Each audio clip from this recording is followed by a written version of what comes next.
I'm waiting for everyone. I've called to order.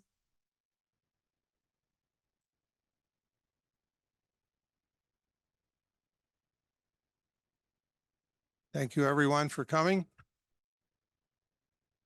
I want to make it clear that any disruptions, intentional, unintentional, I will not hesitate to ask you to leave. I expect order. I'm not going to go through my full thing again. Most of all of you have been here. So I expect order, and we be about the business of Douglas County School District. So we want to start out by Deputy Kevin. Thank you, Kevin. He's going to lead us in the Pledge of Allegiance.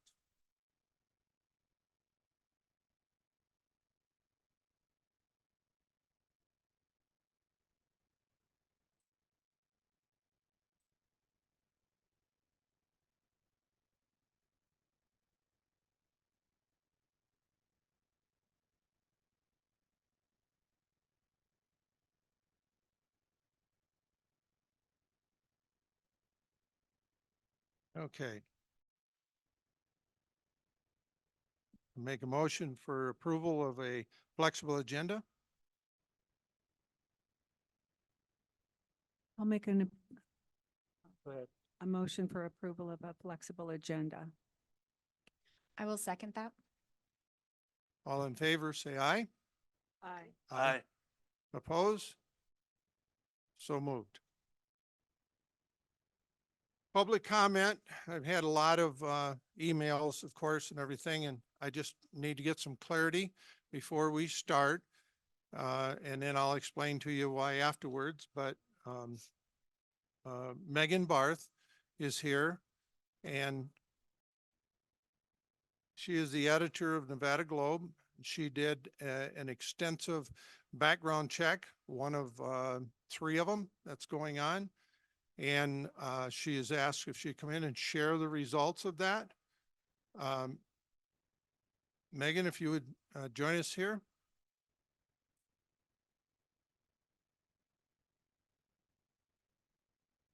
Quiet.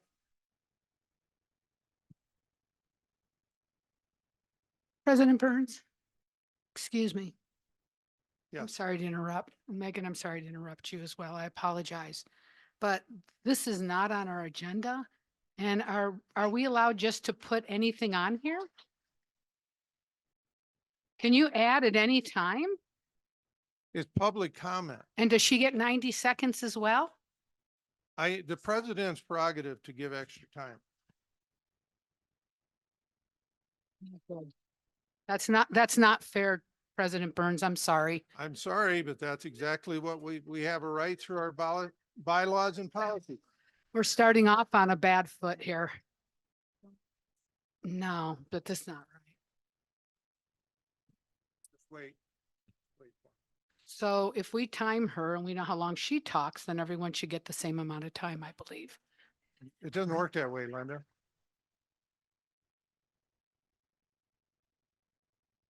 Maybe legal could chime in here. How does that work with open meeting laws? Yeah, we have to He's- have Mr. Gilbert here to Mr. sit here and Gilbert? give us legal. No, he's. Oh, there just no, saying- he's right there. He's standing over there. Mr. Gilbert, we have a question about this. Thank you. Wow. President controls the time. If Mr. Burns wants to give her more time, he can do that. There's Okay. nothing wrong with that. He controls the time. But there isn't. It's just not. Yeah, we are. Okay, I just wanted you to weigh in on it. Thank you. Yep.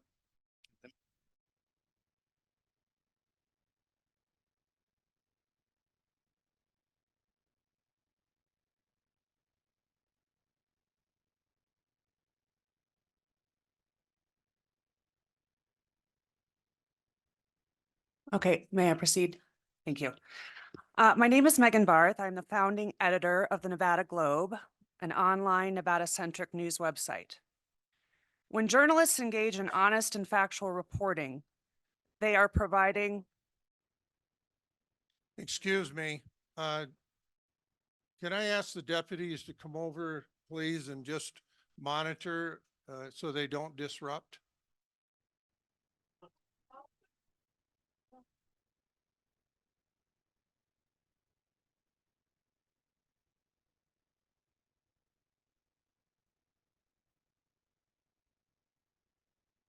may I proceed?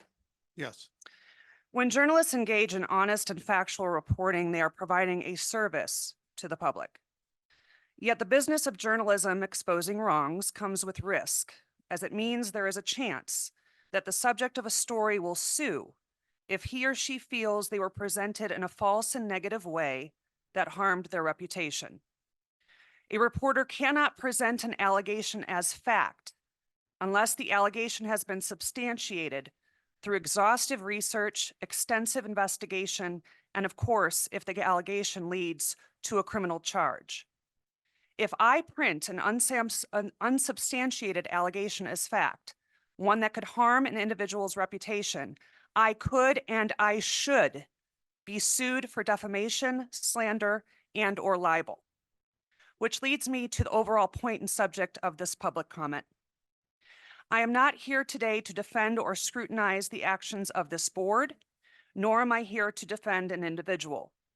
I am here to expose the defamatory hit piece produced by Carson Now's reporting on John Ramirez Jr., who was confirmed by this board's majority last week as the new superintendent of the Douglas County School District. I received Carson Now's reporter Kelsey Penrose's article last week entitled, "Douglas County Superintendent Hire Has Extensive Criminal Mismanagement History, Lied on an Application."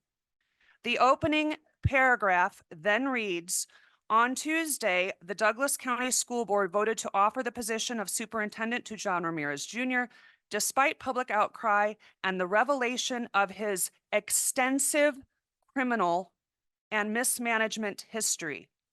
Investigations against Ramirez include mismanagement of district funds, sexual harassment, DUI, and hit and run, amongst others."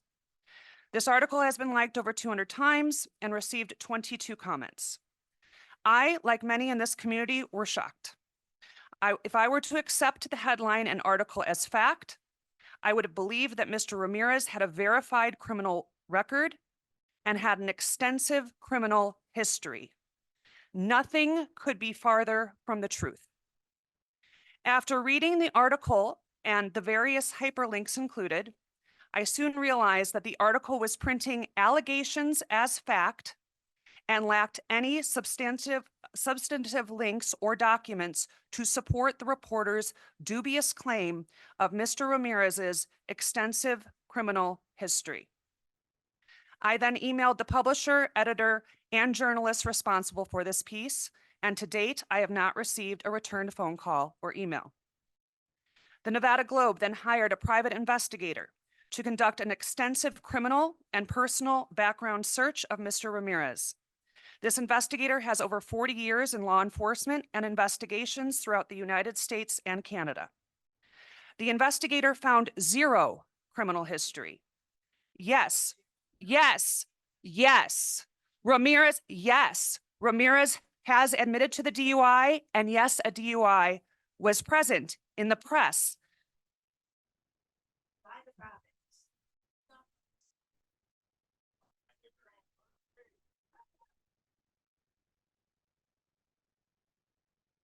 Let's sit here all night. You're rude. You're all rude.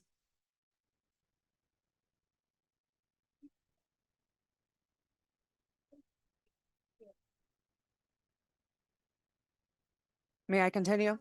Just a minute.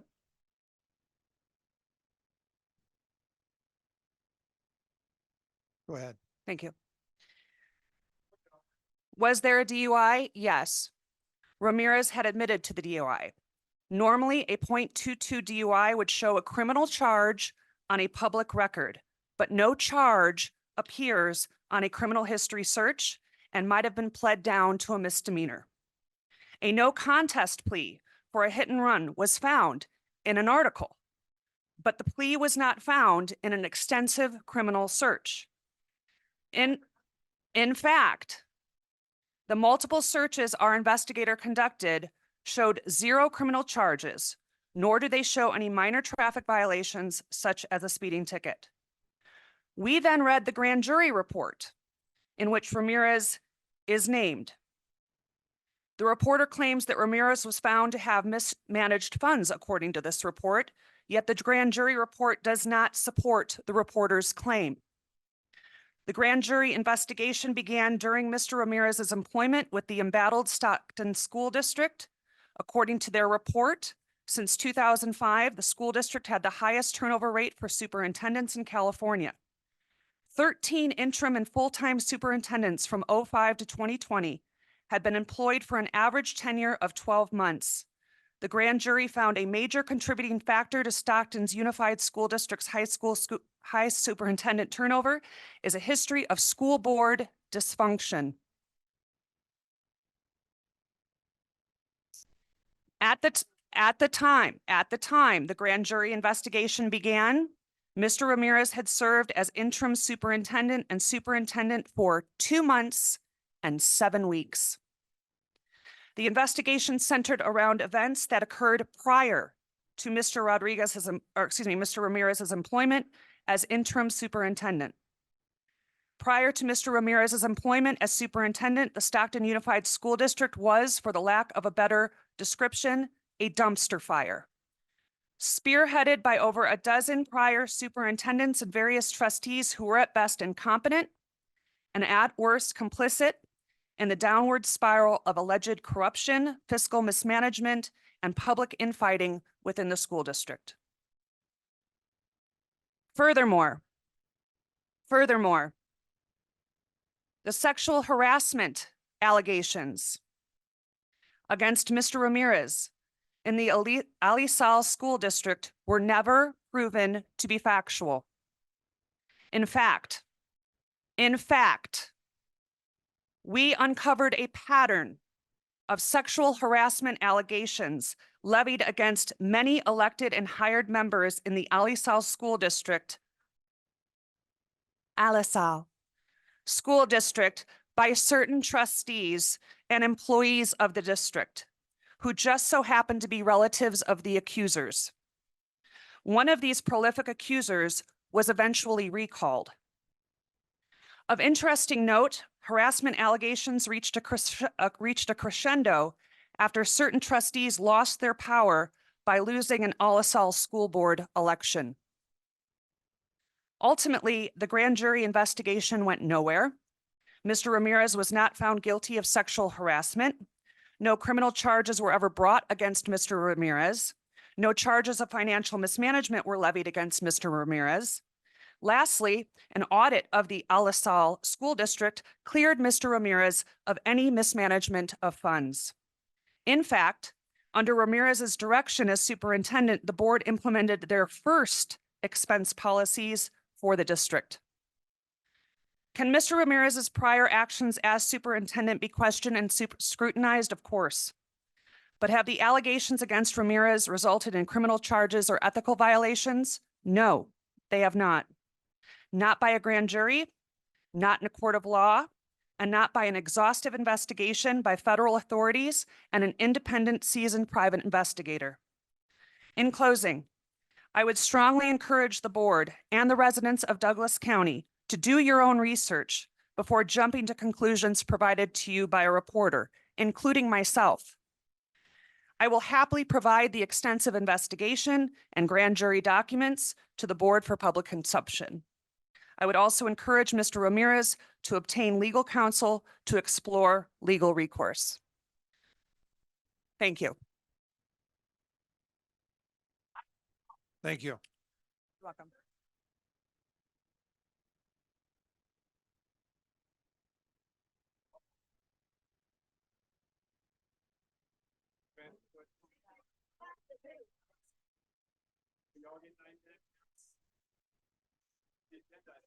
All in order.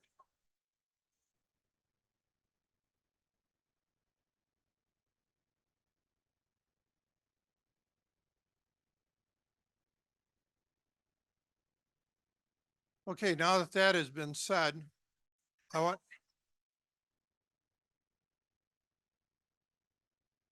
I'm going to make a statement so you understand where the board is at. The board, anyone on the board that continues to use an accusations without proof, you are setting, we as the board, as the district, will not be responsible for your individual actions. As individual actions, you'll be liable for yourself. And that includes everyone sitting out here. If you come up and you do an unfactual, you do open yourself up. And it is on tape. I just want to give you a warning. I don't believe in surprises. I am not threatening you. I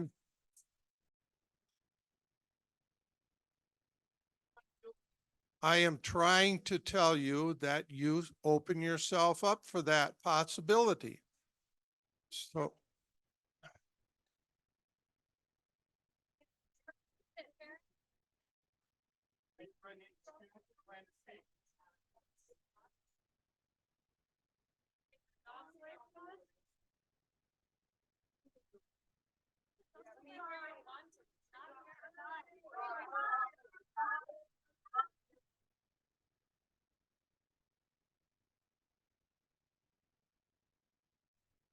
closed door session is called. I'm calling the closed door session. The board back in session.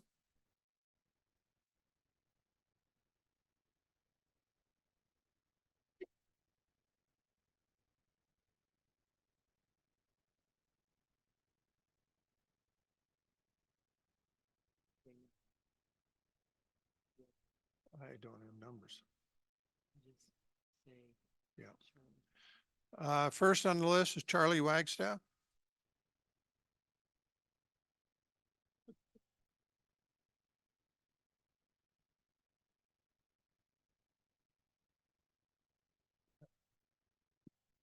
Hi, my name is Charlie Wagstaff. And yes, my mom is on the school board. And I know that if you hire Mr. Ramirez, that there may be a lot of parents that are going to withdraw their children from school. And I personally won't feel safe because of his criminal record. I'm only in 6th grade, but I can see that this is a bad idea. And if I see that this is a bad idea, then you as a school board should know better than to hire this man that is not good for the school board. And you as a school board, you're supposed to make the kids and the staff safe. That's just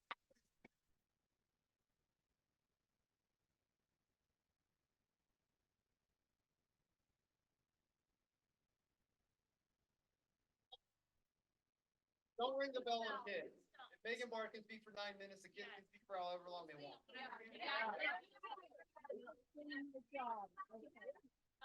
Don't answer. Don't answer. Students and kids can speak. If you want to give adults 90 seconds, that's fine, but let the students and kids speak. I'm not the president of the board.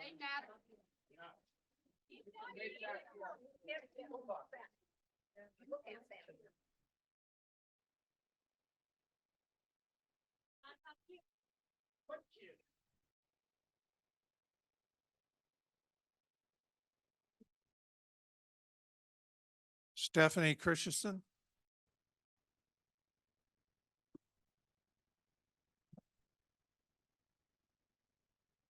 My name is Stephanie Christensen, and I ask that you do not hire Mr. Ramirez Jr.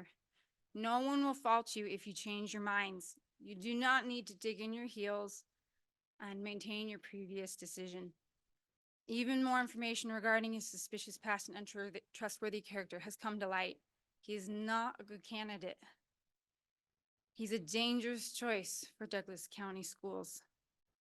Trustees Dickerson Engelkirk, and Jansen. I genuinely believe you ran with good intentions and you do care about kids. And I please ask you to consult your conscience. Do you feel good about this? I know you feel attacked right now, but all the sentiment towards you can change if you listen to parents and change your vote. There's no need to rush this. You can find better candidates. If you hire him knowing full well of his history, it would suggest that you're acting only in spite of parents, teachers, and our community who so obviously does not want him. Or worse, it suggests that you have a more nefarious plan. Please do not hire Mr. Ramirez Jr.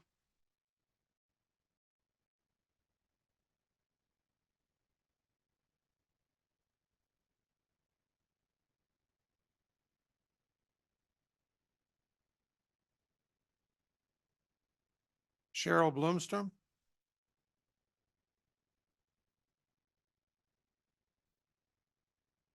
Good afternoon, Cheryl Blomstrom. According to Merriam-Webster, one of the synonyms of oversight is superintendency. That's a little ironic. Oversight, an accidental slip. But when you're on probation for more than 2 more years, there's nothing accidental about not disclosing your legal status under a DUI. Forgiveness is such a humane response. However, forgiveness has its price, truthfulness. Mr. Ramirez's history is replete with challenges and behavior that does not induce trust or respect. You are compounding his errors by offering him the superintendency of our district. You've been given ample opportunity to diligently do the work you were elected to do. No one elected you, no one, to hire a man who has lied to you, lied to the community, and who does not deserve the most important job in this district. If you offer him a contract, you are willfully ignoring what is known about him. Whatever you think about tonight's audience, you cannot deny the infusion of energy your Ramirez decision has wrought. The people will not be silenced, not by invective, not by belittling, and not by your willful ignorance. Close the chapter. Do not hire Mr. Ramirez. Do an executive search firm with education as its key focus. Do empower that firm to do the work of finding our next superintendent. It's the very least you can do.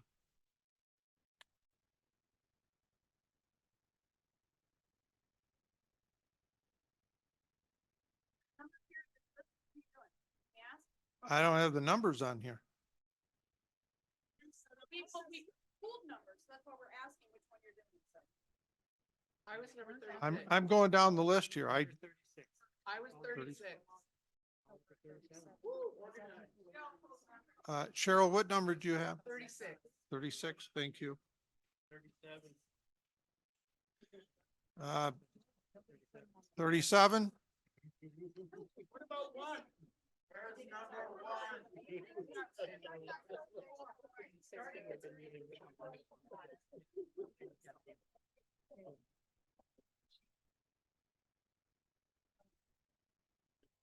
The number started at 34. Charlie was number 34. Yeah. Okay. Name, please. Joan Mason, number 37. Thank you. I just am going to read something very simple. It's very simple and it's very profound. Proverbs 12:15. The way of a fool is right in his own eyes, but a wise man listens to advice. That's all I have to say.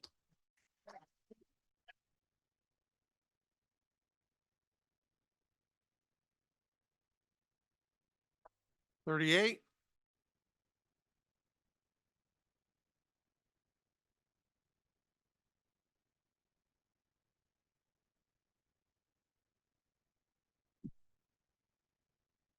Can you hear me now? All right, thank you. My name is Tammy Anderson. As a parent of 4 children that have gone through or are still in DCSD and a product of DCSD myself, my one and only question to you is, if you're not being guided by and listening to the public who voted you into these positions, who are you actually listening to. You 4 board members are being whispered to by someone or something that is putting these crazy ideas in your head and convincing yourselves that they're right. The majority of the speakers who continue to show up to your board meetings, send you emails, etc., are stating that they disagree with the 4 majority, yet you continue to ignore what they're saying and choosing differently. You were voted in by the public. Well, hear the public now. We do not want John Ramirez Jr. as our superintendent. You need to go back to the beginning and start a new search. Take a breath. Listen to what the people are saying. Ask yourself, what is the wise thing to do? The wise thing for our children. If you answer honestly, you will start over. Thank you, Jeannie Dwyer, for acting. We appreciate you, and we appreciate the other board members who continue to listen to the public and vote accordingly. Thank you.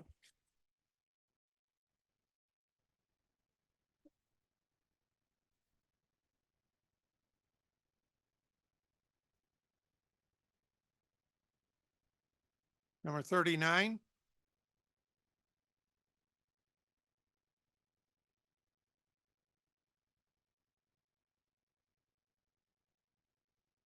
Hello, Ginger Nicolay Davis for the record. I come before you today as a concerned, deeply concerned parent troubled by the recent hiring decision of the superintendent position.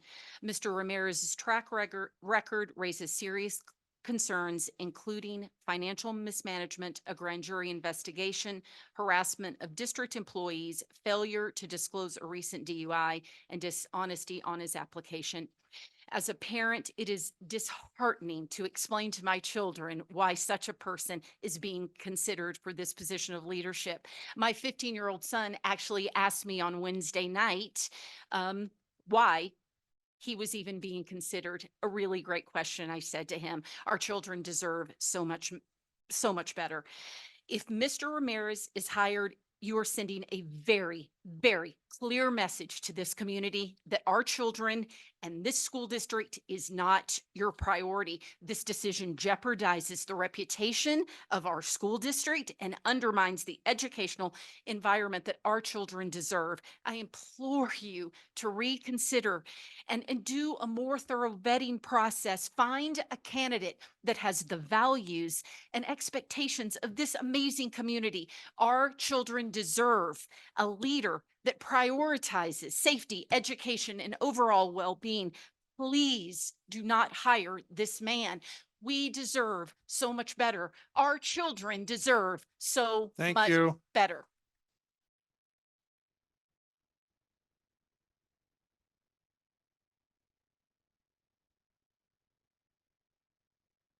Number 41. I'm sorry, 40.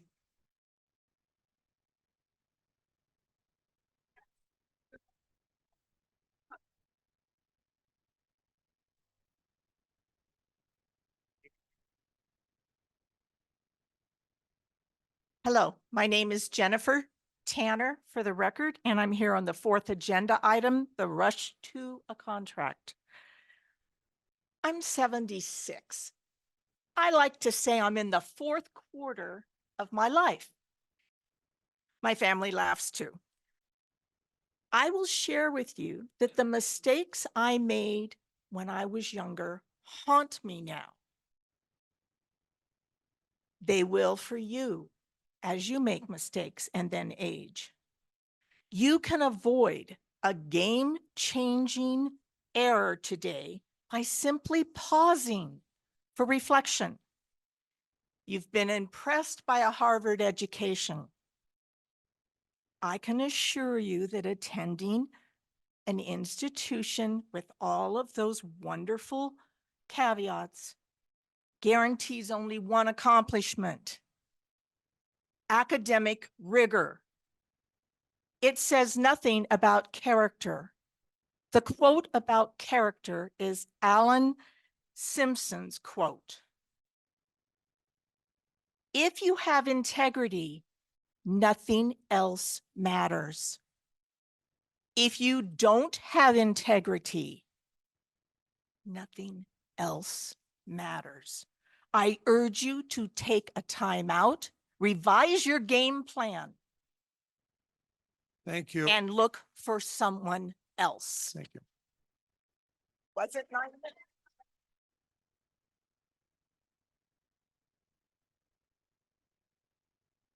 Number 41.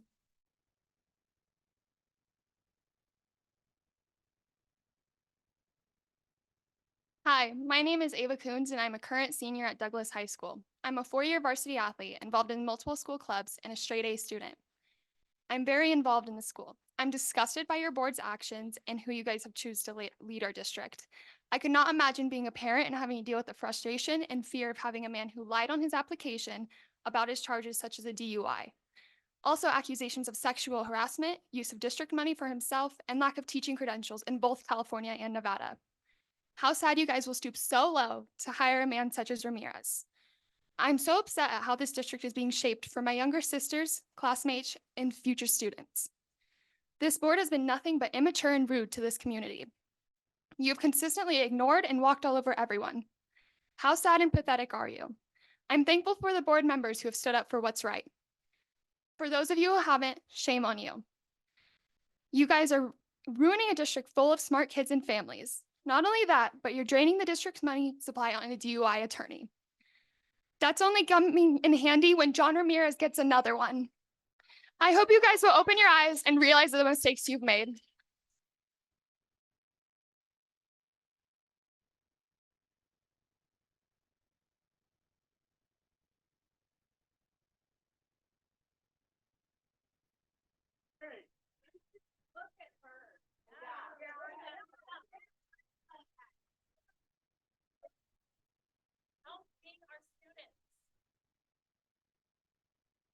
Would you address this so I'm not in this trip bag the whole time? I don't have that choice, okay? Would you address this? with She's the timekeeper. I call the time. I look at it and I pay attention to the kids. I look at the children, always will.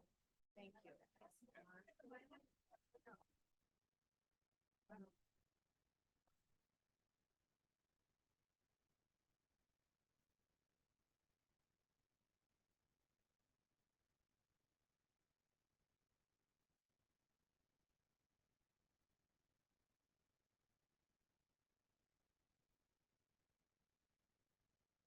You're gonna stare at the list, call a number.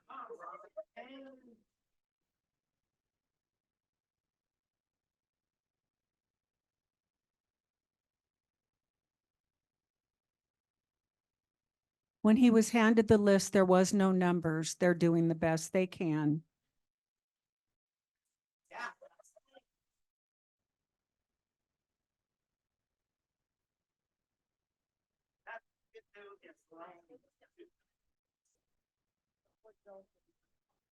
Don't. So I'm 42. Yeah, no start until I get every quiet, all wait. quiet. Oh, wait. I thought you were sleeping.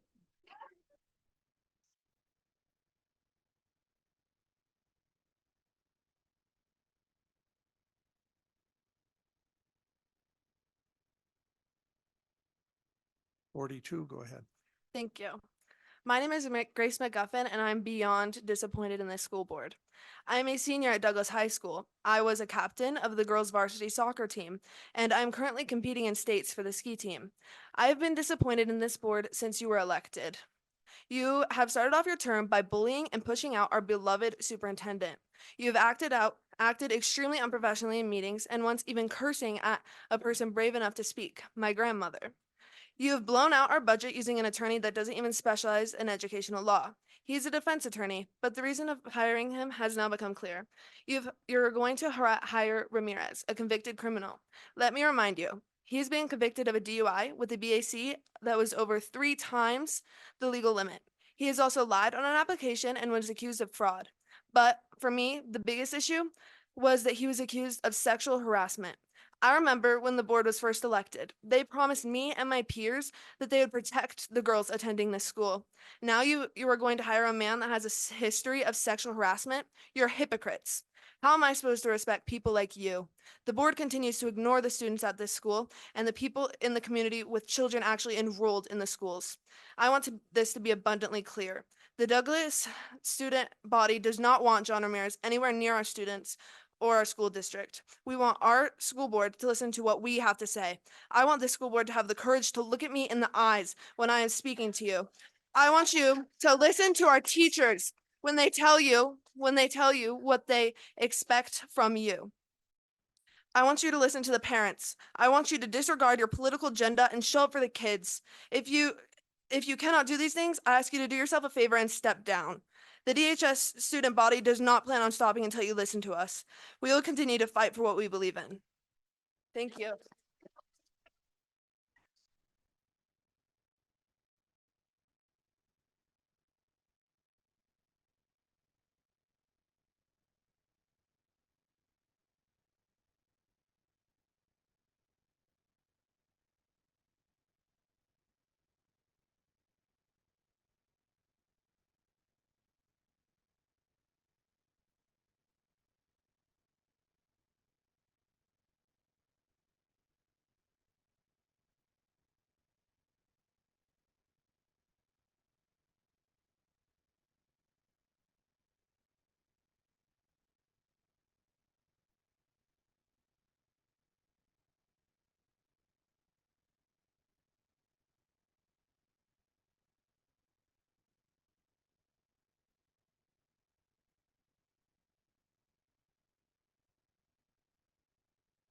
Number 43.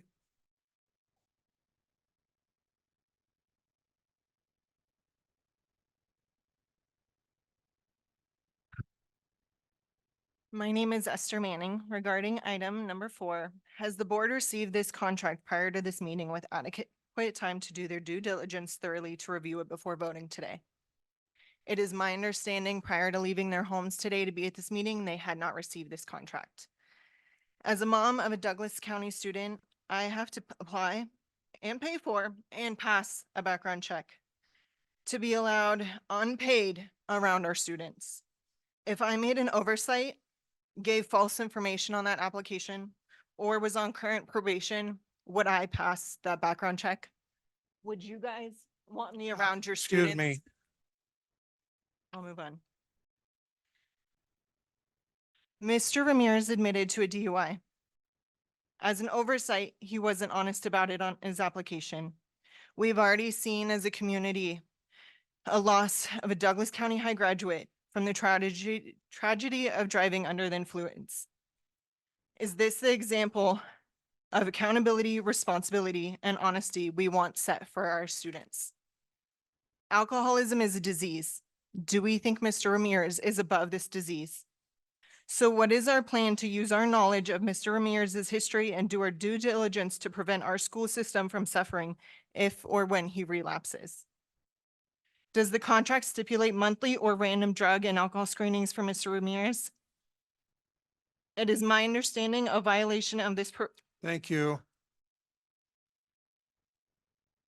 It would be a violation of his parole and he will serve possible jail time. What is our school district going to do then?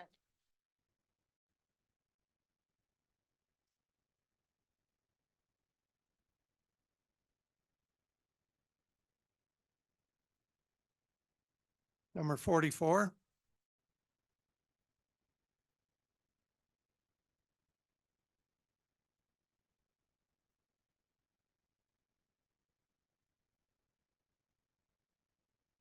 Good evening. My name is Carrie Kleben for the record, and I am a teacher with the Douglas County School District. First, I want to thank trustees Gilkerson and Kangas and Wagstaff. Thank you for a job well done representing your constituents. Your commitment and sacrifice has not been lost on the employees, students, and parents who depend on you to uphold the interests and push back against this disgraceful board, half the board, of your board members. Now I will address the remaining trustees, Mr. Burns, Mr. Engelkirk, Ms. Jensen, and Ms. Dickerson. Shame on you. This is a letter that I am reading that I wrote you and sent you. I only received a comment back, an email back from trustee Gilkerson and trustee Wagstaff. The rest of you can't find it in you to email me back. And Jansen, I'm right here. I would appreciate the eye contact. Excuse me. Do not address any of the board members. You address all of them. I'm appalled at your reckless and completely inappropriate decision to hire Mr. Ramirez as our new superintendent. Once again, you continue to ignore the people of Douglas County. Person after person, including myself, asked you Tuesday during the special board meeting not to hire either candidate and to start this process over. If you found yourselves unwilling to do so, you were asked to at least, very least, not hire Mr. Ramirez. You did anyway, a decision that I hope cost you dearly. I Thank spoke you. about a. Thank you. Thank you. I'm number 46. My name is May Hyatt and I. yield Number my time. 45, I'm 45.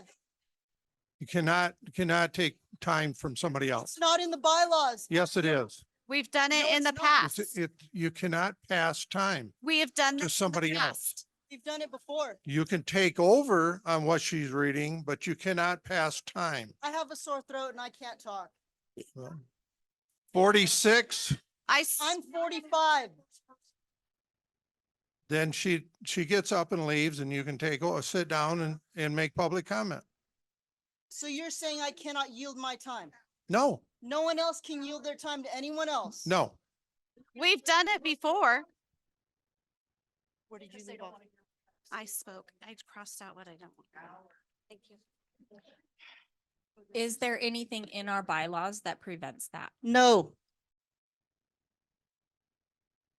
No. It's at the president's discretion. You do not ask questions. We're in public comment. She's free to ask questions. Why can't she?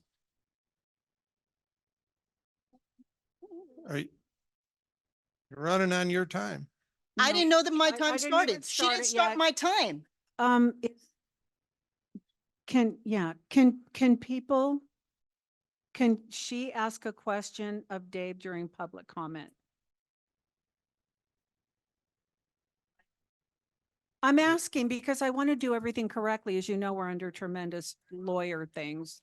Can she? I'm- He has a great deal of discretion to guide how everything Where's 46? Get your number 46 ready and dialed up. Because this is nonsense. We've done it before. I know we have.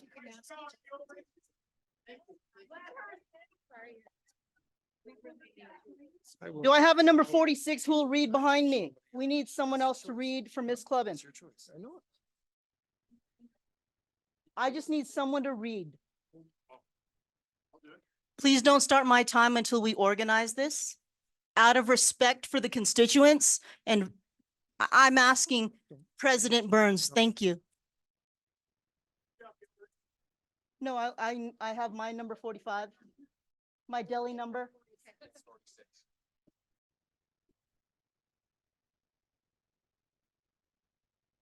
No, not until they quiet down.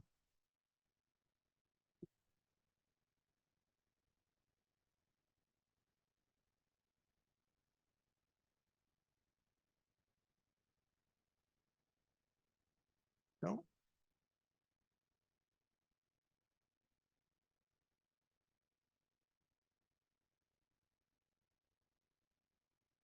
While we're waiting, my constituents and fellow stakeholders in the back, I'm going to ask that you hold off any applause until the end.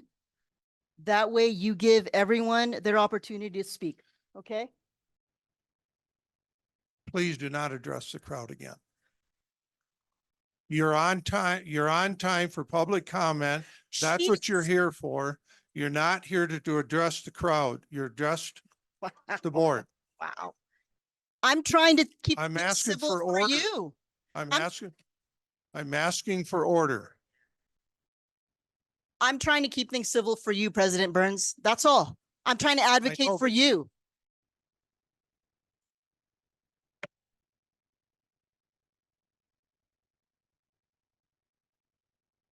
Okay, go ahead. A decision that I hope costs you dearly. I spoke about a young lady that was very involved in our community. Fallon Montanucci, who was killed in April 2022 by a drunk driver. You drive by her makeshift memorial every time you travel south on Highway 395. Senator Settlemyre has graciously offered part of his land to install a permanent memorial to Fallon. Fallon was a member of the Douglas County Sheriff Explorers Program, where she received their highest honor, and a member of the United States Air Force. Her loss was a devastating blow to both her family and this community. You made it very clear that you could care less about Fallon, her family, or this community by your decision to potentially hire Mr. Ramirez. You defended your hiring by downplaying and minimizing Mr. Ramirez's abhorrent choices, essentially brushing them off as regrettable, but ultimately unimportant. No harm, no foul. Shame on you. His decision to get behind the wheel and drive impaired demonstrates both an utter lack of wisdom as well as a total disregard for the safety and well-being of others. A lapse in judgment that is perhaps only matched by your decision to offer him the top job in our school district. While I do not seek to condemn someone for their past mistakes, this was not something that happened 20 years ago. It happened just 2 years ago, the same year Fallon was killed. There are many Uber drivers and taxi services available in the area where Mr. Ramirez lives. He could have easily sought out a safe ride home. Yet again, his actions exemplified a clear lack of responsible decision-making. It is clear from your decisions that none of you hold any scruples when it comes to installing this man as a significant pillar within our community. But on behalf of those staff members. Thank you. Number 46. Number 46. Can you please remember to state your name before you speak? Rich McGuffin. Thank you. But on behalf of those staff members, teachers, parents, and students who attempt to hold ourselves to a higher standard and look for a leader of better moral fiber to function as a boss and a role model of students, I ask that you reconsider. The four of you had no problem berating Keith Lewis and Joe Girdner for not vetting the man hired at the lake property. This truly is the height of hypocrisy.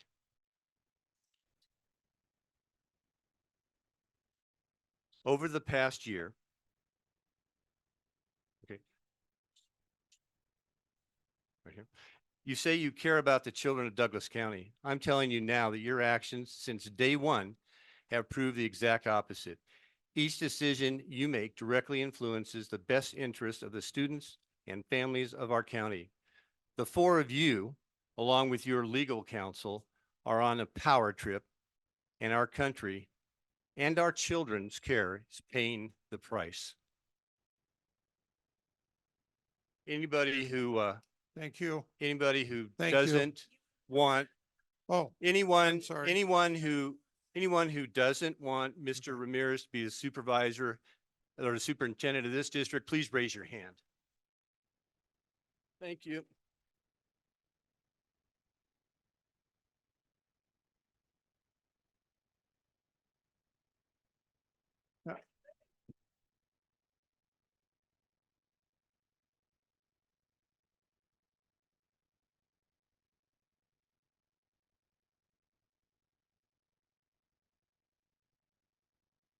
Allison Gray. Not yet. Oh, pardon me. Thank you. Number 47. I am. Thank you.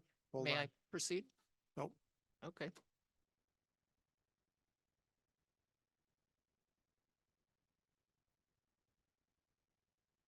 Okay. Thank you. Allison Gray. I sent an email to the board refuting everything that your reporter just told us, but I don't have 9 minutes, so I can't explain it here. But Mr. Ramirez did lie on his application. He lied in that same meeting last week when he stated he'd never had a hit and run.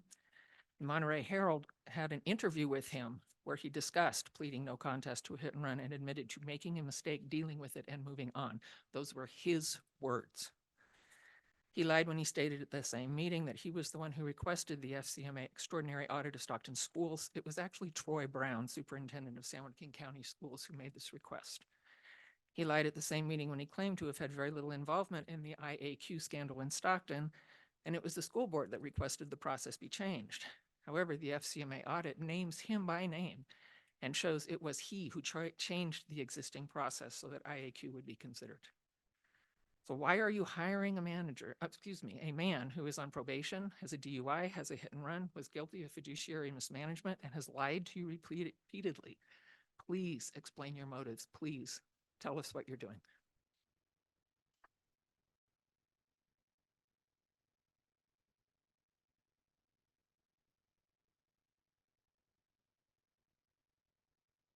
Number 48.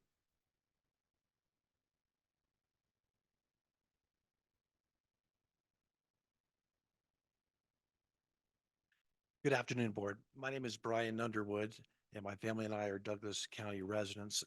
For the record, we have no students that are in the school district. The nature of my remarks are not in the form of a statement, but rather rhetorical questions, and the ones that I think many people have here today, including what was the due diligence process that you used? For Mr. Gilbert, is it possible for this to be rescinded? And for the board, do you have the heart of humility to be able to take a step back and look at the division that you've caused and the untenable position that you would put Mr. Ramirez in should he go through and have this position? Those are questions that I'd like answered, and I think many people here would. Thank you.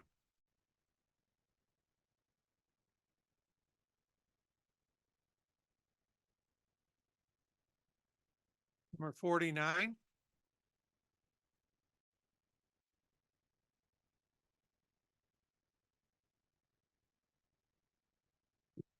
Sophia Rusakis. I have come to accept that public comment typically falls on deaf ears and is held to promote the illusion of democracy. I have come to accept that you were elected by a majority vote at the time of your respective elections as prescribed for democracy. I've come to accept that Joey Gilbert Law is the DCSD legal counsel. But what I will not accept is that Douglas County residents discounting our students' opinions. It is unacceptable for anyone to say that students are groomed by the DCSD left.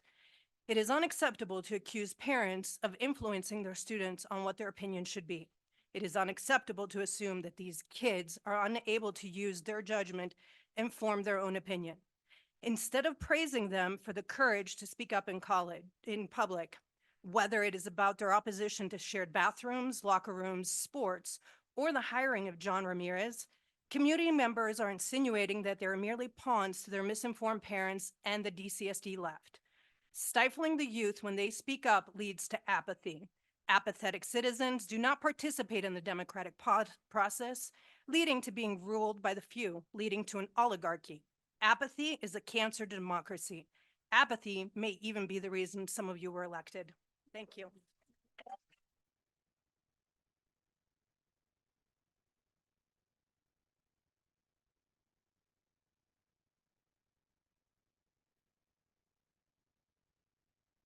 Karen, what was her name?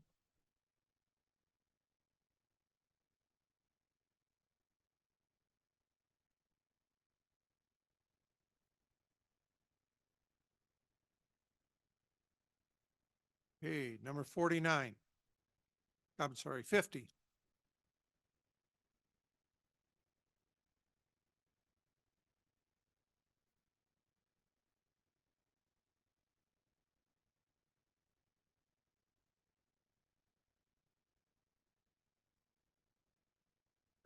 Colin Burrows for the record.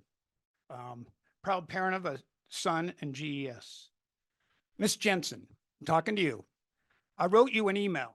You never replied back because my last name isn't Sterrett.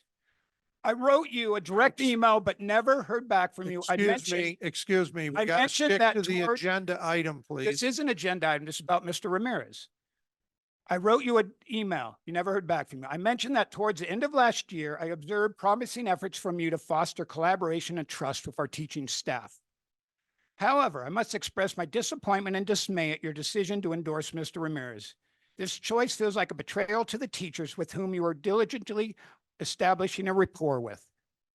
It saddens me that your previous efforts potentially go to waste.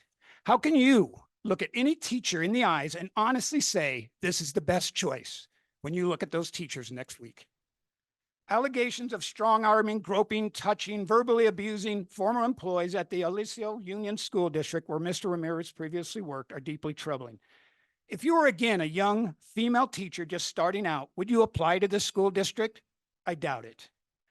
Our district is already facing a critical shortage of teachers, and hiring someone with such controversies surround him could further exacerbate this issue. Can you imagine the reluctance of a potential teacher applicants to join our district under Mr. Ramirez's leadership? No. Furthermore, Mr. Ramirez was dishonest on his DUI, 3 times illegal alcohol, and hit and run. You know why you get a hit and run? Because you were Thank drunk you. and drove home.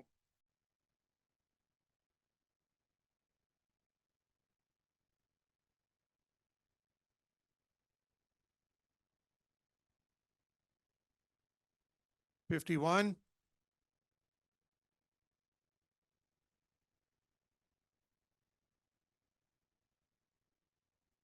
Maddie Kennedy. I would first like to thank you all for allowing the addition of a student representative to be put on the agenda. This allows a unique opportunity to be truly representative of your constituents, even those who may not be able to vote for you. Let a direct recipient of your policymaking be a force for good to ensure that our education is fair, just, and the best it can be. In order to graduate from a Nevada high school, everyone who walks across the stage must pass a civics test. What better way of teaching democracy than participating in it directly, allowing the students to interact with their community through civic action and advice? We are a force, and we can be used as a bridge to move forward, or you can squash any hope of compromise and unity. It is not enough to speak to you at public comment, because unless one of us is on the same level as you, able to chime in on discussion and bring the focus back to is this truly gonna benefit students, you will never truly hear us. If you decide to not add a student representative, you are saying to every current and future Douglas County student that the board does not care about their voice and their own education. It will only further affirm what has been drilled into us, which is that we don't matter. And it's simply not true. Of course we matter. Students are the reason why all of you have jobs, why there are so many people here today. 10 months I've Thank fought you. for this. 52. 52.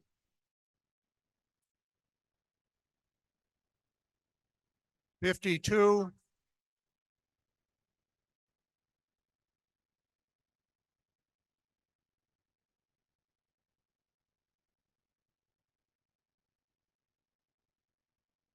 Mr. Burns, I think that we should give respect to the students who have the courage to come up and allow them to speak I can, until their time is up. I feel the Until same past their way. time is This up. is hard for them to do It, this. it takes a lot of courage. I can agree with that, but the problem is What's the problem? we're taking up so much time here. You allowed on Megan Barth 9 minutes. Listen, because of the disruptions and having to wait for everybody to quiet down, that takes up a lot of time. So that's why I'm taking and sticking to the time frame. Number 52. Just wait. So, good afternoon. My name is Tracy Moltrap, and I'm in my 23rd year teaching in this amazing district. I love the teachers, students, and staff of this district. And we want to truly believe that this board truly cares about students. But if you do, you should know, hopefully know, that Mr. Ramirez is not the right candidate for this district. You say you value teachers. We want to believe that too, but when the majority of teachers do not want Mr. Ramirez for a plethora of reasons, you're not listening to us. And I mean, this man lied on his application. If my contract states if I'm dishonest, I can be fired. How can you consider hiring someone who lied on his application? So if I am begging you, we are begging you as teachers, please take the necessary time to find a good candidate for our district so we can continue to thrive in this district. Thank you.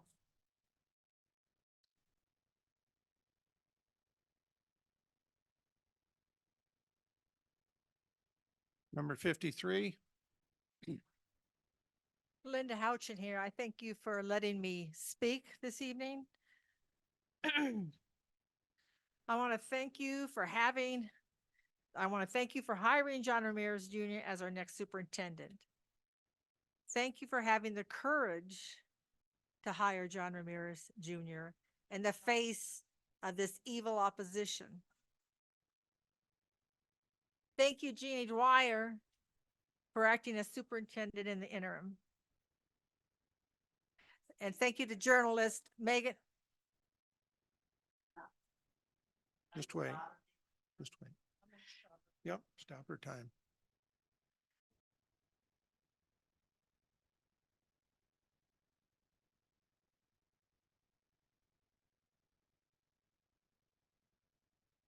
Thank you for the journalist Megan Barth for her research.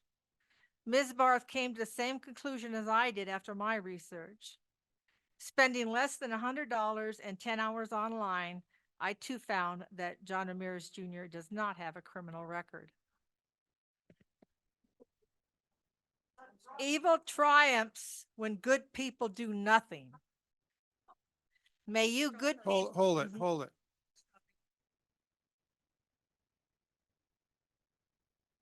I'm going to ask you to leave if you disrupt another time. Can I just say, No, let's, no, no, no.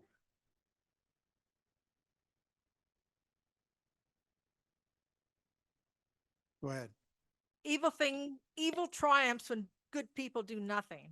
May you good people of DCSD continue to fight this evil. And lastly,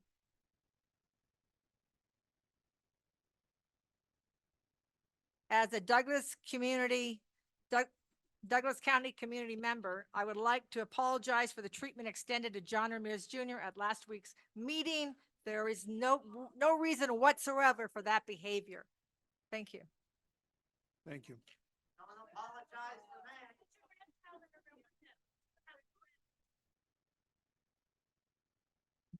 Number 54.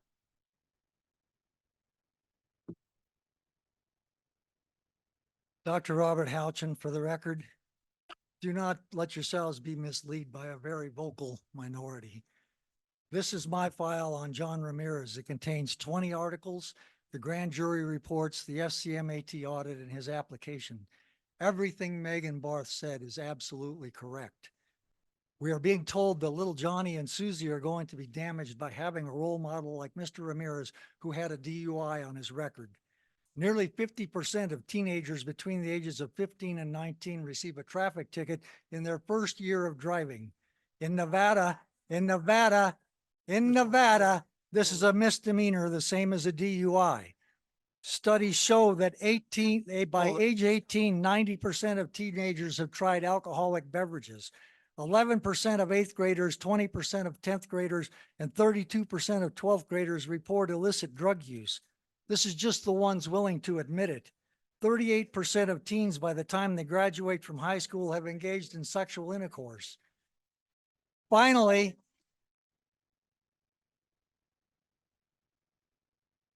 have any of you listened to their music lately? I do not find it unusual that the staff doesn't want a particular supervisor. Generally, staff don't want supervisors that won't go along with their misguided ways. Please spare me the self-righteous indignation. Thank you for your attention. Thank you. How dare you indict our kids? You gotta be ashamed. I'm asking you to leave, please. I'm asking you to leave. Officer.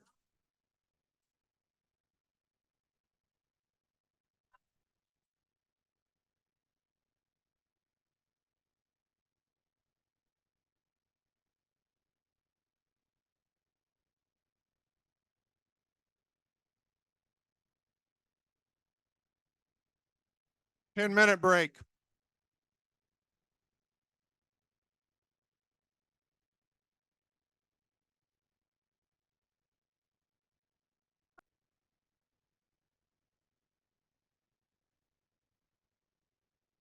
Board of Trustees conducts the business of the Douglas County School District and its residents during its meetings.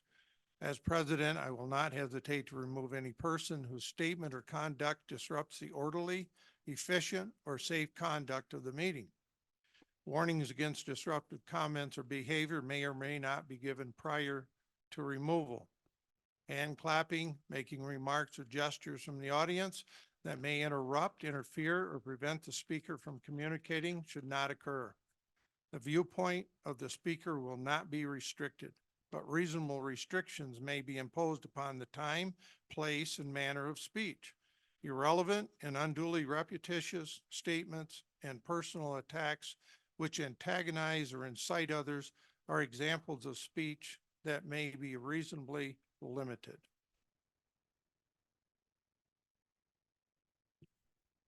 Up number 55.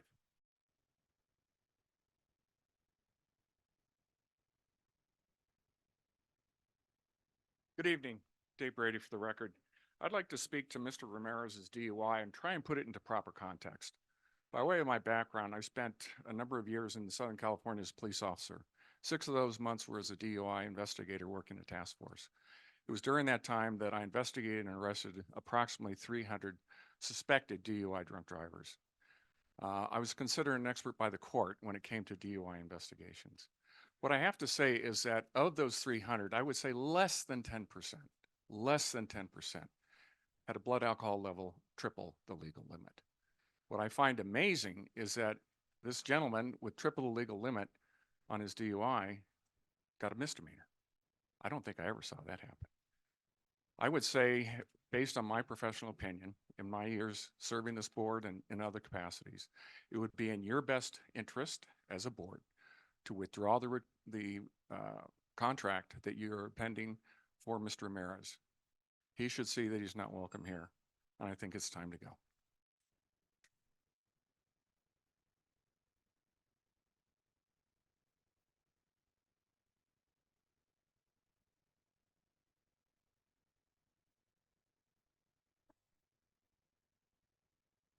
Number 56.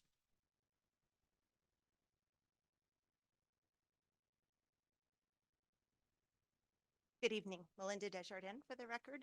I'd like to start by just thanking the girls that got up to speak tonight. Took a lot of courage for them to do that, and I think they did a fantastic job. This is about it, don't worry. I I'm understand getting that, there. but I'm waiting for them to be quiet so we can hear everything. Tell me when to go. Go ahead. Thank you. Some of my comments tonight reference them, so I want to be clear on that. My comments tonight are to trustees Burns, Dickerson, and Jansen. When you ran for your position on the school board, you ran on a platform centered around the message that you wanted to protect our girls. Hiring a superintendent with a DUI and allegations of sexual harassment does not set the bar very high for that. In addition to being on probation for a DUI, he lied on his application for the position, pleaded no contest to a hit and run, and there are many other instances of questionable decision-making in his history. Is this really a person you think can protect our girls? Or any of the students in the Douglas County School District for that matter? Also, one of your most staunch supporters was absolutely disrespectful and condescending to 2 DHS girls on social media this week. She called them snot-nosed kids that were full of piss and vinegar because they chose to voice their opinion on the hiring of Mr. Ramirez. So again, is this how you condone treating the girls in the school district? By having your supporters call them names and tell them that they shouldn't have a voice in who their superintendent is? And they shouldn't involve themselves in this situation? That's not protecting them. That's ridiculing them. That's telling them their voice doesn't matter. When it comes to selecting a new school board member to replace Tony. Thank you. I have my 9 Thank minutes, you. please. I listened. Thank you. She did. Thank you. I gave you like 5 seconds more because. I'm doing what. Can someone give me like. Number 58.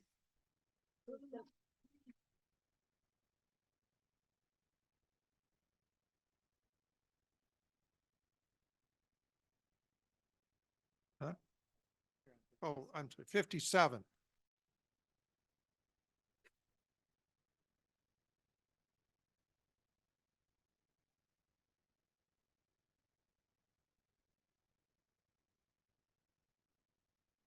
Brandon Hill. When it comes to selecting a new board member to replace Tony, I listened as at least two of you stated that you were going to automatically take out a very strong applicant from the process because one of his business courses that he teaches at the college level has a DEI section. Are you really so scared of diversity, equity, and inclusion that you have no problem hiring someone with a DUI, but at any reference to a DEI in that your minds is a greater offense? That is baffling to me. The fact that you can excuse a DUI but not DEI speaks volumes about where your loyalties lie. Not to the students of this district, but to your political agenda. I am asking you to please rethink your decision to hire Mr. Ramirez and reopen the application process if you really want to live up to your campaign promise and protect our girls. Do not hire this person as our next superintendent. I would add, you're making this decision to hire someone who's compromised so that you can control them. They have no better option. Do not hire someone who's compromised already, who's comfortable working in legal gray areas, who's already broken the law. That's not who we need leading this district. Because you would even consider this hire, I will again echo my call Thank for your you. resignation. Thank you.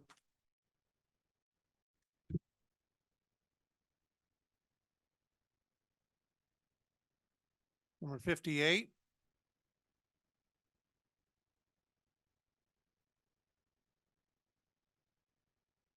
Mr. Paulson.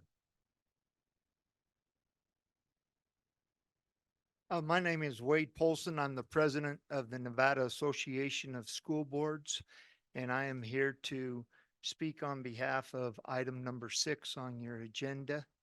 I am from Lincoln County. I've served on that school board for 14 years, in my 14th year.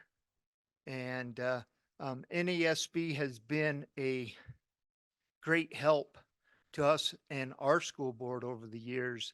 And so I would encourage this body to support NASB and to continue your membership, as NASB is a collection of all 17 school boards in the state. And through that, we collaborate and we are able to have legislative matters discussed, and we are able to set forth bills into the legislature to help education throughout the state of Nevada. So I would encourage you to continue in NASB. Thank you.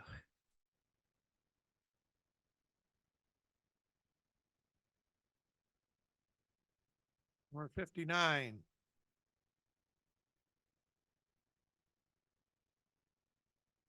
Good evening, Mr. Harris. Hello, for the record, my name is Rick Harris, and I have the privilege of being the executive director of the Nevada Association of School Boards. We are proud to work with all 17 districts across the state, focusing on critical areas of professional development, mentoring, and advocacy for education. At our core, we believe that effective school board members are committed to lifelong learning. For the past 60 years, we've been dedicated to providing the opportunities that support board members on this journey of continuous improvement and growth. It's our mission to champion good board governance, and we are here, we're ready, and we're eager to assist. So like Mr. Polson, I'm here to support your agenda item number 6 and hope that you will continue the collaboration with our association as we strive to support and uplift board members across the state. Thank you.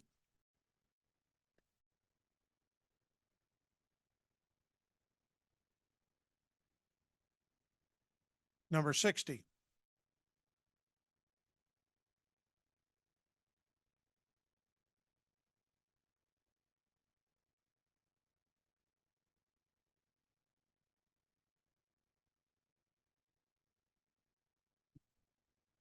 Good evening. My name is Alex Peters. I've been a Douglas County resident for over 30 years, 30 plus years. We raised 2 children through the district. One became a school teacher and is credentialed through the district. And we currently have 8 grandkids. So, and they all live in the valley. So we have a vested interest in how the school district is run, morale of teachers, everything. And I think it's a mistake. It's going to be a costly mistake, if not right away, but down the line, for you to consider the formal hiring of Mr. Ramirez with the point, especially with the .225 DUI that he lied about, and obviously did that to get the favor of his interview, and then during the interview admitted to it. In my prior life, I was a police officer. I dealt with many DUIs, along with Dave Brady. A very small percentage were at that 3 times the legal limit. And if they were, it was usually a call for the paramedics. They were that displaced physically. So with that, I consider him as someone that has poor judgment. It's seen in the areas of his supervision and what he's done with a couple other districts he's worked for. I think the proof is there, and I know our local reporter did some research and confirmed it. But I would ask you to reconsider, because at this point in time, you're not even certain, I imagine, if he can even drive a car legally or has to blow into an intoxilizer. Because it's about a year, the punishment is you have to blow into the intoxilizer to be able to drive the vehicle. But I thank you for your time. You probably have your minds made up, but I'm going to encourage you to really, really consider the morale, not only of the kids, obviously, the school teachers and the community in your decision. Thank you.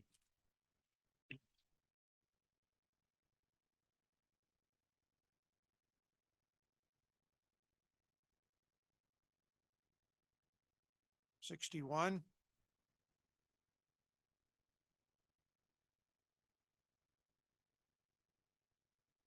Marty Swisher. First, I want to clarify something that I discovered today, and I sent this to all the board members. There's been some question around whether Mr. Ramirez has a California credential. He does in fact have a California credential. It is a pupil personnel service credential. However, against that in 2007, there was a public reproval. And a public reproval is a public warning from the commission that the conduct is not appropriate for a credential holder or applicant. Following a public reproval, commission of the same or similar conduct may result in more serious adverse action that's issued only when adequate to appropriately protect the public, school children, and the profession. So there's something that happened in 2007 that y'all better get a hold of and figure out. Second, I'd like to address item 6. Mr. Gilbert and his firm have been with us for 6 months. They've exceeded Mop and Cox and Goy's highest charges for a year during the last 4 years of its service to our district. After racking up a July bill of $32,618.61, the district has so far paid at least $288.67. Thankfully, the district has the wisdom to extend the budget from $160,000 to $450,000 for this year. Also, the total, as far as percentages, only approximately 12% of this relates to the writ of mandamus, while 63% is for board meetings and general board administration, and 14.5% is for his retainer. So I have a few questions. The July contract that was attached, it never came before the full board to be ratified. It was only signed by the 3 members. Thank you, Mr. Swisher. It's okay. Thank you.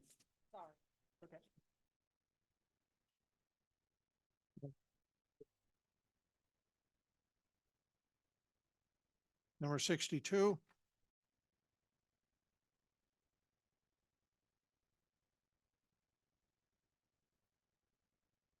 For the record, Melinda Maida speaking.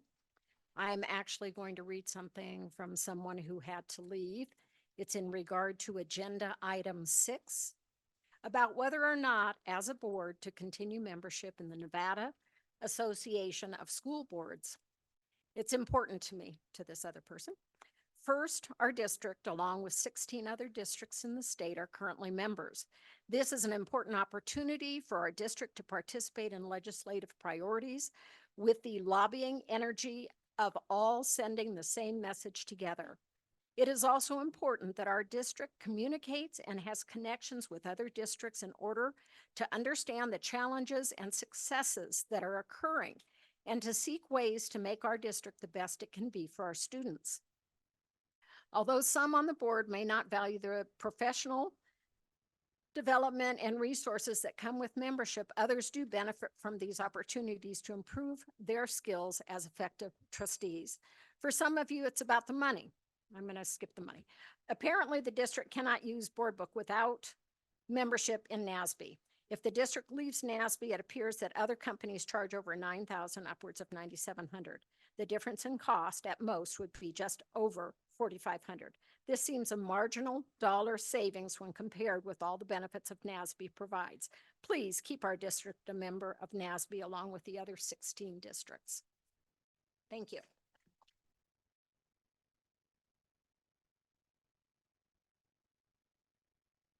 Number 63.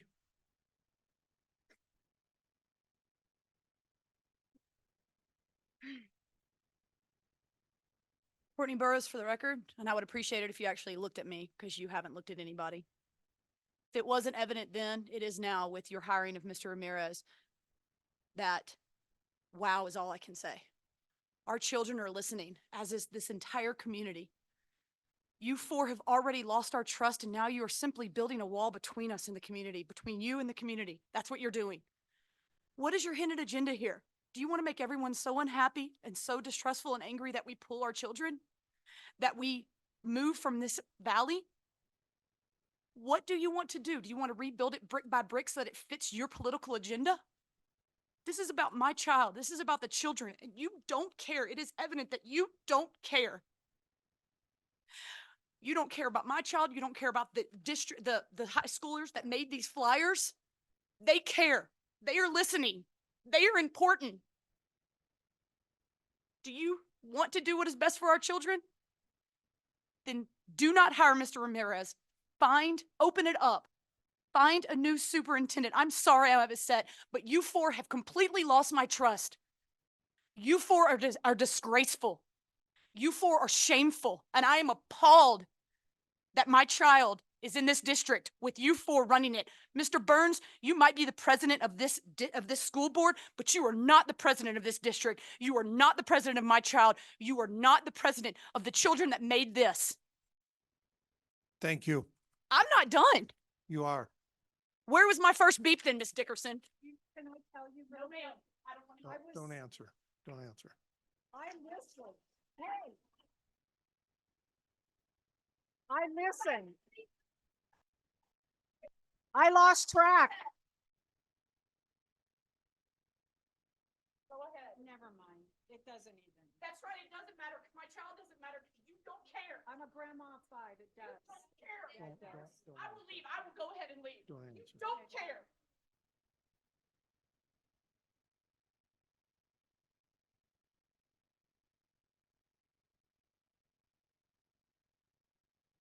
Number 64.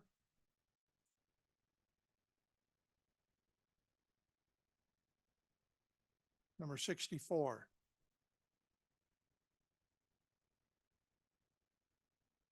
Number 65.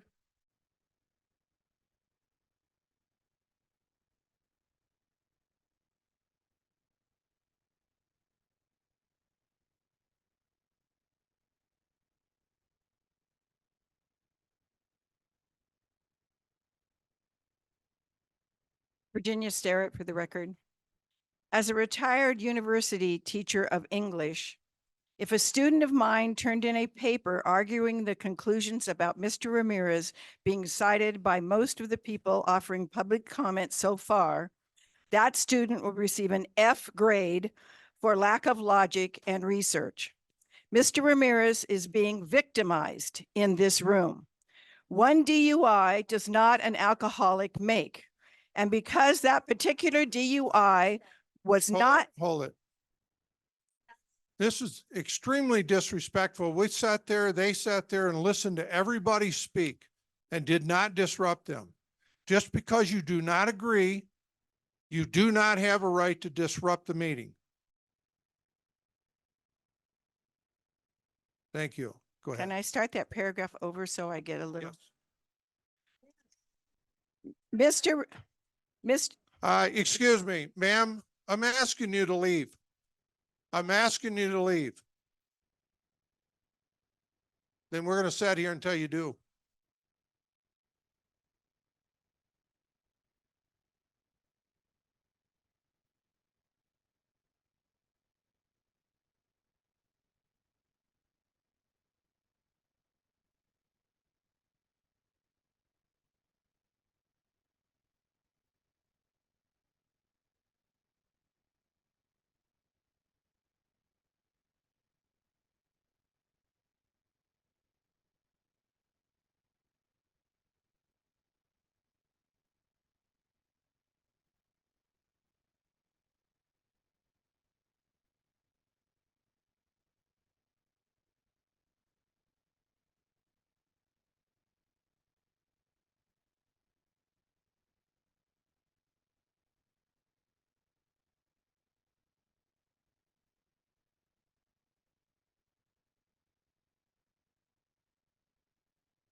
Asking for silence so the speaker can continue.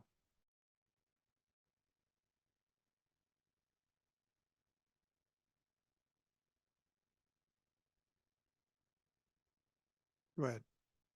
Mr. Ramirez is being victimized in this room. One DUI does not an alcoholic make. And because that particular DUI was not determined to be a criminal offense, Ramirez's answer on the application was in fact accurate. Worse, to claim this man is a sexual predator based on accusations that were investigated and proven entirely false is appalling. As far as questions that should be answered, the one I find most applicable would be, How can anyone who claims they care so much about students set such a poor example? Thank you.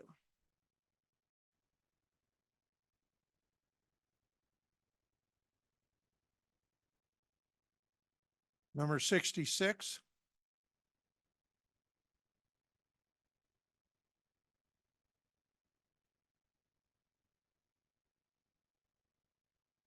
Number 66.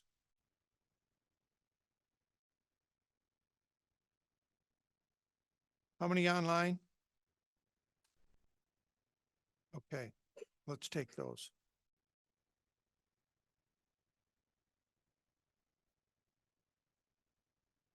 Garth Pintler, you may speak.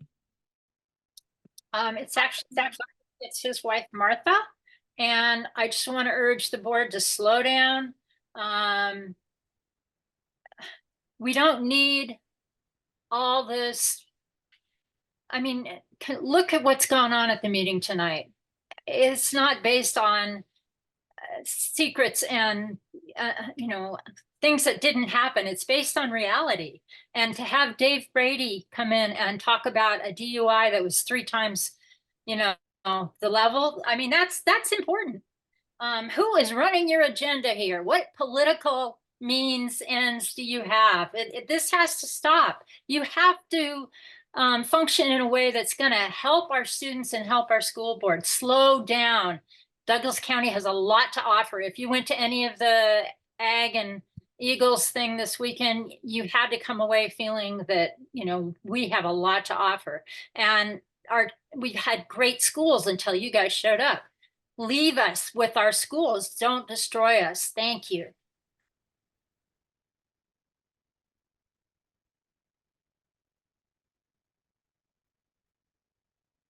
Laura Cadeau, begin when you're ready.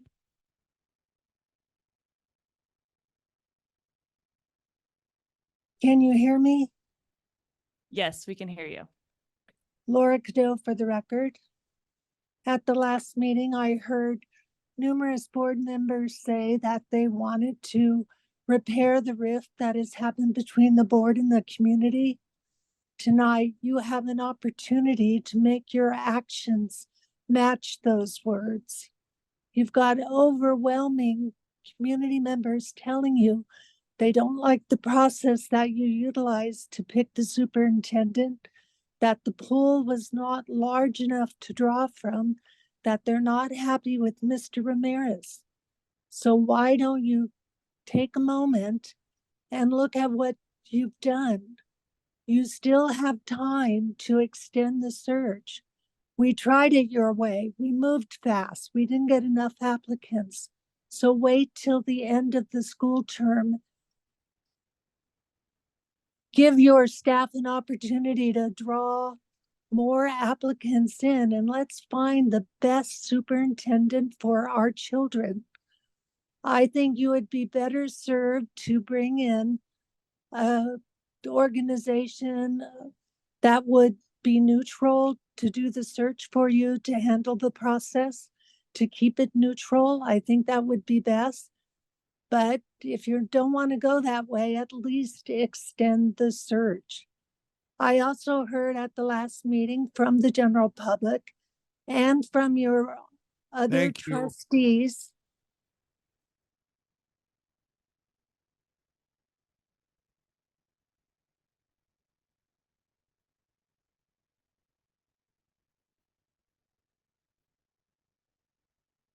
Leanne Wagner, it's your turn to speak. Hi, can you hear me? Yes, we can hear you. Great. Leanne Wagner, parent of 3. I would like to verbalize my concern publicly with Mr. Ramirez being our superintendent and to restate my concerns already written via email to this board. I would encourage you, the board, to not enter into a contract with Mr. Ramirez tonight. He is not the leader and role model we want in our chief position for our schools. The 4 of you that voted for him are ignoring that he is on probation and will be on probation the next 2.5 years for a criminal DUI conviction. You are ignoring that he was a risk to public safety with 3 times the legal limit of alcohol in his blood when he was arrested in 2022. You are ignoring the red flags, ignoring serious allegations that have come against him. If there was one allegation or a conviction from 20 years ago, maybe. But there are several allegations of recent misconduct spanning over a decade. Sexual misconduct, financial misconduct, votes of no confidence by employee unions, pleading no contest to a hit and run and now lying on his application.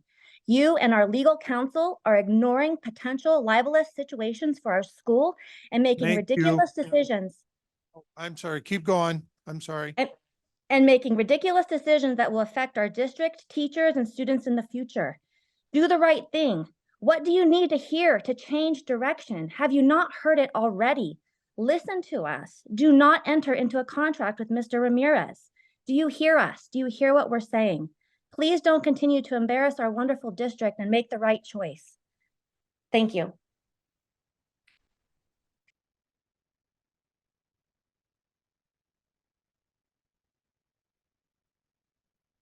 Jessica Gardner, the floor is yours. Jessica Gardner. I am here to say that I very much disagree with what the board is doing in terms of your process with not only the superintendent, but most everything. And I ask you to do better. We ask our children to do better every day. So if you are truly here to protect our children and to be good role models, do better. Do better. Thank you.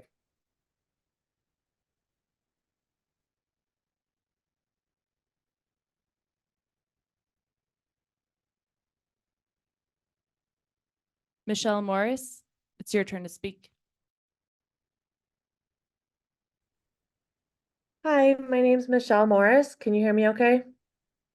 Yes, we can hear you. Okay. So, mother of a kindergartner and third grader at Pinion Elementary. My son Xander saw the agenda notes printed out on my desk recently, and he looked at item 3 and asked some questions. Our conversation was heartbreaking to me, and it was basically around the principle of why are they spending so much money on attorneys? So I have him standing here and he wants to say something. Jenny, agenda item 3 from Xander. I'm so sad that we don't have more hands-on science and field trips or more music and fine arts. That's the fun of school to me. So why does the school board waste our money on such high attorney fees? Wouldn't that money be better for programs for us? More field trips? We haven't done one this year. Why are we needing to pay for a second attorney to attend a meeting? Doesn't that mean less money for my friends and I? I'm also scared to have this man as being in charge of our schools. I love Mr. Reed as our principal, but wouldn't this guy be Mr. Reed's boss? That scares me and makes me sad for my teachers. He shouldn't be in charge of them. They do a great job and I love my school. This guy just sounds like a bad man. And that's all we have to say. Thank you. Yeah, sure. Good job.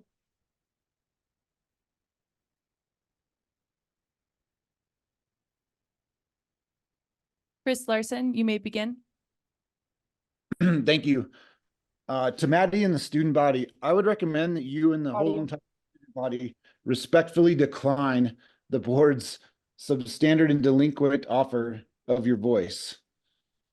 It is not sincere, and it's taken way too long for this to come to fruition. You guys have power and leverage that power. Tell him how proud he should be. Second, Mr. Ramirez agreed that he overlooked answering no to the question regarding past criminal convictions, but there's a second question on that same page he did not answer truthfully. And that question had to do with, have you ever failed to be rehired, asked to resign a position, resigned to avoid termination, or been terminated from employment? He answered yes to this question with a description of district bought out my contract. And while this may be true, he failed to mention that the district did in fact, quote unquote, terminate his contract as superintendent emeritus following his arrest for DUI in August. That's the second question he answered dishonestly. And lastly, to the board, don't thank me at the end of this comment because that will be considered defamatory and I too will hold you accountable for libel. Thank you.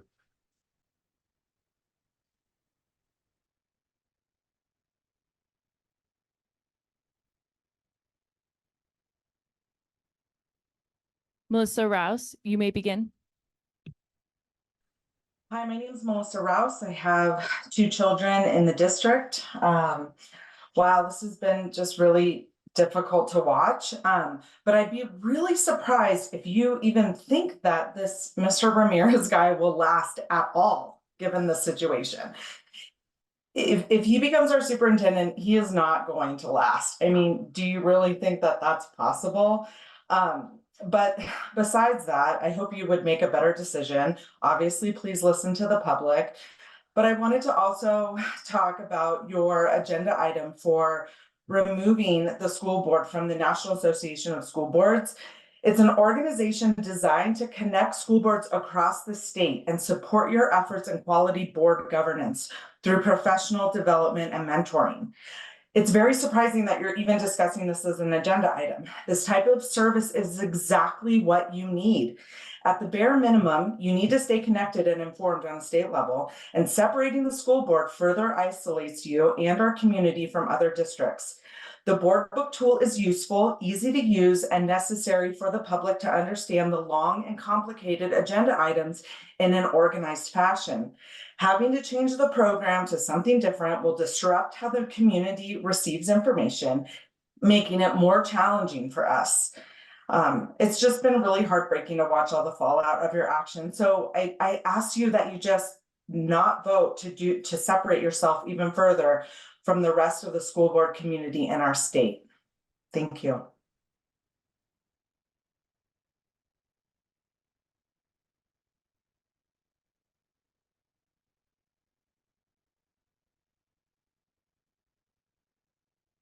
Number 66.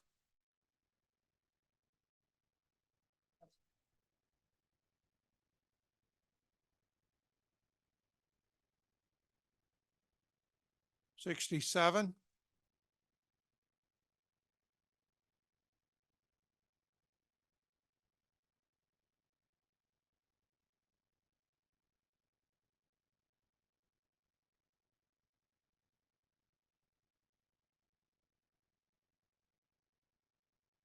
Tom Starrett. In the words of Yogi Berra, it's deja vu all over again. Last week, we went through extensive vitriol, pearl clasping, insults, and taunting. Now it seems we have to go through it all again. Certainly, if new evidence has presented itself, and the DUI is not new evidence that the board wants to consider, such as the allegation of insufficient credentials, that's one thing. But to rehash the proceedings of last week is another. One has to ask, will anyone be satisfactory? Or is the opposition seeking a non-existing unicorn? Is the DUI the litmus test here? Or is the underlying goal to delay and then criticize you for the delay? I am afraid the only thing that will please this fringe majority is that if they get back their bankrupt and socially destructive DEI, SEL, and social justice apple cart, this majority overturned when it won the last election. Hard as it is, please do not permit them to succeed. Thank you.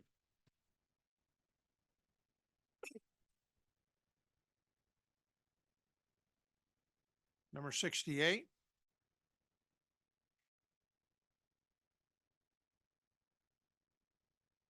Anne Marie Chase for the record. Trustee Gilkerson and Wagstaff and Kangas. The way you voted last week says everything about your character and your integrity. Trustees Burns, Trustee Burns, Dickerson, Jansen, and Engelkirk. The way you voted a week ago says everything we need to know about your integrity and your character.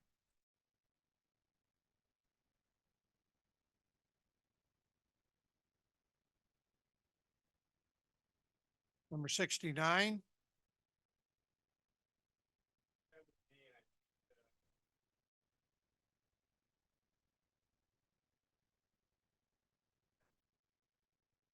Number 70.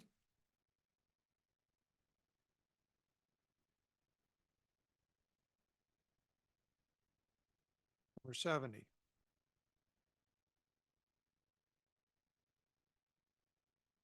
Number 71.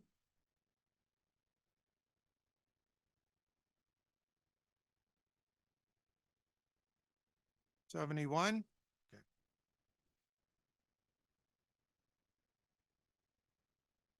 Adrian Sawyer for the record, parent of 3 DCSD students. 90 seconds to address all items on the agenda restricts public input. I would request the first public comment be 3 minutes. I'm happy to see a student representative on the agenda. Fact, Mr. Ramirez pled no contest to a hit and run. Fact, he was censured by the California Commission on Teaching Credentials. Fact, he has a DUI where he blew a .225. Fact, he is still on probation for the DUI.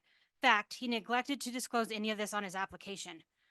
If the board is going to go through with this terrible decision, Nevada Globe's background check does not absolve this board from conducting a thorough fingerprinted background check of Mr. Ramirez.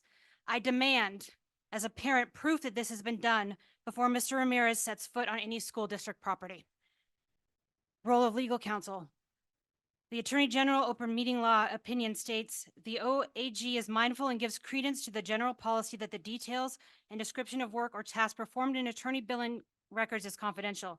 This is not to say, however, that the OAG finds that all information regarding counsel's work performed and billed as attorney is confidential. In fact, the number of hours an attorney spends on a particular matter is not generally confidential. I hope legal counsel revisits denying public records requests for legal invoices.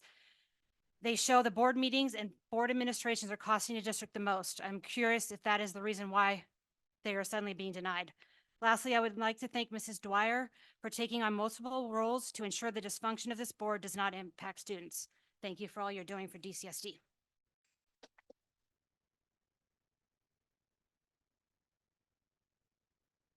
Number 72.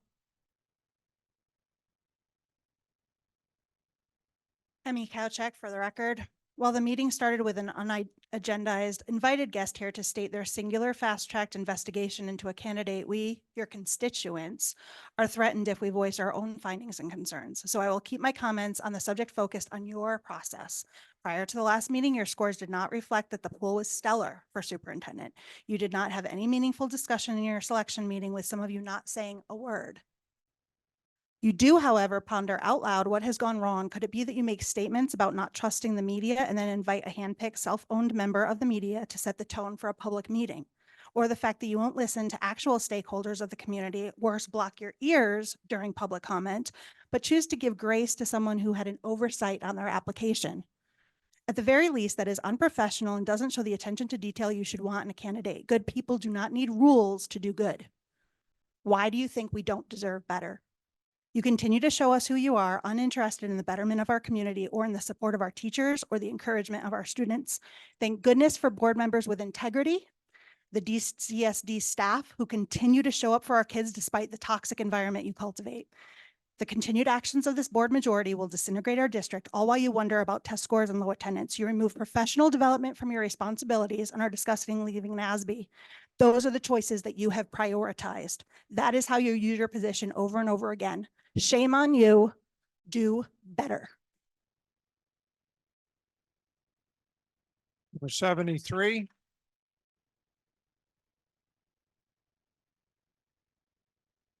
$73. 74.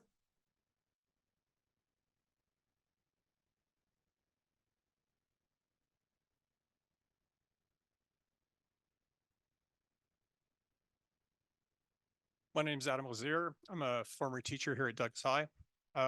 You guys have a morale problem, and your morale problem stems from your singular focus on trying to implement your hardcore religious values on a public school system, this public school system.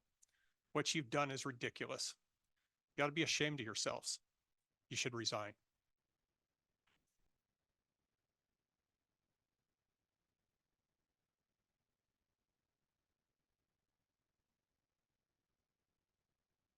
Number 75.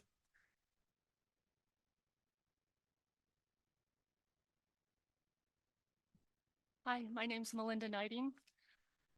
I am the mother of 4, all of which have attended Douglas County School District. 2 are still in the district and 2 have graduated. I'm just here tonight to voice my disappointment in the decision of the board in hiring Mr. Rodriguez.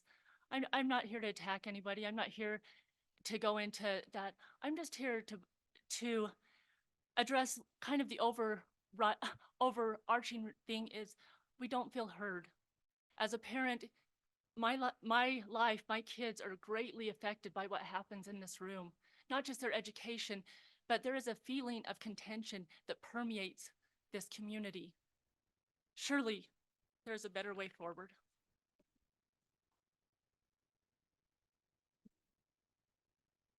Number 76.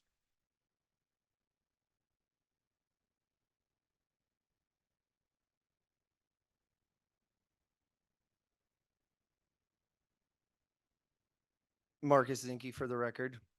As much as I agree with what's being said and as much as I understand some of the angst, everyone needs to keep their composure. Disagree with what's being said, but let's do so in a manner that's respectful. Maybe use your allotted time to do so. I don't understand this hire. Not just DUI, but lying about it and then calling said lie oversight should be disqualifying. Most people don't forget a crime of that degree or nature. What else may Mr. Ramirez lose sight of? It doesn't take courage to hire a superintendent. This decision should be based on merit, demeanor, and background. One of your own allies is comparing him to misbehaved high school students. Is that really who you want to hire for superintendent? Someone who acts like misbehaved high school students? This is not like you. If the roles were reversed, you would use this as ammo against the opposition for your campaign. I know this because one of your other allies is constantly badgering Joe Gertner for his alleged ineptitude in his hiring process. And you have information damning enough without a background information, you're still gonna hire this guy. Mr. Ramirez even has a webpage called Equity in Us. Did you know that? Equity in Us, the very thing that you fight against all the time. Like seriously, what do you like about this guy? Stop the hubris. It's okay to change your mind. It's okay to listen to the people, and it's certainly okay to show some humility and make the right decision here. At the very least, that would show us that you're listening. Thank you.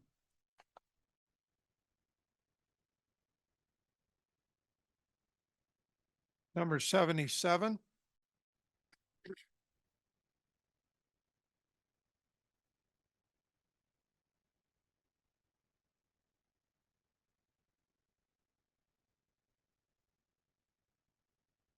Good evening, Dennis White. As a software engineer, I appreciate the concern and desire to follow the facts. Facts ground us in reality, allowing us to make informed decisions. They prevent confusion, promote trust, and help us to avoid harmful mistakes. In short, facts acts as a compass, guiding us through a world filled with opinions and biases. Given this, I have to challenge all individuals to vote based on facts that are now known and choose a candidate of moral character. The largest fact that Mr. Ramirez was proven to have made an adult decision to drive when his intoxication was greater than 3 times the legal limit challenges his moral character. I conclude with this question to the board. How can you vote to continue with Mr. Ramirez knowing the facts? And are you all prepared to present your reasoning to the citizens you're accountable to? Thank you. Number 78.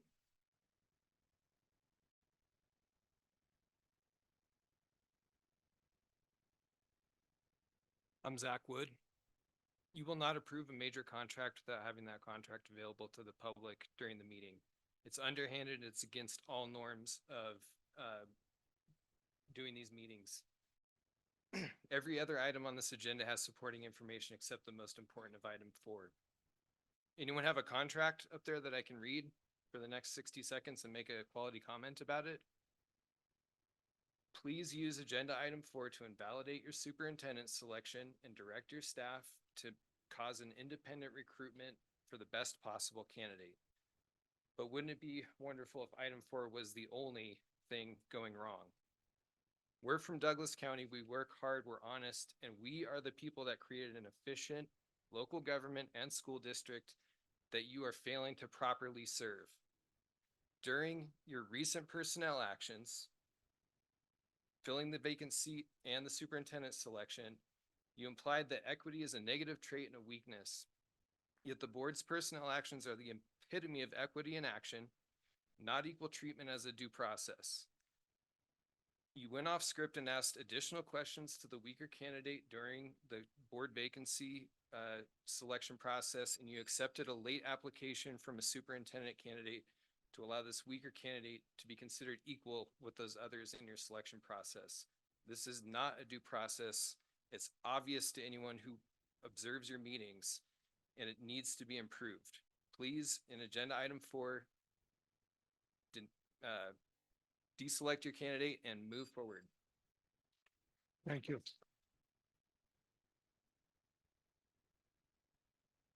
Number 80? No, I'm sorry. It was scribbled there.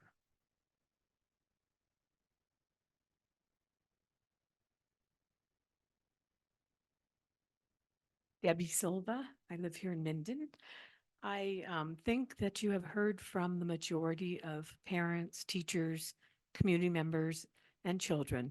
What they have told you is what the majority of the people in this community believe in. They believe that you have picked a candidate for superintendent who is not appropriate for this county. There are people who seem to think that we are the fringe. We're not the fringe. We are in fact representative of this community. And for some reason, we're being dismissed, not really listened to. And I think that it's really important that you try and hear what we're saying. I'm not here to put down the candidate, but I am here to say to the board members who have made this decision that you've made a mistake. As you said, it's okay to make mistakes. Now, own up to it. And please don't think that there is some other majority out there that you say voted you in. They don't come to these meetings. They're not here. They're not engaged. They're not supporting your agenda. You have maybe 4 to 6 who come. That's not the majority. This is what democracy looks like. This is what democracy looks like. I know you must believe in democracy.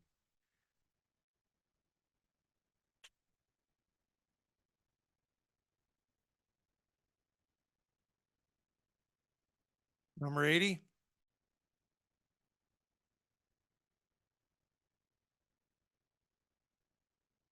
Jen Spohr, for the record. I'm speaking on behalf of my daughter Piper Spohr, who is a freshman here at DHS.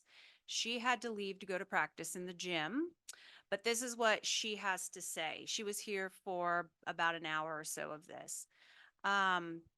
I was the student who spoke at the last special board meeting asking you to please not hire John Ramirez. Your decision is supposed to make us as students feel safe, and I don't feel safe. Also, I don't feel seen or heard. I don't think any of us students who are getting up to speak in front of you feel seen or heard because you're not listening to us. From a student's perspective, when you don't look at us when we speak, eye contact, and you ding the bell on us, we feel that our voice doesn't matter. Why do you even include us in these meetings? Because you don't really care what we think. You are going to do whatever you want. Even with all of these people here, you won't listen to any of them. I thought that the school board is supposed to make decisions that are very good for the students. I'm really confused. I'm so disappointed, and it breaks my heart that you are considering John Ramirez. I plead that you do better. Maybe ask yourself if your stubbornness and pride are getting in the way of what is best for students. In my 14-year-old brain, this sounds extremely foolish. That's from a 14-year-old.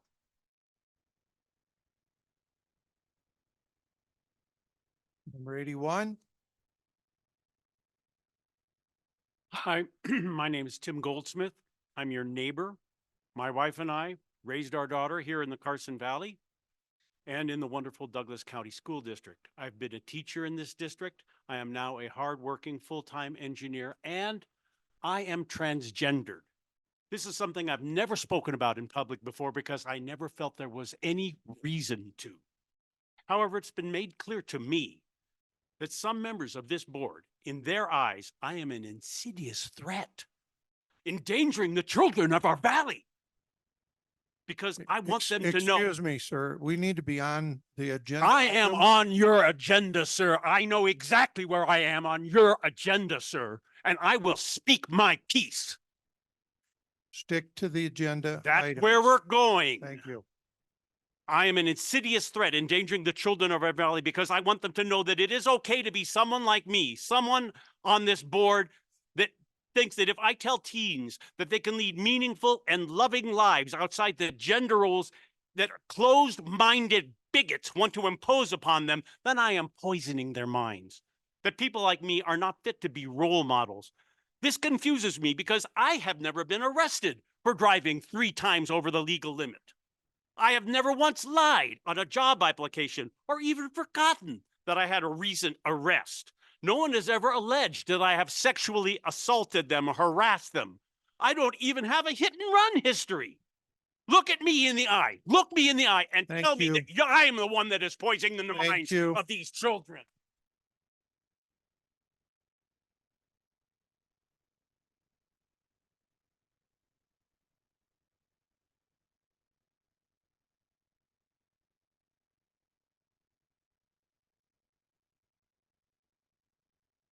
Number 83, 82.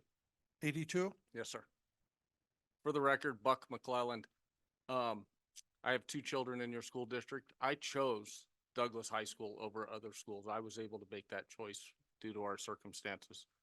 And I'm proud to say Douglas has been great to my child. My oldest child is one of your softball players. She's looking at playing softball at Princeton, UPenn, or Bucknell. And they have vetted this school to confirm that her education meets their standards, and it does. I don't want to go into rhetoric about what I feel about Mr. Ramirez, but I want to ask you guys if you feel he will continue that legacy of Douglas County education that my daughter is receiving, to give her an opportunity to make every dream of hers come true. This school district has done that. I do not have the confidence that your choice of leadership will continue that. Thank you.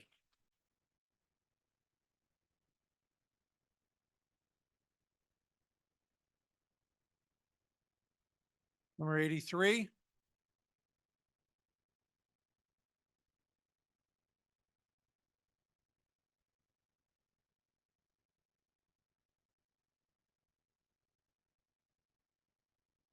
Leslie Hoganson for the record, and I am, I live in Minden. I'm going to continue reading what Mr. Swisher was not allowed to finish. Here are some questions I have for Mr. Gilbert and our trustees. The July 23rd contract, July 2023 contract that is attached to the agenda was never approved by the full board. It was only signed by 3 officers. Do you plan to do that in the future? 2, today, will trustees commit to reduce unnecessary requests and costs for legal services? 3, will Mr. Gilbert explain how his firm bills against the $7,500 monthly retainer he receives? Why are the board meetings that average of $6,000 a month not charged against the retainer? 4, why doesn't Mr. Gilbert attend board meetings alone, as there is certainly direct or indirect costs by having Ms. Sears and Ms. Jepson? I look forward to hearing Mr. Gilbert's presentation.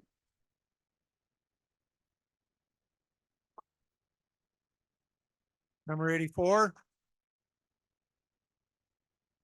That was me, just do better. 85,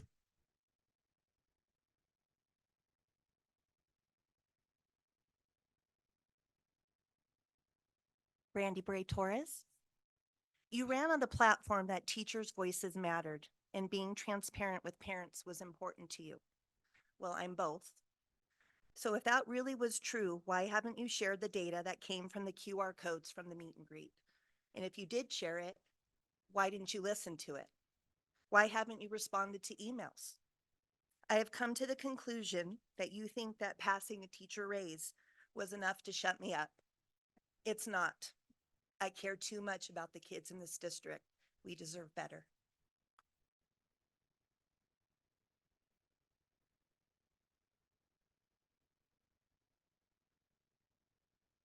Number 86.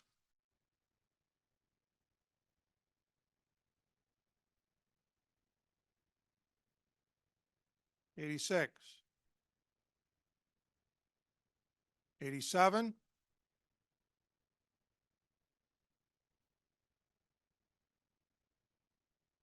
88.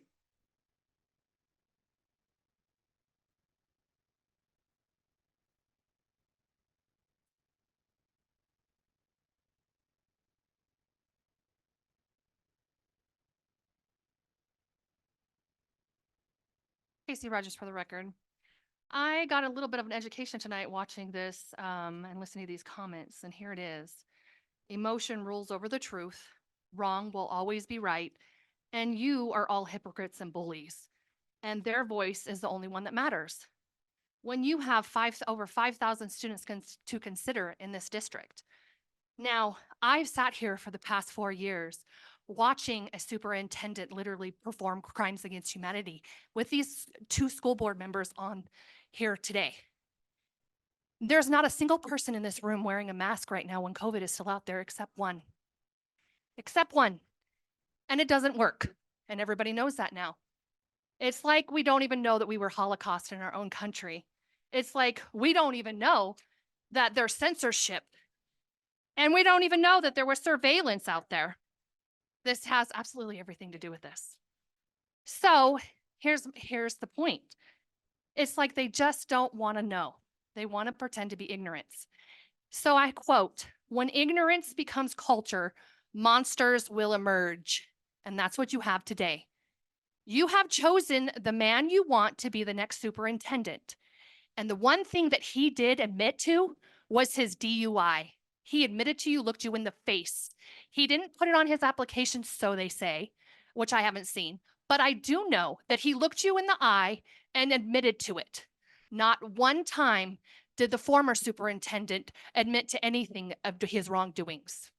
So if you have your man, you should choose him and let him do what he knows how to do best and superintend this school district, whether the mob likes it or not. There's enough ignorance going around, and it's in this room.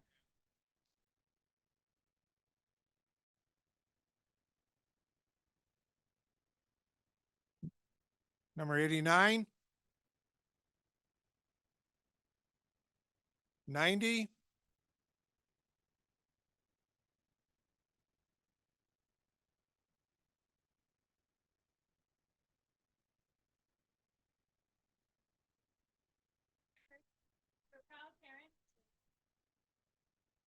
1st time.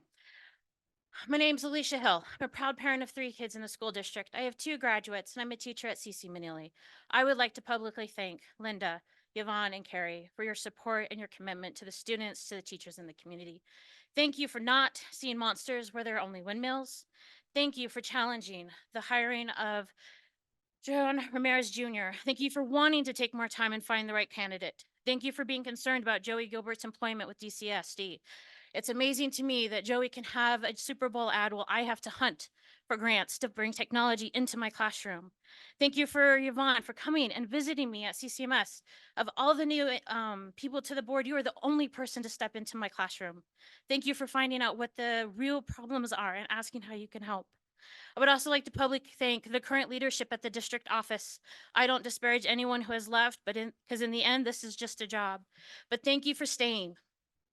Thank you for leading the teachers and the students. Thank you for visiting CC Manili and letting us ask you hard questions and to be humble in your answers. True leadership is a balance between strength and humility.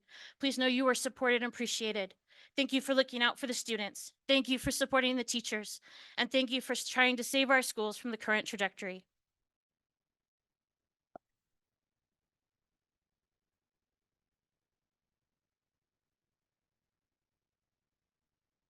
Ninety-one,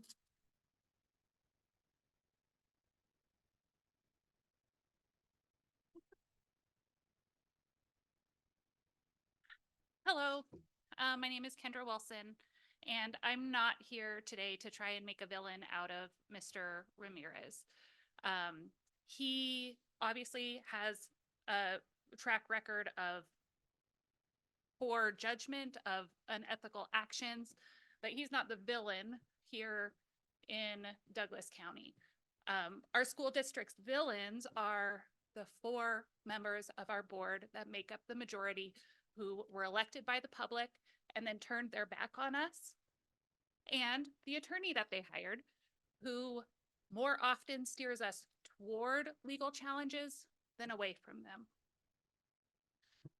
Regarding the contract for Mr. Ramirez, it would be unwise to hire what you consider the best out of such a small pool of candidates. Any hiring manager would tell you it takes so much energy and resources, more energy and resources, to remove an employee from a position after they have proven to be unfit than to spend the time and hire an appropriate candidate. I feel like my public comment has never been considered before. So if you do offer the contract, I hope it's a short one, and I hope it's one with a modest salary that reflects our concerns with his behavior. Thanks. We deserve a better board. Thanks.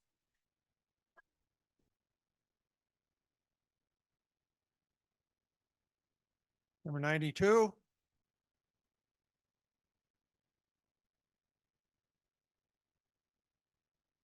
My name is Ann Arneson. I think the litmus test for a superintendent should be a DUI and a sexual misconduct. I think that's a pretty good litmus test right off the bat, so on for there. I'm concerned about Article 10 on the agenda, this Family Life Sex Education Advisory Council. With your poor decision-making, I wonder if you have the capacity to choose individuals that would reflect our community in this. And I'm just curious about that. And then the other thing is it number 4? Why do we, 6, the Nevada Association of School Boards. I think it's very suspect that you would want to leave that organization, that every other school, every other county in Nevada belongs to. It's only to our advantage to belong to it, no disadvantage. It makes it very suspect. What are you guys up to? Why do you hire this guy who's obviously not, shouldn't be in that position? And why do you want out of this? And then also, who's going to make those decisions about this advisory, whatever Thank it's you. called? No, wait. Thank you. Family Life Sex Education Advisory Council. Because, that Thank you. scares me. Thanks for looking at me, Mr. Burns. Rude. That's rude.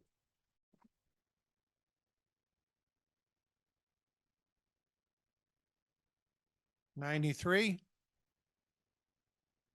Yeah, Mickey Trujillo for the record. Publicly, I want to thank Carrie and Yvonne and Linda for listening to the voice of our students, our families, and our educators. I am here tonight to speak specifically to Catherine, to Doug, and to Susan. Mr. Burns, so far I don't have evidence that you're going to listen to me, but the 3 of you, I have seen evidence that you care.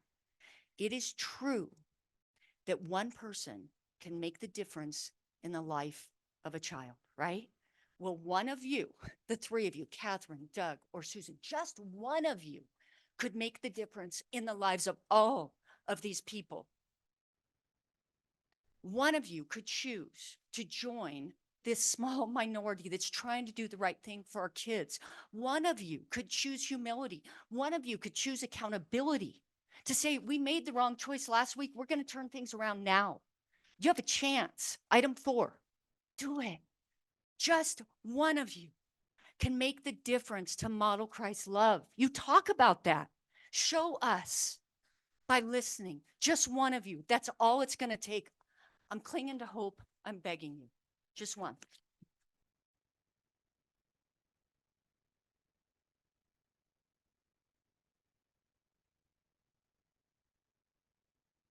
'94,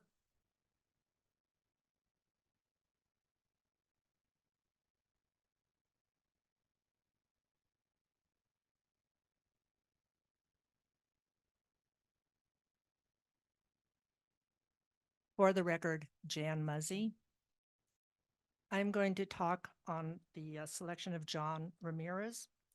It seems the majority of the speakers this evening are not colorblind. Many of them continue to state allegations as facts and are purposely ignoring the discovery, or should I say the lack of discovery, of a private investigator hired by the Globe, as stated by Megan Barth. The actions and comments from the majority remind me of the Salem witch hunt, where a few people riled a majority of the community to pillory, and worse, members of that community. Mr. Ramirez does have a track record of successes in the education arena. And I'd also like to say ditto to what Casey Rogers said. So whatever the school board chooses to do, I will support. Thank you.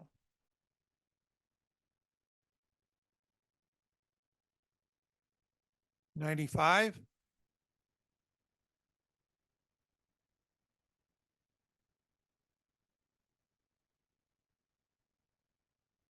Hi, Courtney Jenkins for the record. I am a parent, I am a Christian, and I'm an educator. As a parent, I teach my children that it's okay to make mistakes, but your character is shown in how you handle after the mistake. So my concern is that Mr. Ramirez made a mistake, but how he handled it afterwards was by referring to it as an oversight or something he didn't even remember. That mistake should be something that he thinks about every single day and that guides every single decision that he makes. The fact that he doesn't and he considered it an oversight is concerning. You guys have a chance to show your character. You made a mistake, and that's okay. But change your mind and do the right thing for our kids, because that's who's really affected here, and that's who matters. So I'm asking you, do better. Thank you.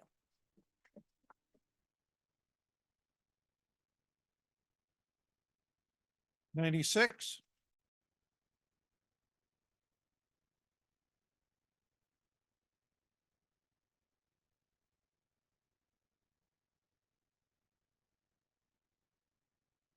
Hi, my name is Cameron Norberg. You hiring a new superintendent that lied on his application, and to me, I think of that as like lying on a test, because I'm in 7th grade and it's not okay. But this is much bigger. This is for an actual job, not just a grade, and I do not find that okay. Like, that's not reassuring that we're gonna be safe. And I feel like the majority of the school district wants someone that's honest and didn't lie on their application. And it's not okay to lie like that. Thank you very much. thank you.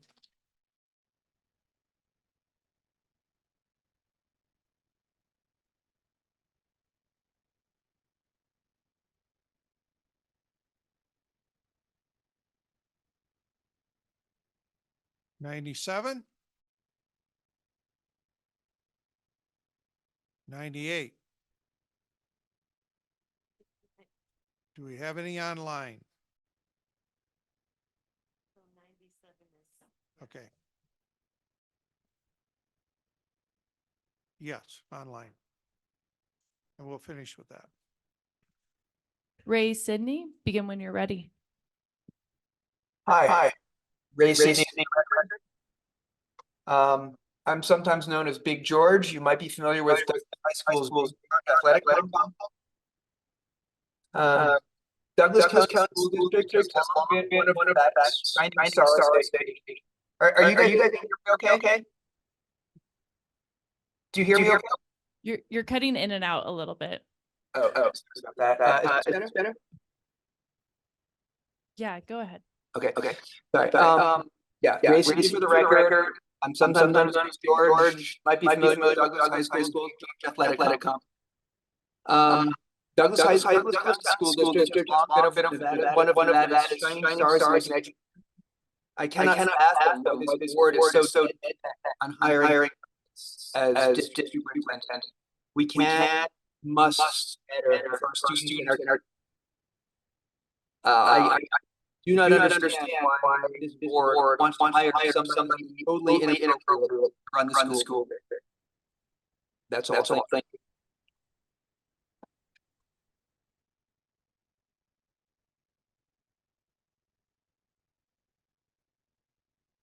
Mina, it's your turn to speak. Hello, everyone. This is Mina Dedman for the record. I am just calling in today because while I agree that Mr. Ramirez is unsuitable for employment at Douglas County School District, I believe that lying on an application and having the carelessness not to fully complete an application should be disqualifying for employment. However, my beef truly is not with him. I wear red. I belong to We Deserve a Better Board. I scrutinize the work of this school board because this is about the district that I love, that I devote my labor to, and that I trust my own children and my beloved students to. We have been asking for a board that asks for our trust and earns our trust. We have been asking for transparency, and we have asked for accountability. This board has repeatedly shoved off any members or any oversight, and tonight looks to do the same with NASB. It has taken nearly a year to invite a student voice to this board, and you have driven off many valuable members of our district leadership. And for that, we need to hold you accountable. The process to look for our new superintendent has been woefully unprepared. It's been shoddy, just like the running of most of our meetings. We hold you accountable.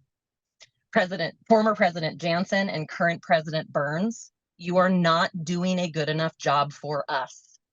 Please look for accountability, please look for guidance, or please step down.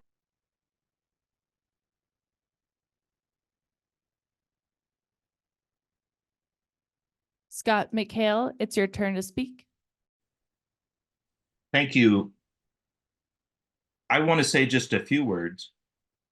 When we say DUIs don't matter, false statements don't matter, bullying leadership doesn't matter, sexual harassment accusations don't matter, what are we settling for? Are we really teaching our kids, our teachers, and our community that bad actions don't matter? This isn't personal, but I don't believe we should settle for average or marginal. I think we should choose somebody that has character and is a leader that we can respect and follow and rally behind. And most importantly, this leader should be a role model for our children. And thank you for your time.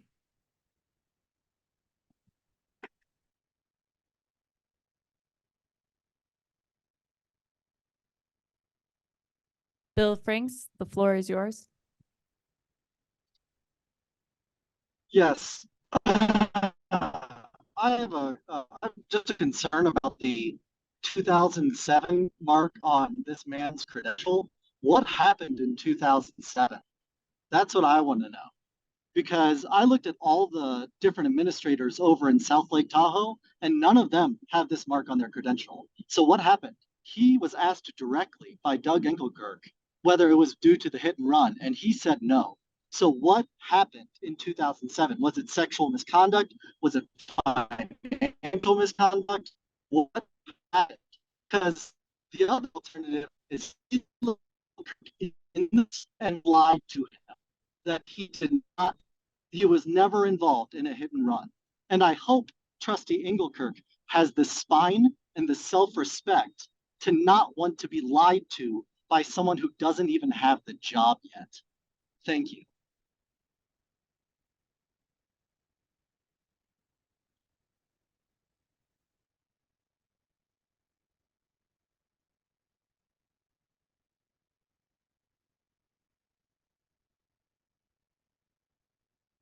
Kate Frills, begin when you're ready. Hi there. My name is Kate Frells. I am a Douglas High School graduate from 2016. In full transparency, I came here today to speak to Adam Dudman's resignation in relation to the personnel report agenda item. My academic and professional success would not have been possible without him, and his leaving the district was quite frankly inconceivable to me until I tuned in this evening. It breaks my heart to think about the experience that students today are having at a school that gave me such an incredible foundation. And I just sincerely ask as an alumni that this evening's comments and the loss of incredible talent and leadership is taken with appropriate gravity. Thank you.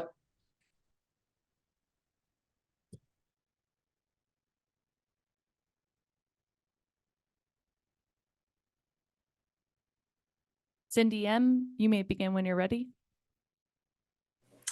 Good evening. For the record, my name is Cindy Martinez. I'm a resident of Washoe County, and I appreciate the time that you're affording me here to have some input.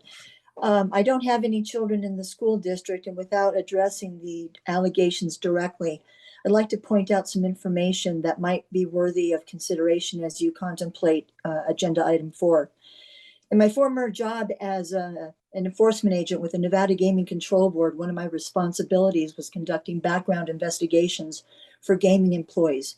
That would be Keno runners, cashiers, slot techs, pit supervisors. Nevada Revised Statute 463.335, specifically Section 12A, speaks to the suitability of a gaming employee. One of those elements is failed to disclose or misstated information or otherwise attempted to mislead the board with respect to any material fact contained in the application for registration as a gaming employee. That would be one of the points of consideration for objecting to a gaming registration for a gaming employee. And I would submit to you that, once again, without knowing all the facts, that a superintendent being on probation for a DUI may not be appropriate as a leadership position for the children of Douglas County and for the people who are going to be reporting to him. Now, a probationary DUI might be appropriate for a slot technician or a cashier, but I think it's worthy of reviewing that again, given the concern your community has about the contradictions in what he's reported to you as part of his resume. I wish you best of luck. Thank you.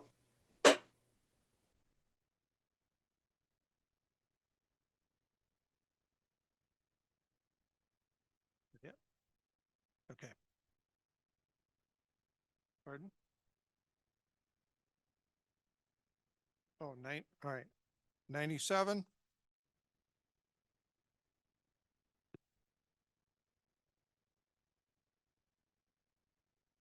Natalie Stevens, parent of 4 DCSD children, alumni myself of all levels of DCSD schools. I cannot understand how the 4 of you can sit up there tonight and every meeting with such disrespect and disregard for our children, parents, and DCSD staff. These are the people who make up our school district, not the Virginia Starretts of the room. We have asked over and over for our views to be heard. It's a majority view because we are the ones who have day-to-day investment. Your power trip to control this room, this board, this district will get you nowhere. Your decision to hire a man who shows poor decision-making, who has multiple terrifying accusations against him, has no place in my children's lives or their education. You are meeting by meeting tearing this district apart, and I'm scared for my children.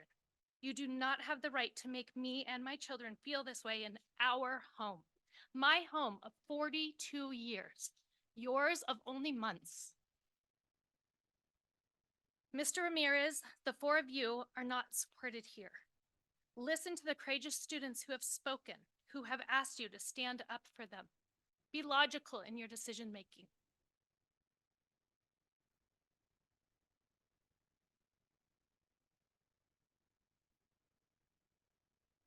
Is that all? All right, another one online.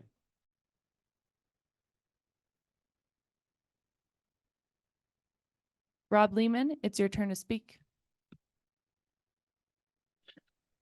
Rob Lehman, parent of 3. I'm calling in tonight to talk specifically about the DUI. There seems to be a distinction being drawn by President Burns and some of his supporters as to whether he actually lied on the application or not. A previous commenter said that a misdemeanor is not a criminal offense in California. And I'd like to read for her just a passage off of a DUI. This is a DUI lawyer's website. It's a guy who helps people who gets DUIs. He says, yes, many people are surprised to learn that DUI is a criminal offense and not just a traffic violation. But California has gotten consistently tougher on DUI for decades.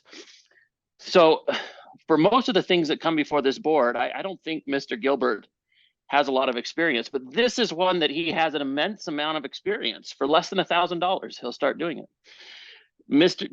I ask you to ask your counsel, was this a criminal offense or not? Was it a criminal offense or not? Did he lie on his application or not? If he did, he really should be disallowed. He's lying to you. So ask Mr. Gilbert, was this a criminal infraction or not? And then I also want to point out that that previous commenter also said that anybody who came into her class with these kind of responses would get an F. And I'm just going to say that that's not surprising. Thank you, That same commenter.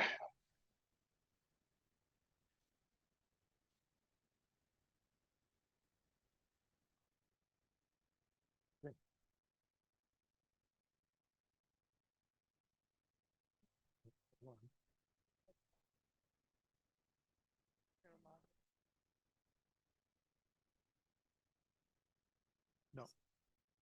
No. Okay.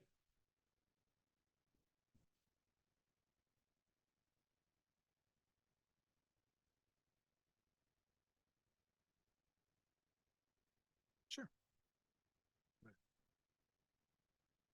I'd like to make just a quick comment. Just for the record, my family has lived here for over 40 years. My siblings went through this entire Douglas County School District. I have roots here for 45 years in the area with family. And so I'm not exactly just not invested in this county. I just want you to understand I do have a great deal of love for this county. Thank you. Okay. All right. Moving on. Number 3, consent items.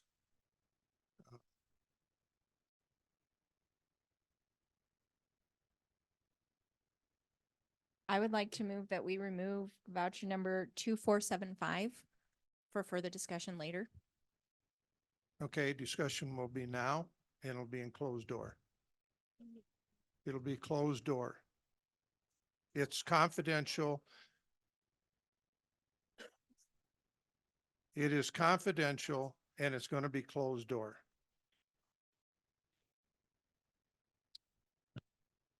President Burns, I would like to ask our legal if we're allowed to talk about things that are not confidential in the item 2475.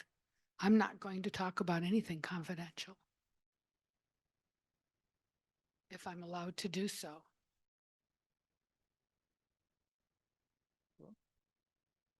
Mr. Gilbert said technically I can. Yes, You didn't as hear long us. as it's not confidential. She can.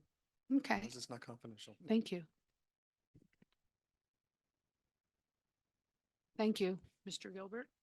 One of the things I wanted to pull out or talk about the money is that I wanted the public to know that we have spent $242,780.67 in the last 6 months. We're going to be close to 500,000 after we go for a year. We've had to move our budget from 160 to 450. Something else I did want to clear up about the money, and that was we keep hearing that the majority, our cost wouldn't be so high because of all the writ of mandamus and the public records request. Well, I went ahead and pulled everything out, made columns, and I do want the public to know, I think they have a right because they don't know this, that over 49.1% of this budget is from the general board administration, which is outside the retainer, and also from the board meetings. So that's almost half of it is that. Our writ of mandamus is 13%. Our public records request is 11%. The next thing is we have employee organization. I'm not sure what that was about, but that was 1.8. Education discrimination cases were 1.2. Open attorney general, open meeting law is only 3.4% of our budget. And then for some reason, there's bus driver negotiation. I don't think we should have even paid for that, but it was 1.2%. And I have the actual dollar amounts if you do need them. I can provide those to anybody who would like them. And yeah, that's what I wanted to say. Thank you for allowing me to do that. And thank you for putting these categories. I know that Sue Estes, now you guys can see, when you see the charges, you can see what they're tied to now. If it's a writ of mandamus, right? You can see that now. So I think that's an improvement. Now, if we can just get stopping the redactions of things, that's all. I think we're moving toward transparency, and I appreciate that. Thank you.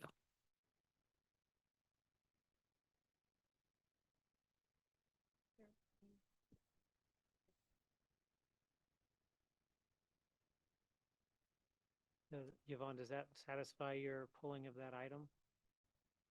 Well, I think there's a lot more to address than just that. Personally, I've had a lot of emails from constituents saying, they don't understand why. And I broke it down by hours. I strictly went by hours. And there are 2 members of our board that together have 62.2 hours of time with Joey Gilbert, just alone.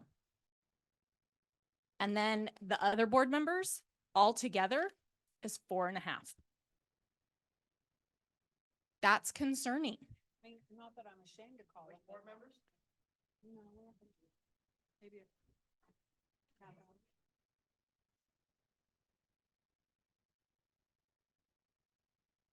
I'm not embarrassed about it.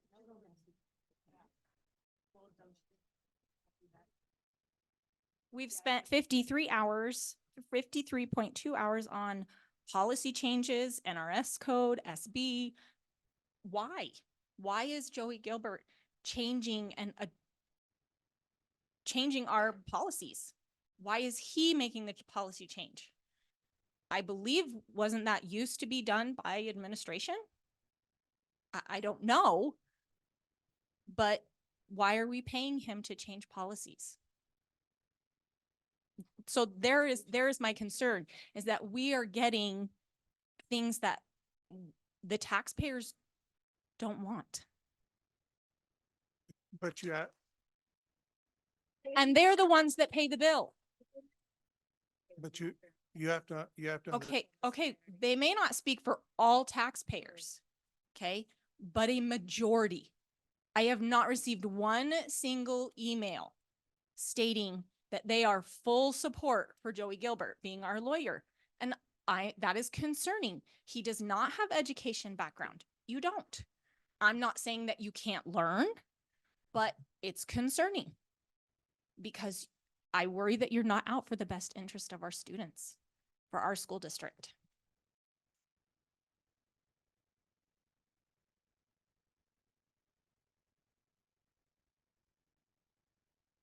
And technically, we don't have a legally binding contract yet. Actually, we don't. Number 18 in his contract states that the superintendent is required to sign the contract, and he did not. It does. Look it up. Number 18 on your contract says the superintendent has to sign the contract or it is ineffective. I could pull it up right now for you.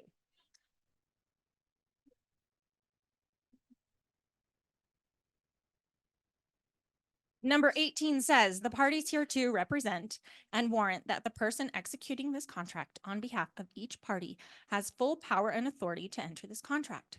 Contractor acknowledges that as required by statute or regulations, this contract is effective only after approved by DCSD's superintendent or chief financial officer, and only for the period specified in the contract.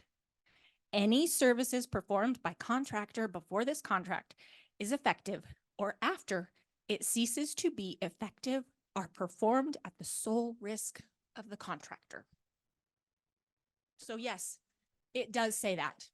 Well, we already went. This is the contract that I You want me to received. answer the question that you asked? I'm saying this is the contract that I received that the public has access to. Correct. And we already went over all of this at prior board meetings, that approve is not the same thing as execute. And it actually came back before the board and they voted whether or not to change it or keep it. And they voted and approved keeping the contract. So it was approved again by the board. I believe it was never voted on by the board. They did vote on it. And Tony McNaughta, who was your predecessor, voted in favor. Well, I am not Tony. Yeah, but the action of the board already held, But and you it- have to go by what the board already voted for. But the contract states, you have to go by what the contract It states. says approve, not execute. It says effective. It's ineffective.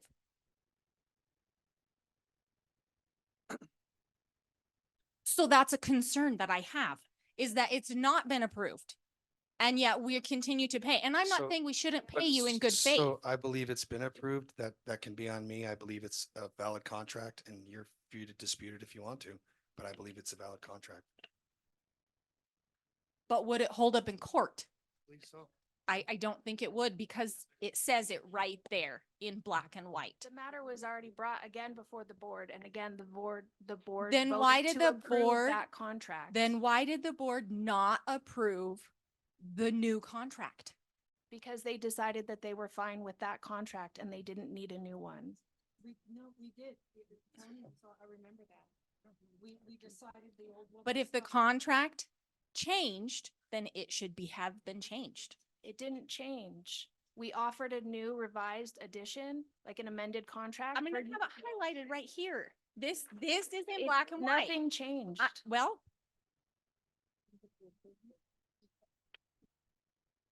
you're wrong. I would just like to say I'm in support of what you're saying.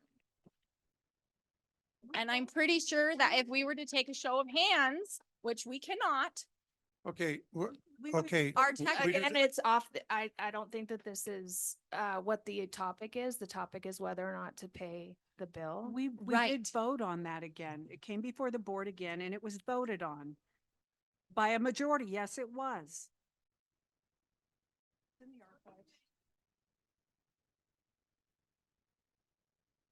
The discussion for the action item has to be on things that are on the agenda, and the action item is whether or not to approve Right. those charges. It's not whether or not you believe that there's a valid contract. Well, no, if there's no valid contract, then we shouldn't have to pay the bill. I'm not saying we don't You- pay the bill because you guys have done a lot of hard work. You'll have to challenge that. Because I sat right there and was one of the 5 that voted for it. So I do remember it. It is, you're gonna have to go in and go back into in the archives and find where it's not. Because I distinctly remember that. Yeah, It was a thing and it took a long. and there was 5 and it took quite a while. So you're telling me that I can have any contract say anything, but if the board decides something totally different, if it's not in black and white, then that we The go by board is that. The board is the vote. not the superintendent. The vote is actually the board that hires and fires. When it comes to legal counsel, it's the board. I understand that. So you're gonna have to find the records, but I can tell you, you're gonna find that there was 5-2 vote on it. Then why does the contract not reflect? I just told you, you said superintendent to sign for it. I know Keith Lewis didn't sign it. No, he didn't, because he didn't have to. There's 5 board members. She gave an explanation to it. So you're gonna have, So, you can challenge it. You're just gonna have to come up with the challenge. well, Because I remember the vote clearly. only 3 people signed that. That's The all- bylaws the state officers that is only the the only one officers are that's. allowed to sign. Yes, the officers are required to sign Correct, as which is as execute. well as the superintendent. That is what superintendent the is- contract states. It doesn't state that approve is not the same as execute. And And it was he- sent, but it was he sent in didn't an email he to did him not approve to have it. everybody sign, and that was his approval. I sat in the audience and I listened. I know that he did not approve it, which means that we need to Then work why through didn't that. he, then why didn't he oppose in the email? When we sent him the Because contract. in he the didn't email? receive the email. He did receive the email. It was sent to him. We've already had this discussion. I sat right there and I listened. He to the responded entire to, he thing. responded to the email. Okay, we're not and it gonna came back discuss it before the anymore unless board. we have facts. So you come up with the facts, bring it to the board, we'll look at it. So you're not pulling voucher number 2475. We just pulled it. We Okay. discussed it. Good. Now we have to vote Okay. of all the vouchers. Okay. Yeah, the whole consent.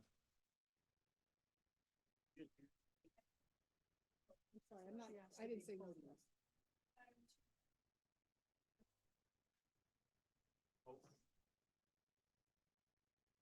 Oh, right. Okay.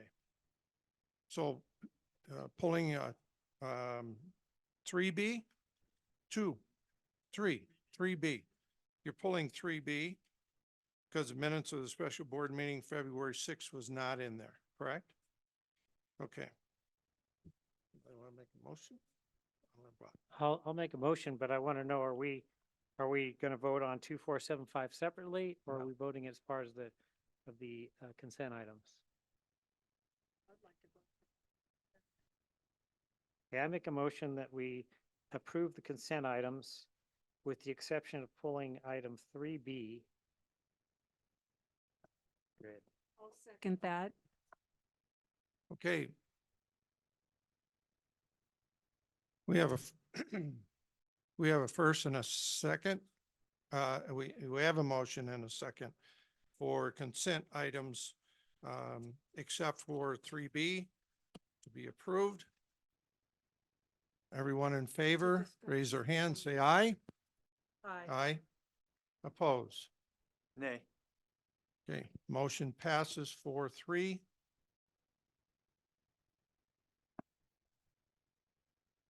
I'm sorry, Mr. Gangus and Wagstaff and Gilkerson.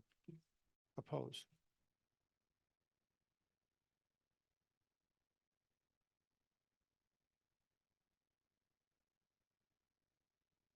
Okay, that includes all the way through G.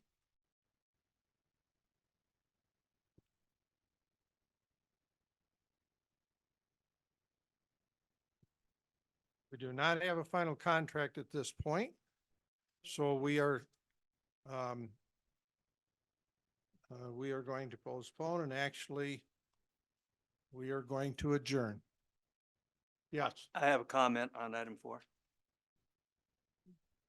yeah, we're not going there. Yeah, Are we Because- adjourning we're adjourning. for because- the night? For the night. What about the You have to have public comment at the end. Yeah. We will pick this up at another meeting, a special meeting coming up. You can't keep having special meetings. They cost a fortune. Cost a fortune to have sitting here and going through all of Okay. this continually too. Okay. You can make a motion. Right. Yeah, but I want to talk about where are we at the conference? Did we turn it down or? Where are we at? Can we hear, it's the public, that's what they want to know. I don't want to make it crazy. I just want to know the process that you've gone through so far. It's in the, we have to do that in the public, right? In the public. We don't even have a contract.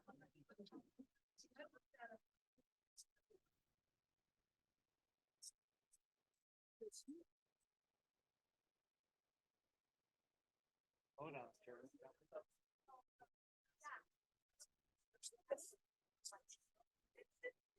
How sad that somebody, but how sad that somebody can push somebody out. It is sad, because of accusation. It's very sad. Yeah, I know. It's very sad.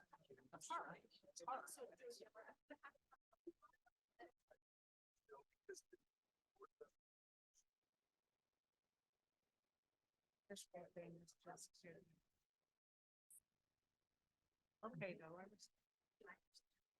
We're not terminating Jeannie's contract. Asby's here. Asby's here. Speaking from Lincoln County.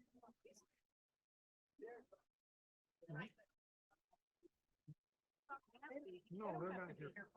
They weren't here. They wanted to maybe go. They already came, they already spoke. Jeannie has a presentation. Okay, can we do that before we let Jeannie do a presentation? People need to hear something about the contract. People, look, talk to the president, not me. I know.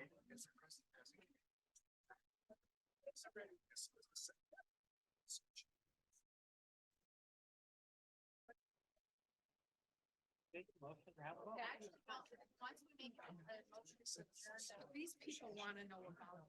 Okay.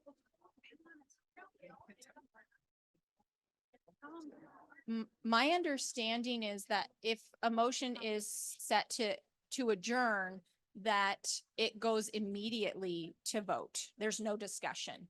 Is that correct? Correct. Okay. I mean, there's a lot of things about it that. You can discuss after. You can discuss after the motion and second it. Then you can discuss it before you vote. Discussion. But There's no I was gonna debate. say There's there's no no debate or no discussion. We talked about that last week. Okay. President Burns, All right, any member, any trustee can make a motion to adjourn the meeting at any time. It exactly. requires a second. There's no debate. It goes to a vote. Majority vote. Okay. I like that better. Okay, there's a motion on the floor to adjourn. Who made the motion? I did. I didn't hear you say. Yeah. You're not supposed to make motions, Mr. President. I know Ms. Jansen did. You're not supposed to second. There's a motion. Is there a second? Sorry, Maddie. Okay. Okay, there's no second. We're going to keep going.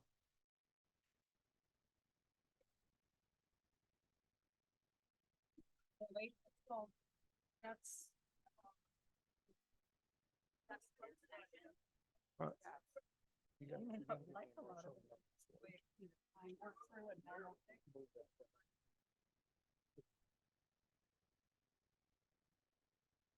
I'd like to make a motion, which we will be discussing about the motion. I would like to make a motion to postpone the approval of a contract until our next board meeting, the second Tuesday in March, when we will have a contract that is complete and that we can review and the public can see before we have the meeting. Sorry, it's wordy. I'll second that. I would like to discuss. All right. Last meeting, last week, Marty Swisher came up to me and said he was disappointed that I did not share my reasons for voting for Mr. Ramirez. I would like to basically read a statement here that might help this whole situation. I've listened to 2 board meetings worth of public comment on the idea of hiring Mr. Ramirez.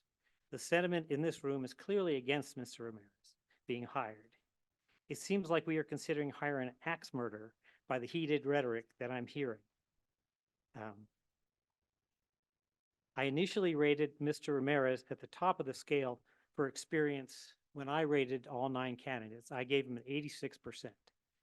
And the reason I did that was I liked the experience he had working in challenging districts and producing results. I did not do a deep dive at that time.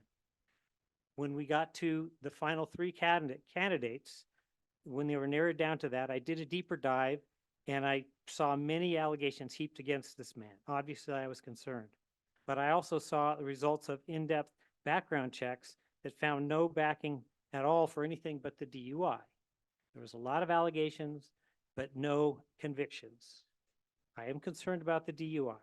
I believe that this district has to make some difficult decisions to weather the storm of declining enrollment and other issues we have. I see Mr. Ramirez as someone who has worked in some difficult situations and produced results. That's what we need. As for not being in a hurry to seat a superintendent, I'm not so sure about that. Jeannie's done a great job as interim superintendent, but I believe she would like to be relieved of this burden and released back to the job she has had and loved. There are issues that need to be dealt with that can't wait for months to go by. So on the one hand, I see someone who, given the chance, could make hard decisions necessary to guide our district forward. But on the other hand, I see so many that would make it hard for him to work effectively to what I see as an overblown sense of outrage on what are mostly unproven allegations. It sickens me to see such a public lynching, but I don't see how Mr. Ramirez could adequately do his job with the vitriol that has been thrown at him. The well has been poisoned, so I plan to vote against approving whatever contract is agreed to.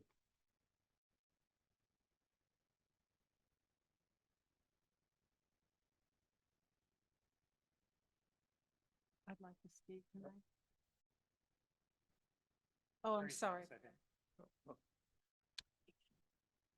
Okay. Mr. Ramirez is still on probation for the DUI that he chose not to disclose on his application.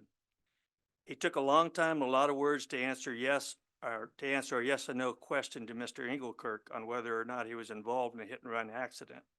He finally answered no when he was asked the question the second time. I have read that he was in a hit and run accident and pled no contest to the charge. If that is true, it would be considered another conviction that was not disclosed. I could be wrong, but I counted only 8 years of superintendent experience on his application, not 10 as he stated. 6 years in Salinas, 2 years in Stockton. Another oversight?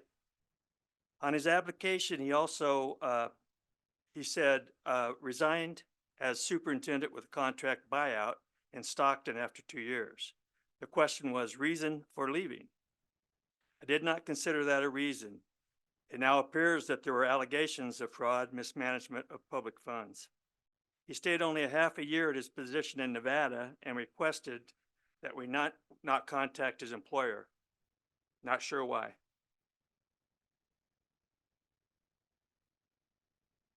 District brought out my contact was the explanation to the question, have you ever failed to be rehired, been asked to resign a position, resigned to avoid termination, or terminated from employment? That does not answer any portion of any of that question. I now read that he was terminated from superintendent emeritus contract. Might that have been a reason? This would be the same in my mind for any applicant for superintendent of our school district. Any allegations, true or not, of sexual harassment is a disqualifier for me. I cannot take the chance with our children and our employees. I don't know why this contract is even in front of us. It is plain as the nose on our faces. Mr. Ramirez does not belong in Douglas County, let alone as superintendent of our schools. He's just looking at a landing spot until the next scandal drives him out. I implore this board to do what's right do the right thing and start over. We need to use an outside source to find a candidate for us. Then slowly, carefully, surely, with all stakeholders, pick the very best candidate to be our superintendent. This community, the school district, the school employees, and most especially our children deserve better. Thank you.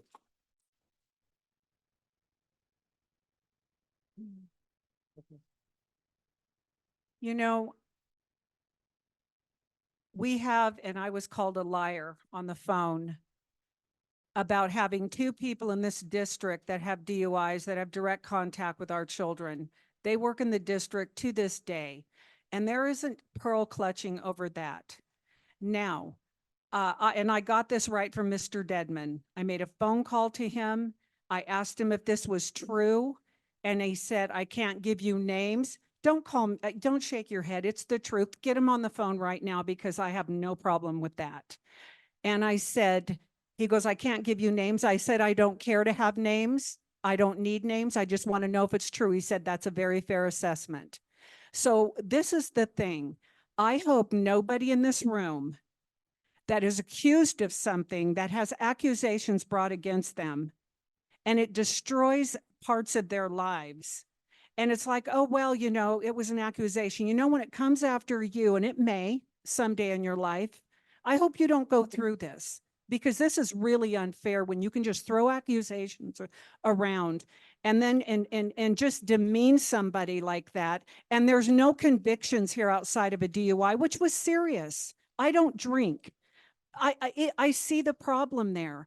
But what I'm saying is that I think this is disgraceful all the way around, that because people say things, look at what's been said in the papers about it. I can say for me, there is no relationship with the truth for most of that, but yet it's said, it's in the media, you can Google it. What does that mean? I hope this never comes for you guys. I really do. Thank you. Okay, You know, you know what? Okay, all right. Imperfect as it was, I hope it never comes for you. Do not engage in conversations. Yep. All right. So, Mr. Burns, can I say something? How sad, how sad. yes. What I'd like to say is this, that I've been here a very long time too, and my children both went through school here. We have fabulous teachers, and we heard from them, and I've heard from a lot of them. I received, oh gosh, I counted how many emails, and I know you guys got them too. I got over 120 emails from teachers and parents and some community members, and all their emails were around, please do not hire Mr. Ramirez. I did not receive one, not one, that said, hey, good job hiring him. Not one. And Doug, thank you, because you are listening to the teachers, and that's who we need to listen to. You know what? That's their boss. And if they're not going to respect him, and our kids, that's the superintendent's their role model. If they can't look up to him when he walks into a school and the kids are going to go, hey, there goes our superintendent who's got a DUI and lied on his application. That's what they're looking up to. That's not who we want our kids to look up to. I think that we deserve the best here in Douglas County. A D+ is what he scored. And to me, I don't know, somebody said something about an F, and I was sitting here going, he got a D+. We can do better than that, you guys. We should. I want to bring somebody in that we all agree on, that we all give them A's, and we go, yes, we like this person. That's what's going to bring this board back together and help us work together. Is the number one thing is we have to agree on a superintendent. We can't be divided. We have to be together.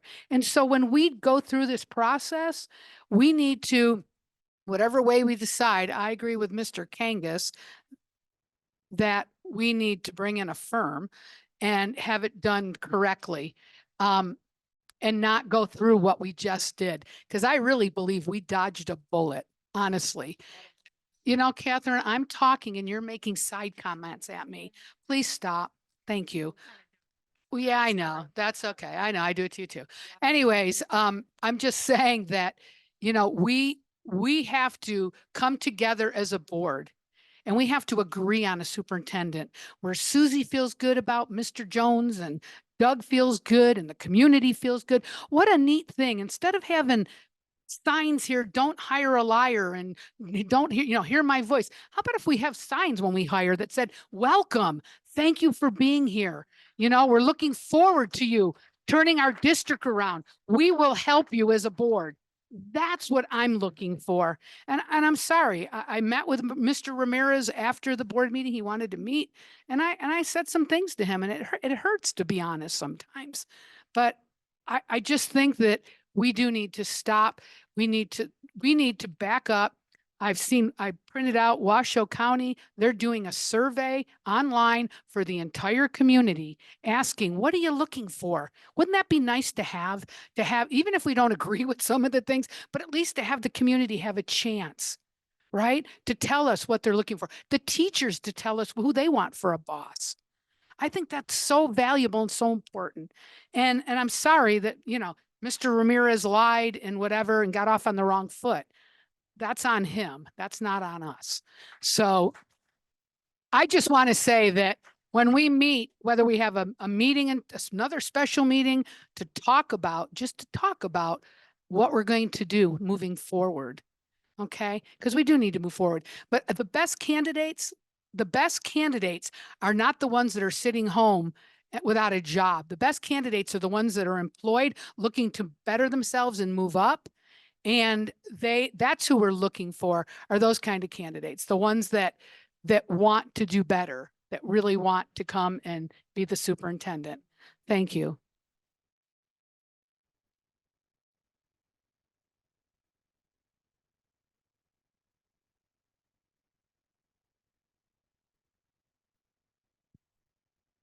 I know I didn't say very much last week and it was because it was hard. It was a hard decision. My microphone's on. Can you hear me now? Okay. I said I didn't talk last week because it was a very hard decision. So on Wednesday morning, I'm the one that called Megan Barth and I said, Megan, we just hired a superintendent and there's a lot of questions and I don't know, I didn't know about these before. Would you please look into it? Do not leave any rock unturned. So she came and spoke today. You heard what she said. And here we are. But I did want to know what was true. At this point, I still don't really know what's true and not true. So thank you. I just wanted to tell you what I was thinking because I was asked and I didn't answer before, so I'm answering you now.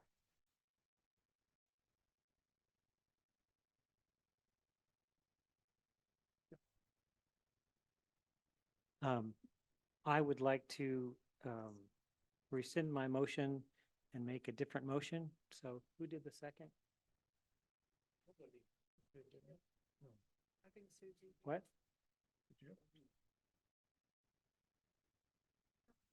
I understand. Well, okay, maybe it won't be, but that'll be up for you guys to tell me. I rescind my second. Okay. I would like to make a motion that I don't know how to say this. Basically, I don't want to have to discuss item 4 at the next board meeting. So maybe I need a little help here how we would do this. I think what instead I would like to do is figure out what kind of process we're going to use in the future. Because if we decide to go with outside services, it's going to cost us $78,000 to $80,000. Well, I talked to a firm and they said a third of I don't think that, so I think you have to stick to what the action item is. Can I just- even in the can I table it? discussion Of what your discussion. Can I Yeah, make a motion to table it? Yeah, absolutely. Okay, I make a motion to table item 4. Second. Could we just remove item number 4? No, tabling means we're going to talk about this Can we make a motion? Hold on, hold on. So if you want to maybe make a motion to, well, you don't have a contract there. So could we make a motion to no longer offer Mr. Ramirez the contract? No. No, that's not. You- It's whether to approve the proposed contract outlining the terms. So you can make a motion to not approve it. Okay, I Correct, rescind, because it was still being I negotiated. rescind So my, that's why it's not included. I rescind my tabling motion. I rescind my second. Okay, I would like to make a motion not to approve the contract for Mr. Ramirez. I'll second that. Okay, we have a motion and a second. Do we need discussion? Any discussion? No discussion? We take a vote? All in favor of the motion? Do we need it repeated? Probably. Okay, Let's do that for sure, for Right. record. can you repeat that, Karen? Or Doug, can you repeat that? This one's easy, go ahead.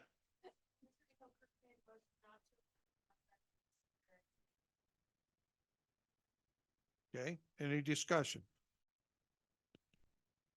Okay, all in favor, raise your hand and say aye. Aye. Those opposed? Okay, motion carries.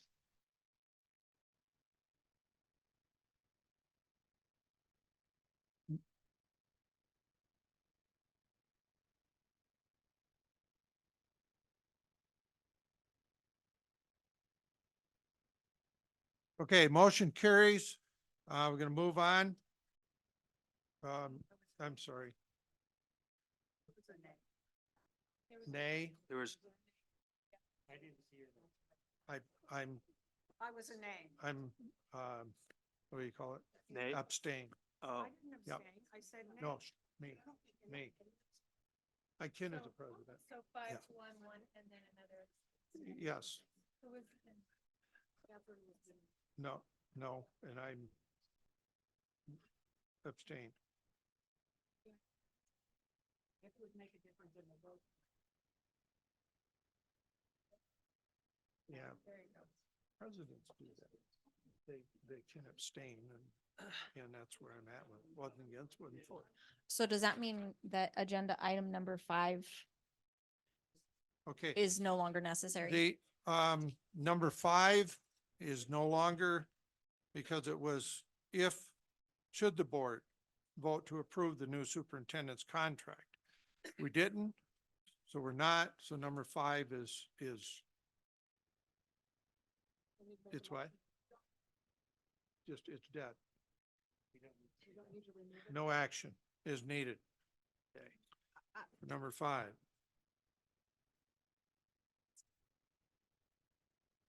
Okay. Number 6, Nevada Association of School Boards, NASB.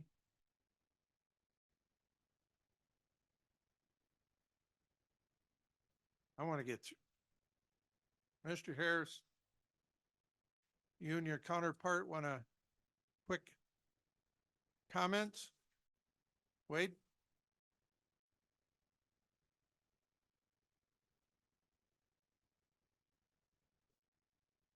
I know you weren't prepared because I told you wasn't gonna have time, but go ahead. always prepared. As you know, the Nevada Association of School Boards, we have several functions that we do. One is we provide, professional development, for school boards, for every school board member.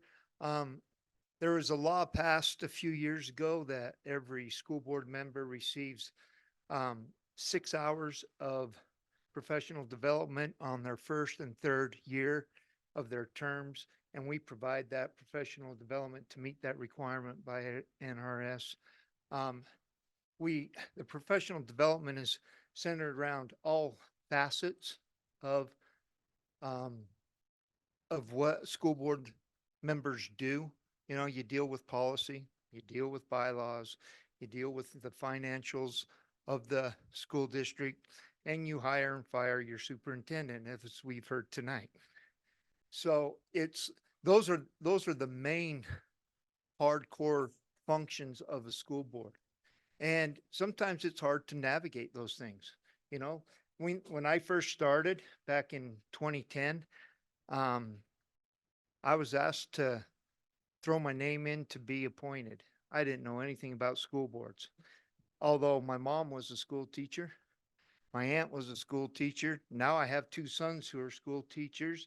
My cousin's a school teacher. My sister's a school teacher. So I learned real fast on what's good and what's not as a school board member, because they were always in my ears, right? Telling me what's going on. And so NASB has helped me navigate that. NASB has given me the tools that I need to rely on student outcomes. What are the goals of the school district? This is something that we talk about in our meetings. This is something that we try to do in our professional development meetings, is to develop the goals of the district.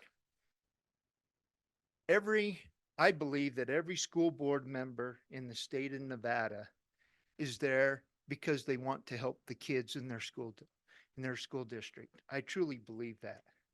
And it's hard because it's hard to understand school districts at times. There's a lot of different questions and there's a lot of different answers out there. And so NASB helps us come together as school board members with other school districts to talk about those issues, to help navigate those issues. And so that's why we believe that the Nevada Association of School Boards is an important organization in this state. One of the other things that we have more recently started getting into is when the legislature meets, the most bills are centered around education. Last session, there was 378 bills proposed. Just for education that affects education. That's a lot of bills that affect education. And that is like a normal legislative session. So we have several bills, and it seems like as school board members, we are always playing defense against bills. We let everybody else present bills.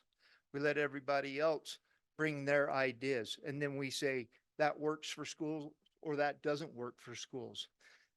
The Nevada Association of School Boards, we have made a determination. We want to play offense. What we want to do is introduce our own bills to help student outcomes. And through the organization and through the support of all school districts across the state of Nevada, we actually have quite a bit of power and quite a bit of say. We've been able to, for now, hold off appointed school boards. That's been something that has been a fight since 2011. And that is something that keeps coming up, is appoint school board members instead of having the election. We believe that the election is our democratic right. You know, that's what it's all about, is the voice of the people choosing people to represent them. And so that's one of the things that we've been fighting since 2011, and we'll continue to fight that because we feel real strong about that. So in this next session, you're going to see the Nevada Association of School Boards come forth with their own education bills and try and get things that help school boards and help student funding and help school funding and help our students have better outcomes. Thank you. Oh, hang on. I got questions for you. I know. I'll just be quick.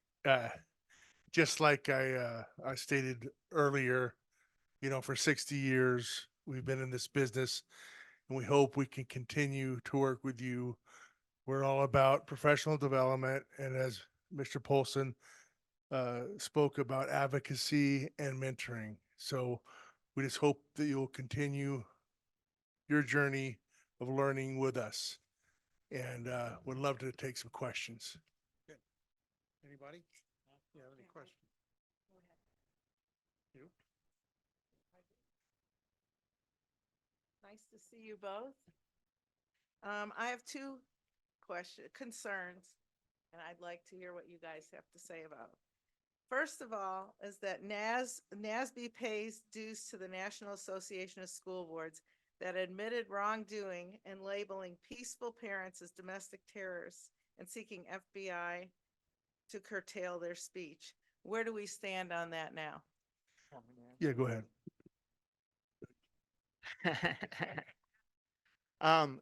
Yeah, that was very concerning, wasn't it? I mean, that happened back in the COVID years. And what happened there was the executive director went to the national. He was the executive director of the National School Board Association. And what he ended up doing was writing a letter to President Biden and supporting all of the COVID things that they did and everything. But he did not go to the membership of the states, of all the states that make up the NSBA. And as a result, there was several states that left the Nevada School Board Association, the National School Board Association. That happened. There was about, I believe, 24 to 26, something like that, that left NSBA and started their own association. Since that time, about 10 of those states have come back to the NSBA. The executive director was terminated, and a new director was selected, and then we've moved on. During that time, and remember, the Nevada Association of School Boards is 17 districts. We're not one, we're 17 separate districts. We had discussions as the board of directors, and when you have a representation, you have a board of director on our organization.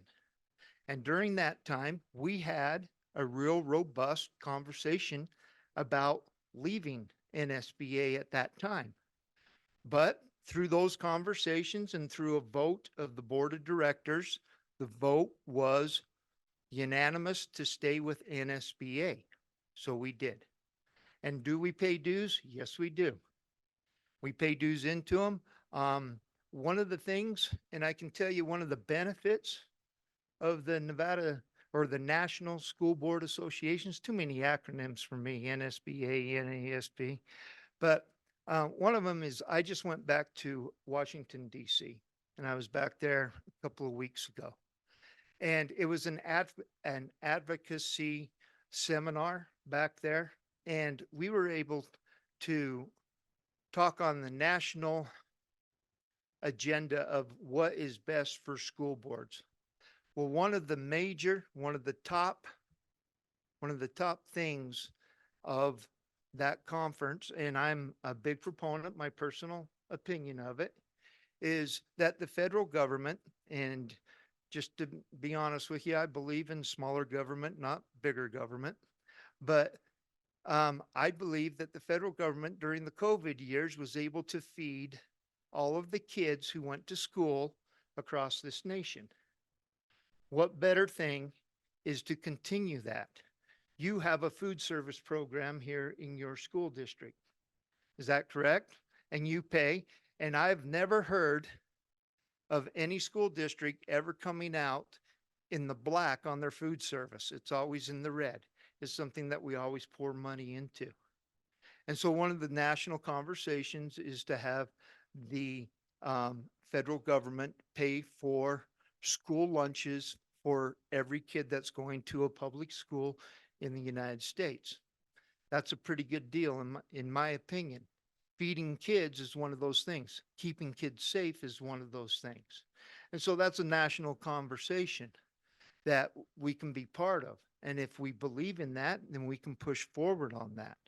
And we can push forward in this state doing the same thing. Do you know that the state of Nevada currently is the only state in the nation this year to feed all of their kids in the state of Nevada? Everybody else, there's not.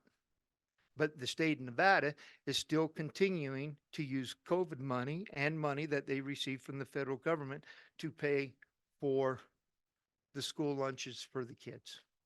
So I hope that answers your question. So I have one more, and either of you can answer it. So I was at the seminar that you had in Las Vegas in Henderson. It was very nice. But on Saturday night, you had a keynote speaker from the National, from Washington, D.C. And she started her speech in the most bizarre way. She says, "We all know that natural and logical consequences do not change student behavior." And I couldn't disagree with that more. James Dobson, children that don't get natural and logical consequences end up with mental illness. The biggest problem with our children right now is mental illness. How can you say consequences don't work? Consequences work in the natural world, and they work as a lifelong teacher. They always worked. And I don't understand that. I don't understand why she was our keynote speaker. And I would like to hear what you gentlemen have to say. Let me add something to that. Sure. This district does believe in disciplinary actions for multiple things. If you're cheating, if you're, whatever consequences does work, and the teachers here know how well it works. Go ahead. Okay. Yeah, I'll respond to that because I'm in charge of organizing that event, as you know. And we usually have either the executive director of the National Association interact with us or the president. This year we asked for both of them. And as you know, we had both the president of the National Association there and the executive director, and they spoke for an hour. I don't remember word for word what she said, but I can tell you what, from my experience, they do believe in discipline. They believe in consequences for kids. So I don't know what happened there. I am sad that I didn't hear about this before, so we could have some interaction, with them. If there was something said or misunderstood, that's my job to make sure we take care of that. So I hope that answered your question. Okay, thank you for being here, by the way. And I know we have differences, Rick, but let me just say this.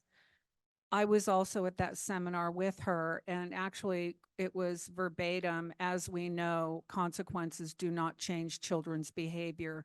And they went on to talk about punishment causes kids to go from school to prison, and that's restorative justice. And if you look across the nation, how's that working out? We've got teachers that can't control many anyway, that have complained to me, that can't have a hard time controlling the classroom. You can't say no, you can't this and that. It does hamstring, it does. And then for me, and the reason that I've soured on NASB is my first educational experience with you guys in Reno was, open meeting law for a few minutes, and then we went into the MTSS. Now I looked it up and really looked through it. There's different ways it's approached in different states, how they do the multi-tier system and so forth. But what was troubling to me, and it seems to be a theme, at least for me, because I only know the education I've had, the professional development, is that when you show, again, the pipeline from school to prison, back to, but it showed people of all, minority colors holding a board with more people on top, and then another board with more people of color on top, and then a white guy at the top in a suit. And I mean, come on, that's icky, really. And, but it's icky because what it's assuming is that it's suppression. I mean, that's the message. There's no other way to look at it. Now, I'm just saying, if you want to do whatever in higher education, I don't think that belongs being put in the young minds of our children. They have enough on their shoulders. So that was a big negative for me, Rick. And it was from there, it just went from there, and then going to the thing and then having that. And I mean, what's that about?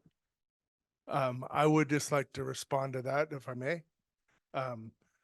Because, and as you said, we may respectfully disagree, And if we all think alike, no one thinks. That's one of my favorite sayings. And that's what we encourage in NASB, to get in there and figure out what the best thing is. I was very sad because we had a lot of conversations between us that you did not go to our MTSS training, our extended training in Las Vegas last year. You were signed up, but then you withdrew. And I think if you were there, you would have a different experience and an impression. And all I can say is that is what it needs to happen, is that type of training. And then after you went through that whole thing, I'd be happy to talk to you, but I think you would feel differently about your opinion of MTSS if you attended that training. Okay, having seen that, can you imagine? It's like, that's kind of poison the water for me. I mean, honestly, if that's part of it, then that's enough for me. I mean, if that's even a remotely part of it, that's enough for me, because that has no place, in my opinion, any kind of social justice stuff, in my opinion, in education. We are here to prepare them for other things, not to be social justice warriors. And that's what that felt like to me. Do you know what I mean? So I'm just being straight up. This Yeah. is just my opinion. No, and I appreciate it. And I'm being straight up with you. So too. that's why I didn't go to the Okay. other one, and quite frankly. Okay, thank you. Okay.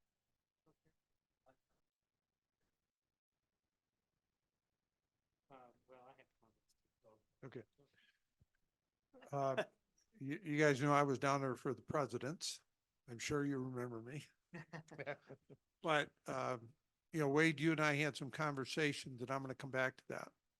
But, and I can honestly say my antennas were up, and I can honestly say I really didn't have a problem with anything during that sessions. And because I didn't hear anything that I didn't really line up. So I'm going to come, and I'm saying that for the simple fact is, I'm a believer in stop all the extra stuff piled on our teachers and our administration and get back to teaching. Now I'm going to bring up the elephant in the room. We're 50th in the nation. And we have to. NASB, as well as all the districts, have got to do something. We cannot continue the way we are. Now, Wade, I know you told me you increased 3%, 3 years in a row? Yeah, that is correct. So our board went through a thing called Silver State Governance. And we did this back in 2019. And it was a workshop that our school board did. And it was through the Nevada Association of School Boards. We spent 2 days in a room, and Lyon County was there, and we were there, and I forget who the third one. There was another school district there, and we went through this training to create and try and create goals that would increase student outcomes in our school district. I understand the conversation about the state of Nevada. I can't change the state of Nevada. I can only change Lincoln County School District. And so that's where I focus on is Lincoln County, because if we're doing better, hopefully then things can change statewide. But what we ended up doing is over the next 3-4 years. In fact, we just did it last night at my own school board. We went back through our goals, redefined them, put some guardrails up, and we spent a lot of agonizing time over developing what we were going to do to increase student outcomes. And think about that. How do you measure it? How do you create the curriculum to show progress in schools? And so what we ended up doing is we decided that we changed our curriculum. It's probably been 5 years ago, 6 years ago. And we went to a learner and me kind of scenario where the kid can move as fast as they want, or if they're a slower learner, then they end up going at their own pace. But they learn, we've learned that kids learn in different avenues and different ways now. And so what we ended up doing was trying to create the curriculum so that we could see in our third graders and our eighth graders a progress. And we did math, science, and literature. And when we went to this base, and the first year we were just kind of throwing numbers out. And what we did is we used the SBAC test. And if you're in education, testing, there's no other measurement, even though it sucks. And I'm going to say that testing sucks, you know, because you don't know how the kid is that day that he walks in, what happened at home. Are they having a good day, bad day? So, but you're getting a snap picture in time. And so what we ended up doing was we threw these numbers out and we said, okay, from the last SBAC test that we had, our school district, our third graders, we had 38% that were meeting requirements or above, 38% of all of our third graders. And then in the eighth grade, we measured that. And I can't remember. I think it was pretty close, 39% or something. And so we had the SBAC test, and it was these percentages for math and for reading, for literature, and for science. And then the next time they took it, we measured it. Did we show an increase through the curriculum that we established? And in the very beginning, it's only done twice a year, so it's a snapshot in time, twice a year. And we have significantly showed an increase by 3%. So now, here we are, 4 years later, we were one of the few school districts during COVID in 2020 and 2021. We showed a 3% across the board increase in all of our students testing. And last night, we were finally getting to the point where our third graders next year will be eighth graders, right? Because we're only focusing on the third and the eighth grade. And then if they move through the system, we should see it after when they hit eighth grade, we should see that improvement and how much that improvement is, right?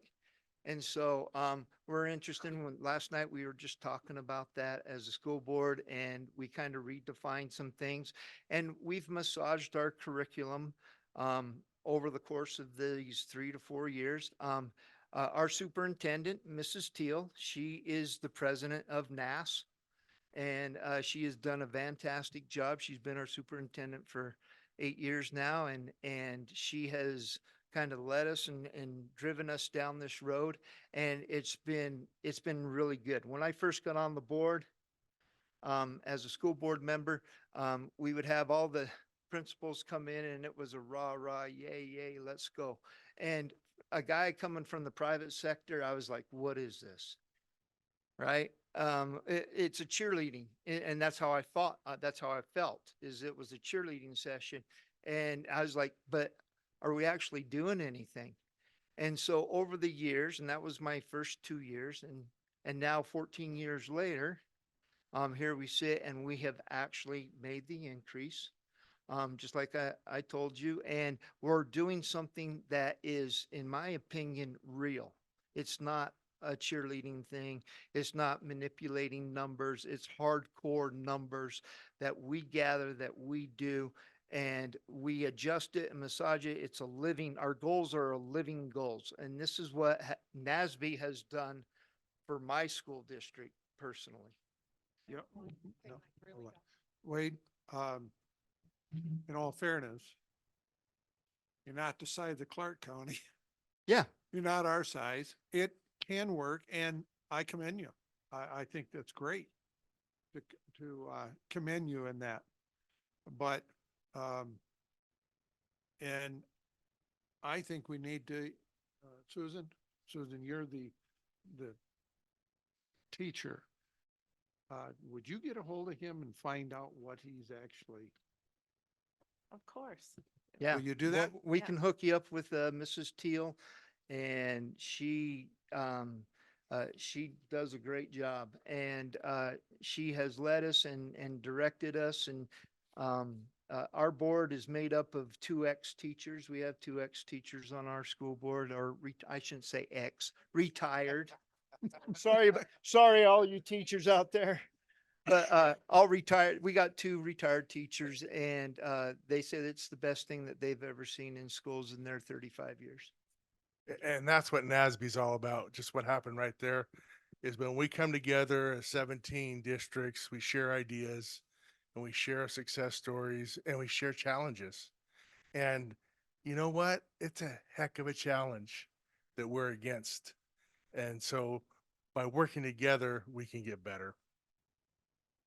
I'm just gonna make one suggestion. Where's Lincoln? Stay within Nevada. We don't need some of the stuff coming into the state even. And I think we can turn things around. I, for one, believe that we have some of the best teachers in the nation right here. The thing is we have to give them the tools to do their job. And I think that's the weakness that we've had. So anything and everything that I want to be involved in is about the kids, and it's about the teachers being professional. Where is Lincoln County? Then go ahead. It's in Nevada. It's in Nevada. Lincoln County, Clark County used to be Lincoln County. Okay. And so we are just north of Clark County. Yeah. Yeah, Clark County and a portion of Nye County used to be all Lincoln County back in the day. And then they kind of cut it in half, and we're the top half and Clark County's the lower half. Yvonne. I just wanted to, Mr. Burns, when you said that Nevada is 50th, we actually, so there are multiple different ways that you can look at it, but academically, if you look strictly academically, we're 18th. Not the state. Not the state. The state, The state is not 18. the state based on academics is number 18. If you take into account family and college graduation and all of those other I'm talking things, about schools. right? talking about No, schools. those are things that are taken into account when it says that we are 50th. Those are the things that are taken into account. Everything I've seen is 50. So, but academically, our state is 18th. It's on the Nevada report card. Your 11th grade SBAC proficiency, we're at 26.4. And that tells me, Those would be questions for Mark Walling because well, he knows his information. he knows the information. He's the one who gave it to me. So That's not something I know. the numbers on it. Yeah, and that's what we have to look at. Do we ever want to be satisfied with anything? No, we Okay. always want to keep going up. Yeah, I Um, agree. So I'm going to start with this and then go to one other thing, and I won't ask another question. So while I was at that event also, I believe some of the Commission of 11 were there. I think there were 3 that were on stage. Is that who those guys were? Oh, you're talking about the finance. Yeah, the finance part.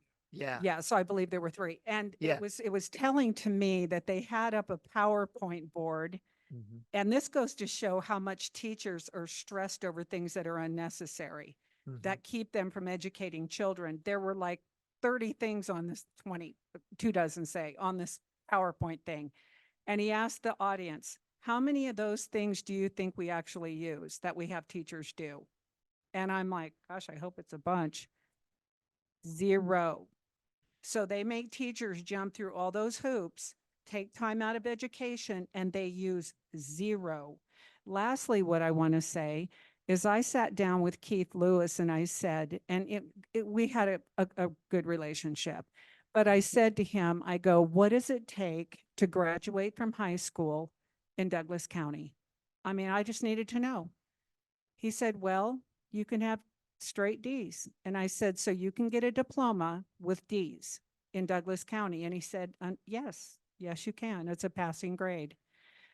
my whole thing is, that's something that I think everybody would want to work on and do better with. I mean, and if we're preoccupying teachers with a bunch of stuff that doesn't even matter at the end of the day, they're not using it for anything, maybe that would give more time in the classroom to address education a little better. I'm just saying, but thank you. That's the last thing I'll say. I have one more question. What? She's got a question. Is everybody, go ahead, go ahead. Go, Carrie. I have a short one. Well, Let's, yeah, you want? yeah. Okay. Thank you. I just have a short one. Is NASB a 501c3? Yes. Yes. Thank you.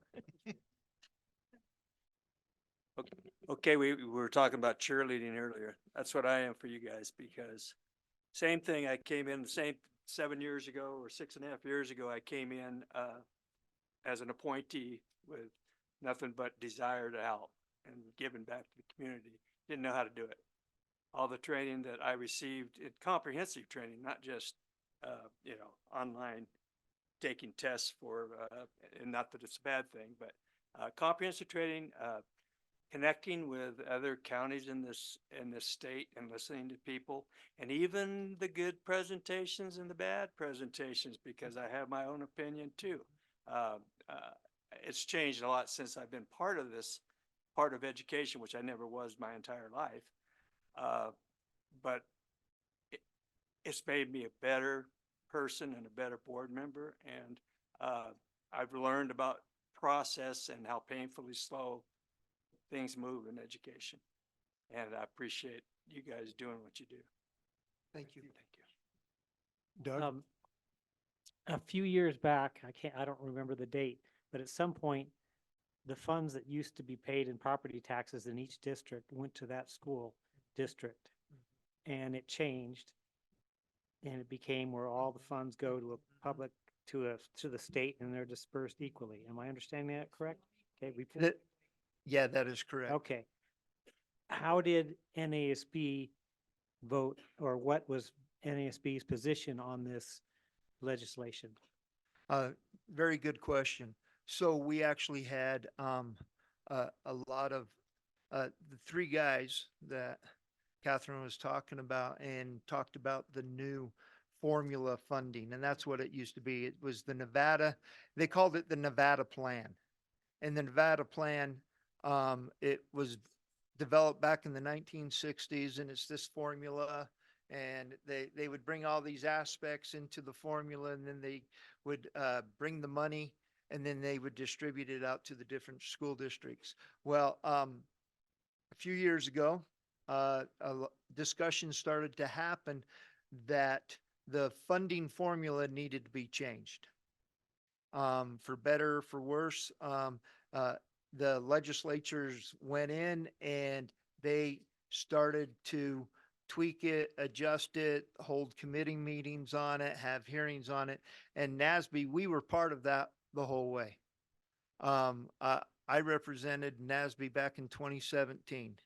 I was the president of NASB in 2017, and the funding formula was going on, and we managed to keep the old funding formula in place for about 8 years during my 14 years here, and then it started to shift, and part of it is because we all understand that the power in the state of Nevada lies in Las Vegas.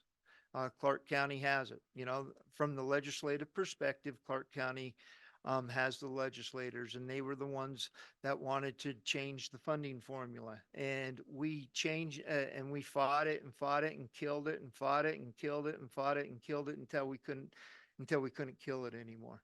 But then when the funding decided to change, what we did do is Tom, who is part of NASB, was part of the committee that went in to try and create damage control and tried to adjust it. We also had Paul Johnson from White Pine County, and Yeah, and Jeff Zander from Elko County, and they were on those committees and they were in the middle of it. And so it turned into something, and it did the latest funding mechanism changed the way that the state gathered money for schools. And I will tell you, there were some school districts that were losers and there were some school districts that were winners in that. If you had mining, you were a loser. That was the bottom line, because the biggest thing that happened out of that is the state swept all of the mining funds that used to be like Humboldt County and Eureka County. They got money from the mine specific for their school districts. And then the state come in and they swept it and they ended up losing millions of dollars. But We lost a lot. yeah, Douglas. yeah. Well, And I guess it's a question I have is, I've been on the board, this is starting my 4th year. And the first 2 years, Rob Lehman was on the board with me and we didn't agree on too much, but our concern with NASB was shared. And one thing he shared with me is the fact that because you're 17, we have 17 districts, NASB basically will only support or go against legislation with all 17 districts in agreement. So we're always going to be fighting against, say, Washoe and Clark. And so is that in fact the case that you guys support?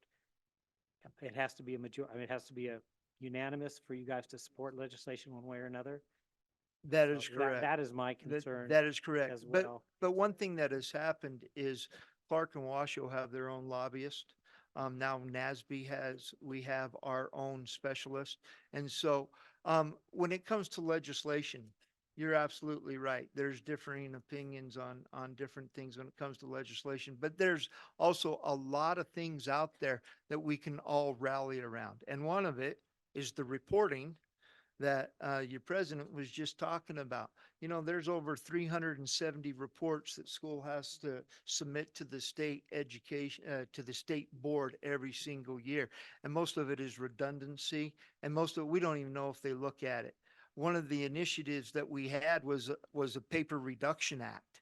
And we actually fought for this one and we got it right up to the wire, and then the governor vetoed it.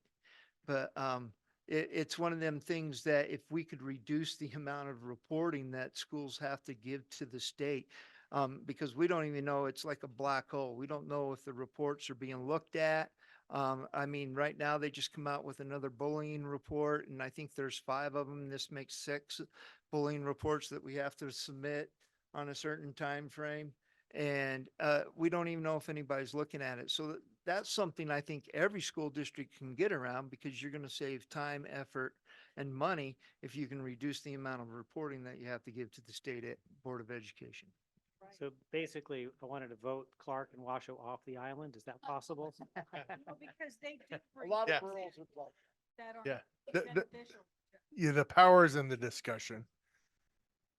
And that's what we're about, is having all 17 districts having these type of discussions. At the end of it, we do need to make a stand one way or another. And you're absolutely right. If we have, 15-2, then we wait until we get those 2 on board, or we don't go. That's the way it works. And I can tell you, we have had some votes that are split, right? Over different things that we've done. I've been involved in the NASB for 14 years. My very first year, they threw me into it and said, here, you're the new director for Lincoln County, go. And so there has been votes that are split, but once we make a vote and it's unanimous, or not unanimous, but we have a majority, then that's the direction that we move in. Yes. I just wanted to know, so as a 501c3, you won't be able to keep your status as a nonprofit if a substantial amount of your activities are attempting to influence legislation, which is what you're talking about. So I'm just curious if that's something that you've addressed or had conversations about. Go ahead. Yeah.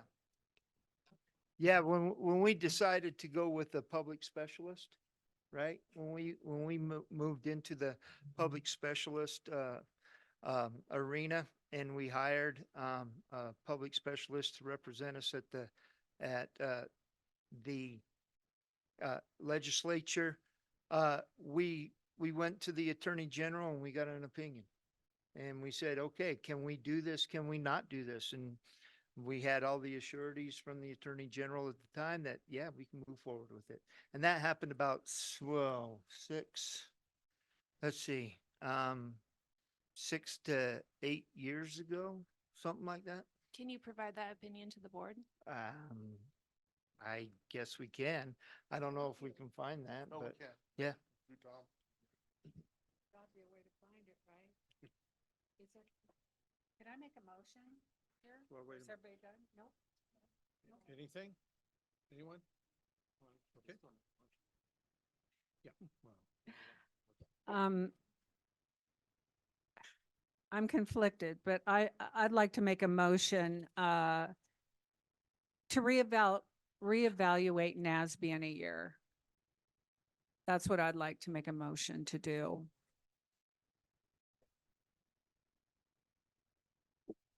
We're until June. Karen, is that June? Or I thought it was the end of the year? I would like to actually, Fiscal. when our obligation is up, I would like to make a motion that when our obligation is up, we reevaluate NASB. I think that's what we're doing now. Because it needs time to act and we're up in June. You talking about the following year? Yep, to go forward with another year. So you want to go forward with a year and then, I'm just trying to clarify what you're talking about. Okay, that's fine. When the obligation is up in June, I'm just making a motion that we decide at that time whether we want to go with them for another year. I personally need to sit on this for a minute. Thank you.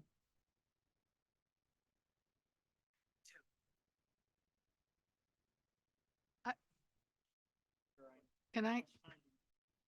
How much time do we need to reevaluate and decide? Because if we decide not to, then we have to figure out what we're doing.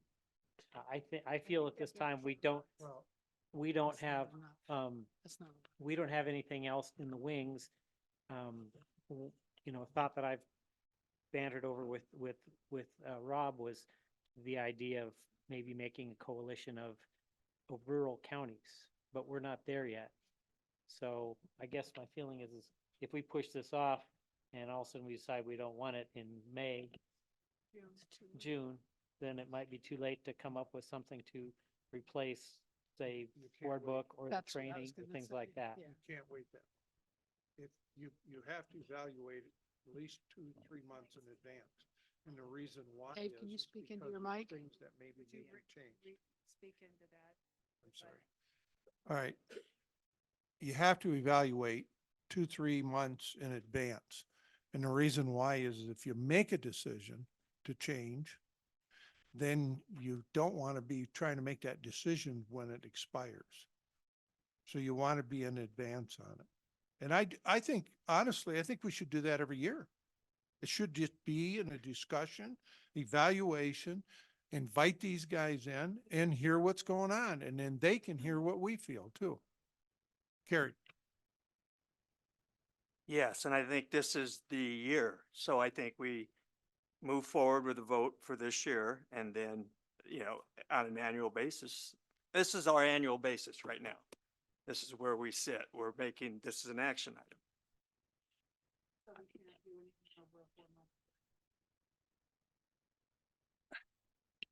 Yeah, we can move it down to another meeting. Yeah.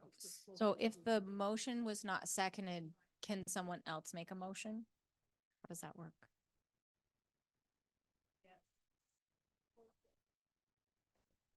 Okay. I mean, did you ask for a second? All right. Was there a second on the motion? Okay, motion is dead, so it's open up.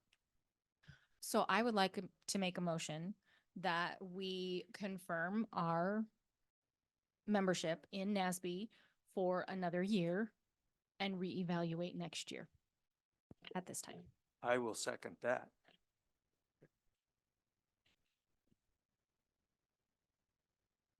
We have a motion, a second.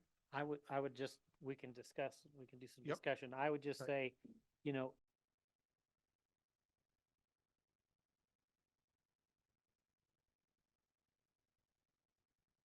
Okay, call to order.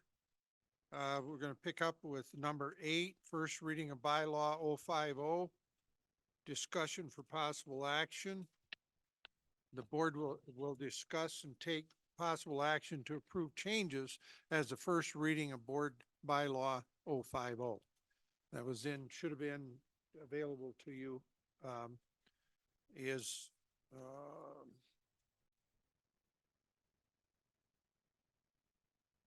yeah, I'm sorry. We will, is it table? Postpone. We're postponing number 7.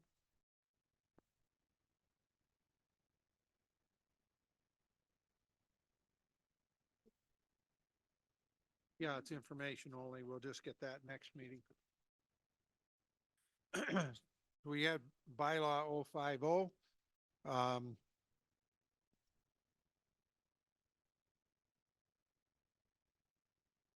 Is there a motion?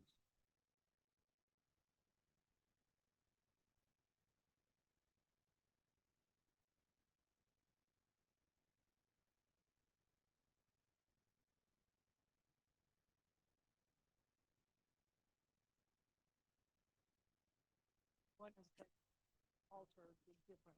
Yeah.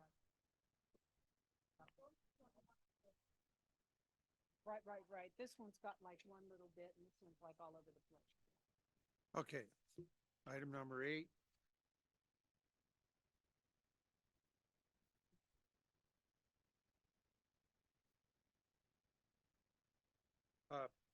Kira, can you explain your colors here? Just so clarity, so it's clarified.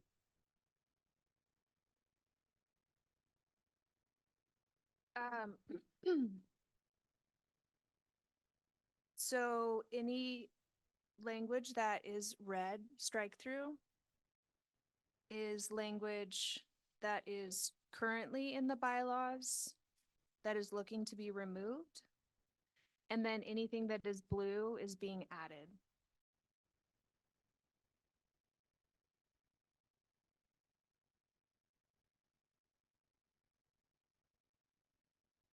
Can I ask a question? Yes.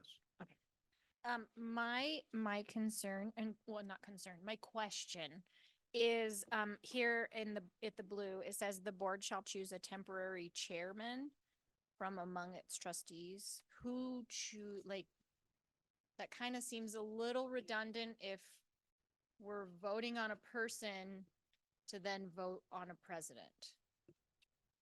Does that make sense? Yeah, so just to clarify, the language in blue was the prior language. So this is, let me clarify. Over the last 4 years, there were 6 meetings that took place that bylaws were changed, were amended, altered, or repealed. And so we went through a period of putting them back to the original state before they were changed. And so this was a continuation of that. So the blue language, the light, well, I don't know if you can tell.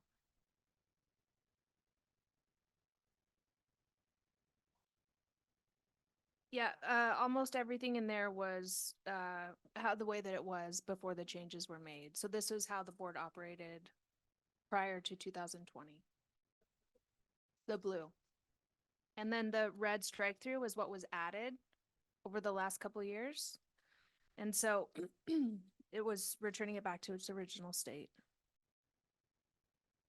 So originally we had to vote on a person to be a chairman to then vote on the president and officers. Is that, am I understanding that Yeah. correctly? Yeah, but these are just a draft of what was asked for. Okay. And so it's up to you to make changes from there. So this is Okay. just a draft of an example. Okay, thank you. So I would say that I would change that wording. That the previous president, the current board president should oversee that election process. Instead of nominating a chairman to then, that is what we've done. Yes, that's what we did last All right, time. so you're saying section 2, the board shall choose a temporary chairman from among its trustees who shall call the meeting to order. Take that out and put in the current board president will preside during election for president. But I thought that language was, the reason why it was added is if the president wanted to run for a second term of president, then they,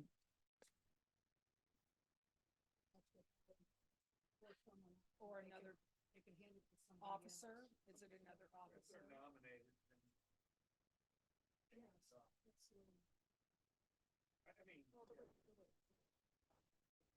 Yeah, okay, that makes sense. Makes sense. I think it should be left the way it is because it still will change from that trustee will call the meeting to order. You will get a vote, the new president, then that president takes over. Right. Instead of, I understand in case the president wants to run for another. Carrie? So I'm towards the end of the blue on that same paragraph. Trustee or other qualified person as clerk. Since I've been on the board, it's always been a trustee, and I think it was like that for many, many years. I think my opinion should be a trustee only.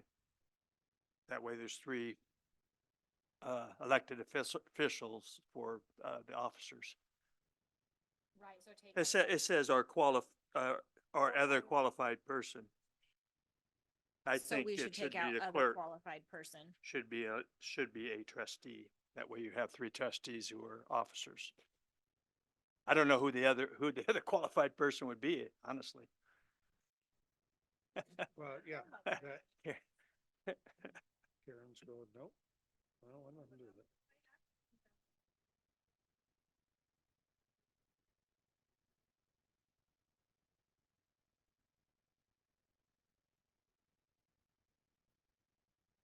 You technically, you're. In the statute, yeah.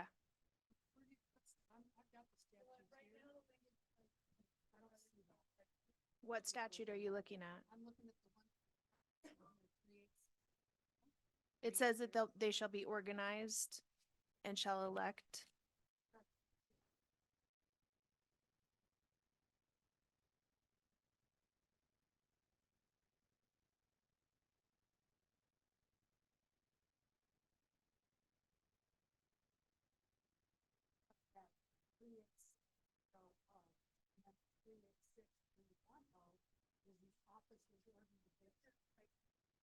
Sugar, I'm sorry. 386310 states officers, semicolon organization. The Board of Trustees shall meet and organize by electing one of its members as president, electing one of its members as clerk, or by selecting some other, electing additional officers as may be deemed necessary, fixing the term of office for each officers. A record of the organization of the Board of Trustees must be something. I can't read it. Must be something. I'm sorry. Yeah, just so you something. can elect one of the members as clerk or another qualified person. Yes. But so you've always elected someone as clerk pursuant Correct. to your bylaw. Correct. But you've also had Karen operate as clerk for certain things. To certain swear things. everybody in. Yeah, She so I does the think that you swearing could probably in. pick one. But what I don't like on here, excuse me, I think Carrie had kind of alluded to it, or maybe, I don't know, somebody did. Anyways, I like the way it is originally. Section 2, election of officers. The current board president will preside during the election for president. If the current board president is seeking another term, she or he may choose to appoint. You don't have to. I ran for president twice, or I was elected twice. And the second time I was just nominated and seconded it, and I didn't turn over anything. I just stayed as the president. So, Is may- there a question? What do you? no, so what I'm saying, I don't understand in the blue, my question is, the board shall choose a temporary chairman? I don't like that. What do you mean choose a temporary chairman? I Well, don't then get it. Change it. That's what it said. Yeah, okay, prior. great. I like the way it was originally. I like the way we have it here where there's just a little bit on the back because I like the way it says, act as temporary chair during the election for president, newly elected board president, then will preside over the rest of it like we did this last time. And then, and then for each office, the chair opens the floor for nominations. Each trustee that is nominated and seconded as a candidate, where two or more candidates are nominated for an office, the board may choose to ask the candidates to speak why they desire. And then the last thing I like too in this, and I would like to keep it, it says the chair calls for a vote in the order of nomination. And I think that's important too. And then it just goes on to say, yeah, I don't know why we have all this stuff and crossed out. I just like the way it was. I don't see there's any problem with it at all. And the same thing with the committees. I think, I think that President Burns wanted some of that committee language in there, so he could probably speak to, on this one here, is this the one you're talking about? that's the only one we have, yeah? No, we got this No, thing. there's two. Here, we got Oh, this one too. parents. That's all. So that's, yeah, so that is the Yeah. administration, so you might want to ask. I don't like this at all, any part of it, but I don't mind this one. And then for each committee, the chair opens the floor for volunteers. Each trustee that's interested in serving will speak why they desire serving on it. And then where there's two or more people that are candidates, then that call for a vote. I'm on the blue on the back of this one. I'm not, that one I don't like at all. I like this one that we have that you've added.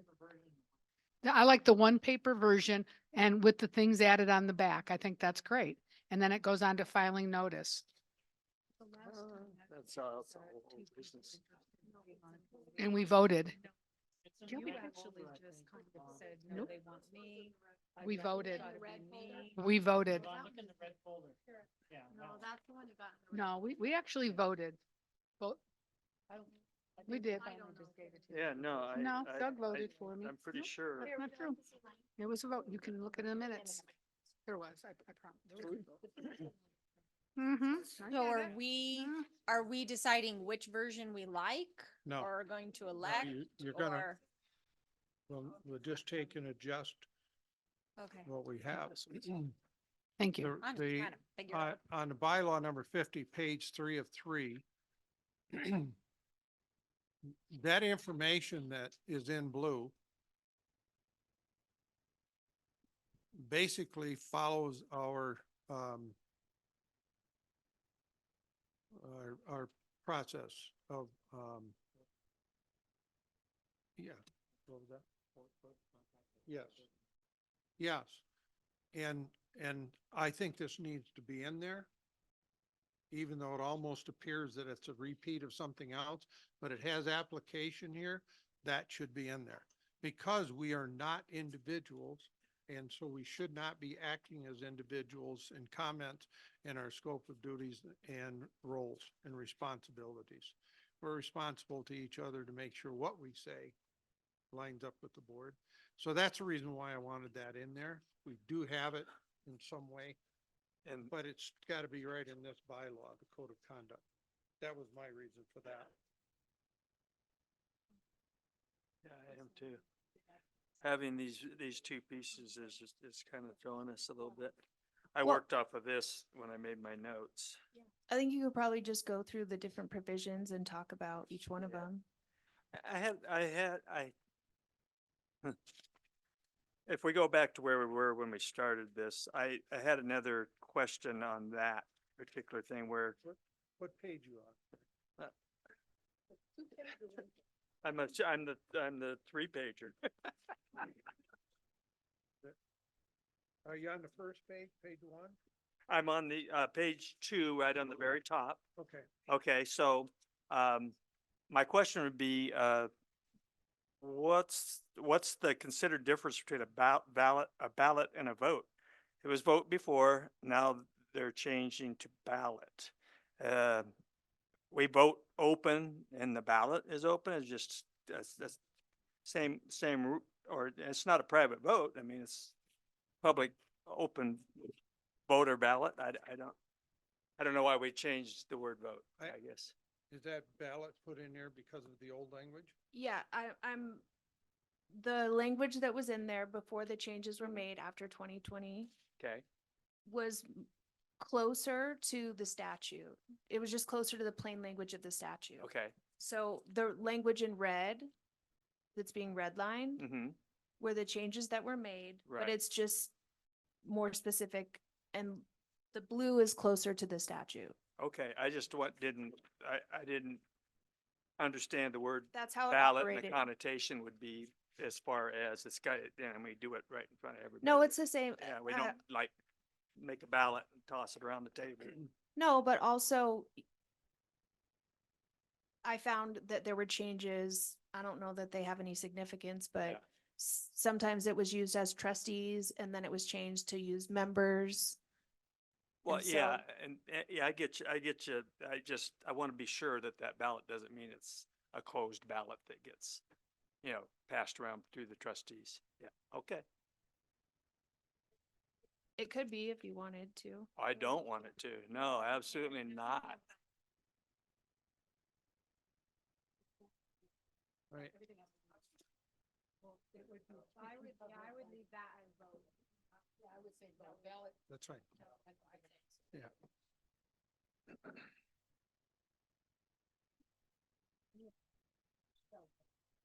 I don't care either.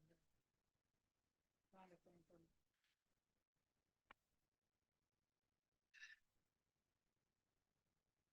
Yeah, the section 3, uh, in blue, 3, 4, Mm-hmm. the board can appoint members of the district committee, standing committees, temporary committees, and expulsion committee. Now, and then it says the president may appoint such temporary committees as are deemed necessary from time to time. I think that stricken out needs to be in there, and I'll tell you why. Because we have certain situations and circumstances where something comes up and we need to have a trustee on there. It's not that they're going to do anything other than observe, you can make any, and so it's a one-time shot or something. I think the president should be able to say, Carrie, can you do this? Can you go there for this? And that way you're not trying to take and draw a month or two to get a committee member. Does that make sense? Sometimes you have to act on something right away, but it only can be the temporary, short term, very short term purpose. Because the more I'm hearing, the more I want to see, this is my personal opinion, I want to see different, the trustees to go in and sit in on meetings in order to observe. And that way they can report back to the board if they need to, from a committee. Any type of a meeting could be, we could even come back to the board as a closed door if it's confidential. But at least there is one trustee that hears and knows what was being said in there. And to be honest with you, we need to record all of those. Karen and I've had this conversation. We're not recording all these different meetings and stuff. And according to regulations, we're supposed to be. So At least there's no question as to what was said. that's the point of it. That's the point of it, No, he said, she said, it's right there. right? Linda. This is my suggestion only, but we look at the one page and we keep everything on here that's on the front, including the president may appoint such temporary committees, what you're saying, Dave. I don't, You don't have this one? It was, There's 2 A's. This is in your regular packet. no. I have this one with the 2 pages. You don't have, you've got to have another one in there. Look. yeah. If it was in a red folder. No, it was not. It's in your regular packet. Oh. It's Should be up number, here. yeah, Oh, okay. okay. So anyways, what I'd like to see, this is just my suggestion, and to keep, and we'll get through this quickly, is that we keep this bylaw the way it is, the front of it. I think, Dave, and that's section 4 committees, and that's where it says the president may appoint such temporary committees as deemed necessary, right? You wanted to put that in. Yeah, I just think the Okay. president should be And able it's in to there. appoint for a quick meeting. Okay, and then if you turn it over, it says, for each committee, the chair opens the floor for volunteers for each committee. Each trustee that's interested in serving will speak why. And then when two or more candidates are interested in the same committee, the chair will call for a vote. And that's simple. Okay. And then the last thing is Karen's thing, filing of notice. And I think this does the job without tearing this apart to add all this stuff.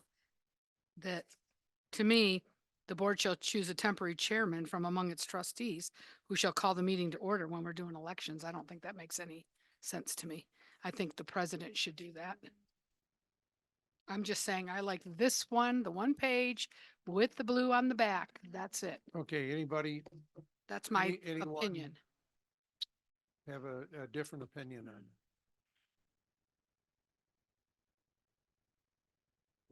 Yes. Yes, I'm sorry, Linda. Oh, Yeah, and I'm okay with that too. If you want to add that, that's fine. yes, please. So you could just that add in. the, Thank you. yeah, Which is the part at the end of page 3 here. Yes, All yeah. board members. yep, yes. And where it says. so that would be, need to be in there.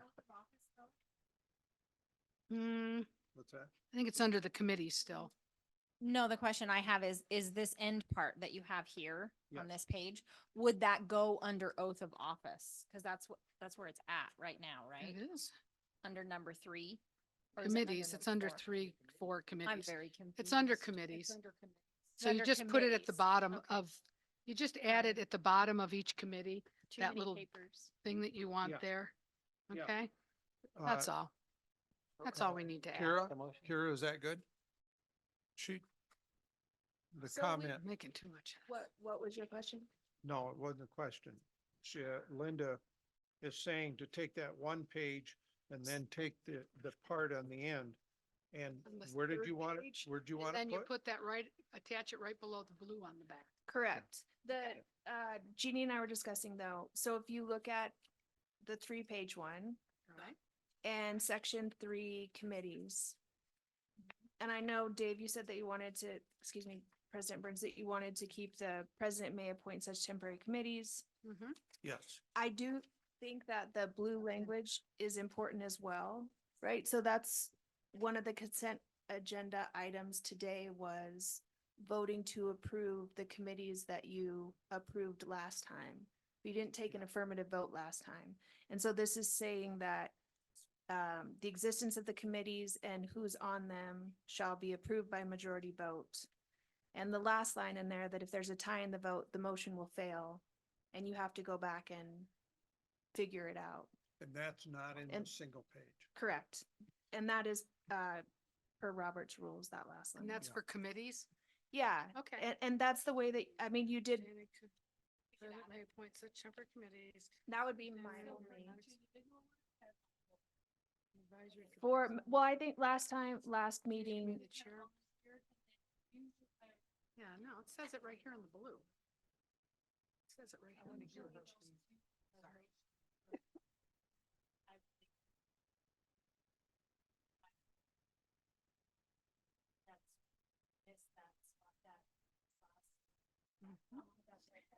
and yeah, and it was an action item, so it should be voted on. So I think maybe including that would be.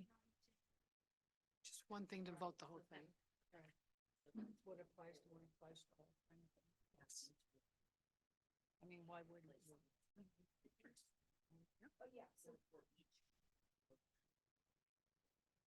Yes, for each committee.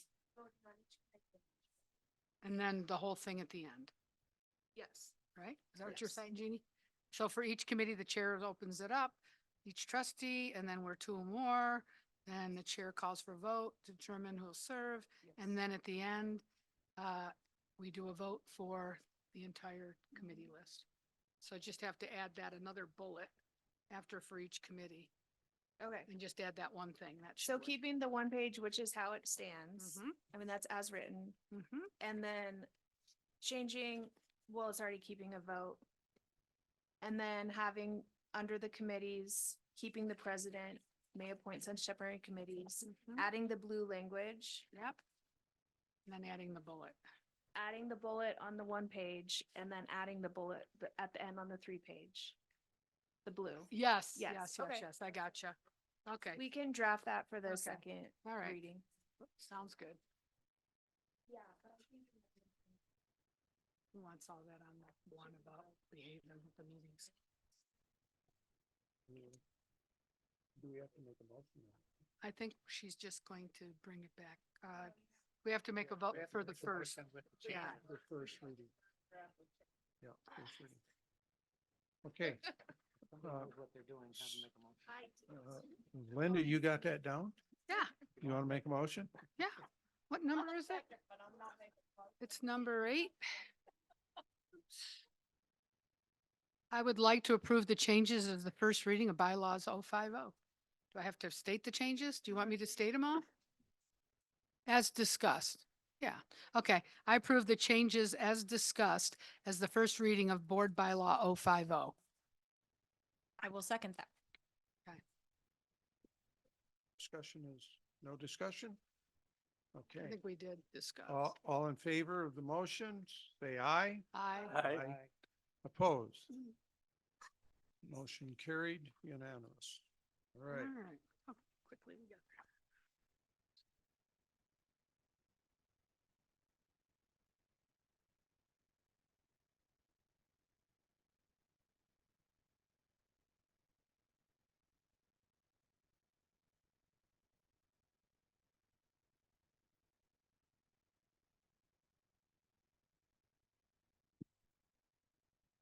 Okay, let's go to number 11.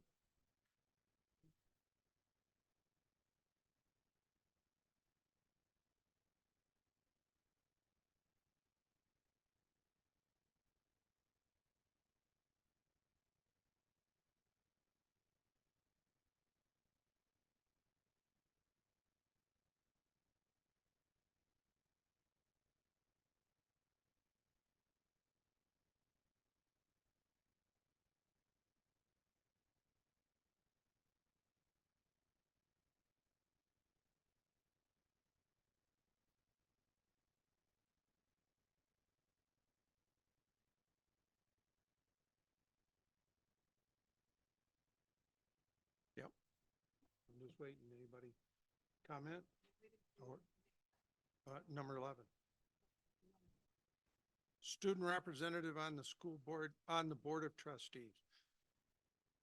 Board will discuss and possibly take action to approve the addition of a student representative to the Douglas County School Board of Trustee meetings.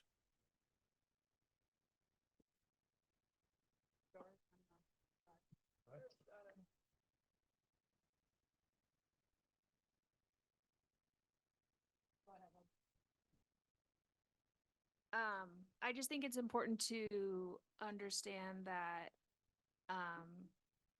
at all times that the decision-making process of the board is for the board and the board alone. And that in the open meeting laws, to deliberate means to collectively examine, weigh, and reflect upon the reasons for or against the action, where the collective discussion or exchange of facts occurs between members of the public body alone. And so Nevada open meeting law speaks only to public comment as a means of anyone outside of the board members providing input. And the board is an agent of the state, and the public body is created by the legislature and is required to be composed of elected officials.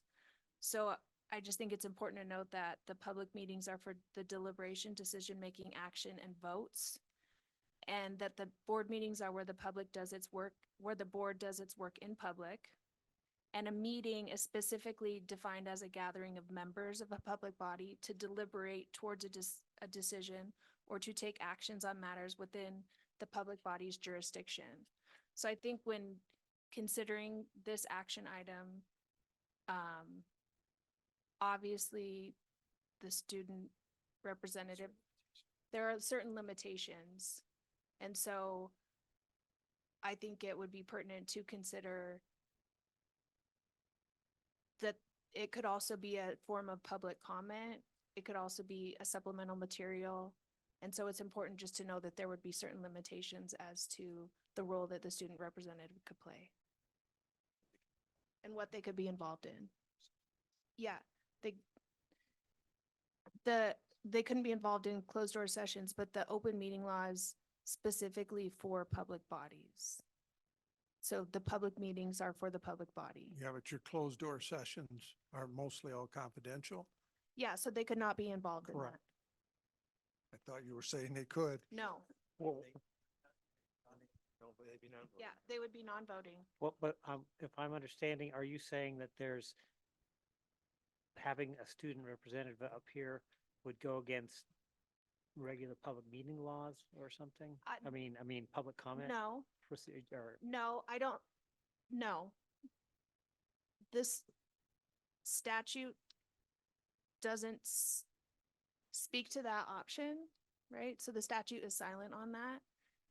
And it's up to you to discuss whether that holds the spirit and intent of the statute, right? The statute, the public body is a creature of the statute. It's a body corporate.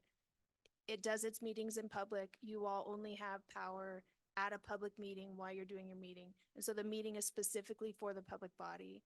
And the only external individuals are given a say during public comment. So that's what the statute provides. So what you're saying is if we add a student, the student can only speak at the time of public comment.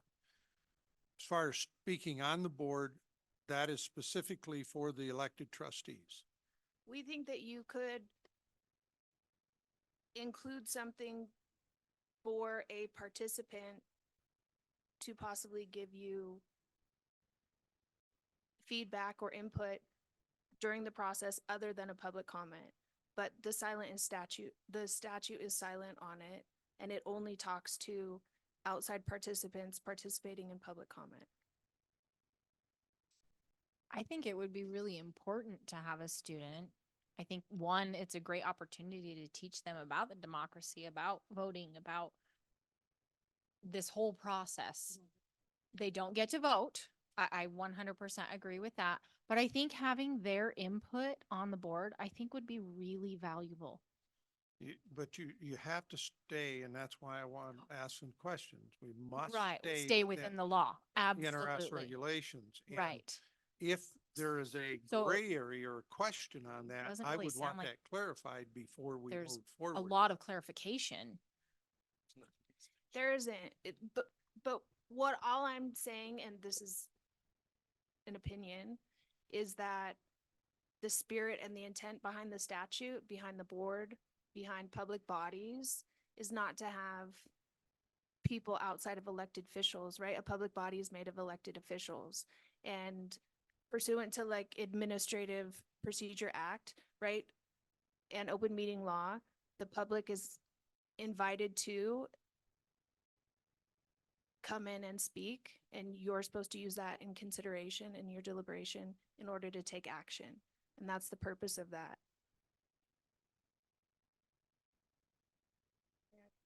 Hold on.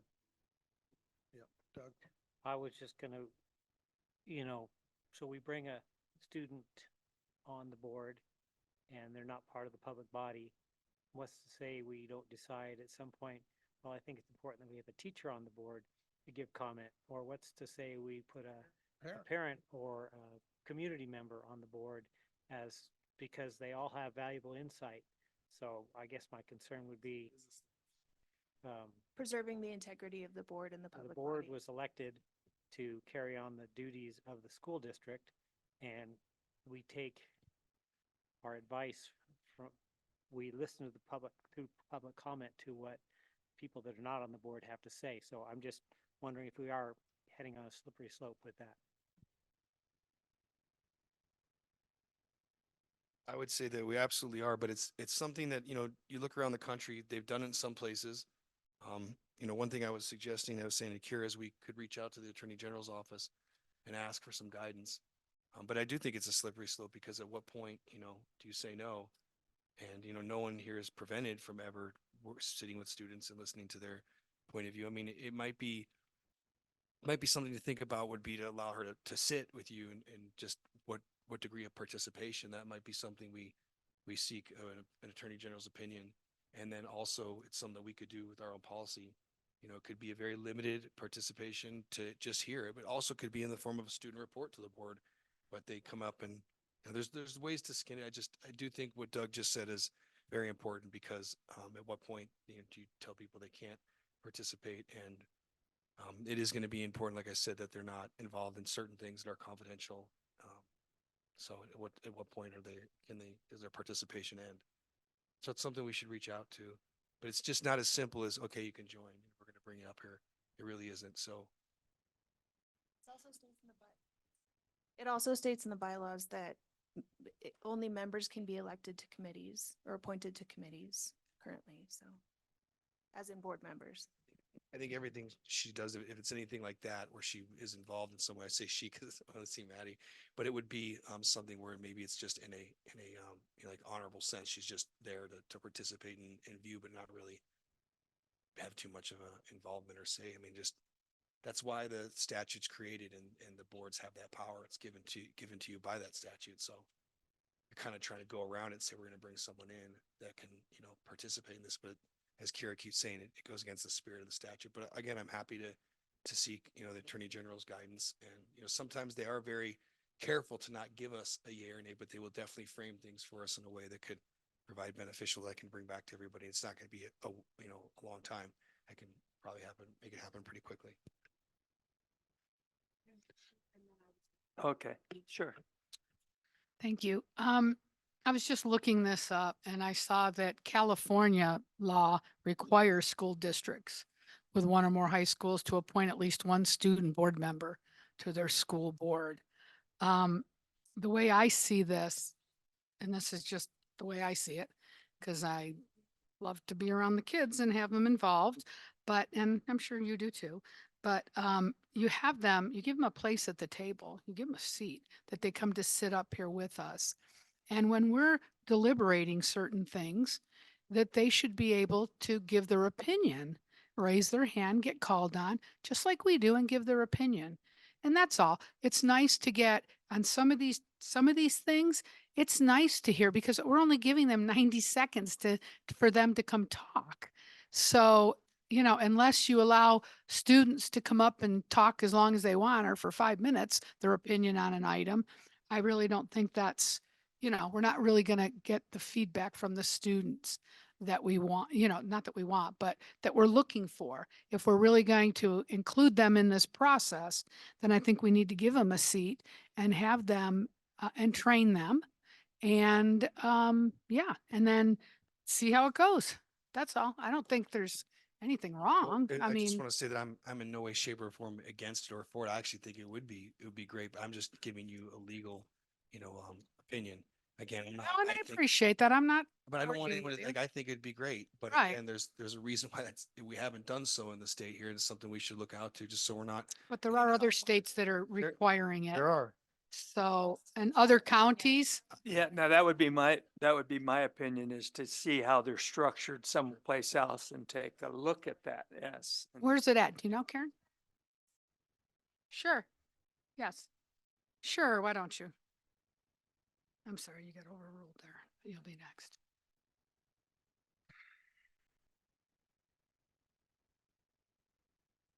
Leslie Peters, Assistant Director of Ed Services for the school district. Prior to coming here, I spent my entire career in Lyon County School District. And for probably at least the last 7 or 8 years, they do have a student representative who sits at the board meeting with the board. They have 5 attendance areas, so board meetings jump from place to place. So you might be in Smith Valley, you might be in Fernley, you might be in Dayton, and they have a student representative from those high schools that sit. So if it's in Dayton, it's a student from Dayton High School. They are introduced by the superintendent. That student then gives a report of good things that have been happening at their school site. In my time of attending a lot of school board meetings in Lyon County with those students, there were a few times where the board did ask the student to weigh in on something to get their opinion. But for the most part, they got to share and they just were a part of the experience.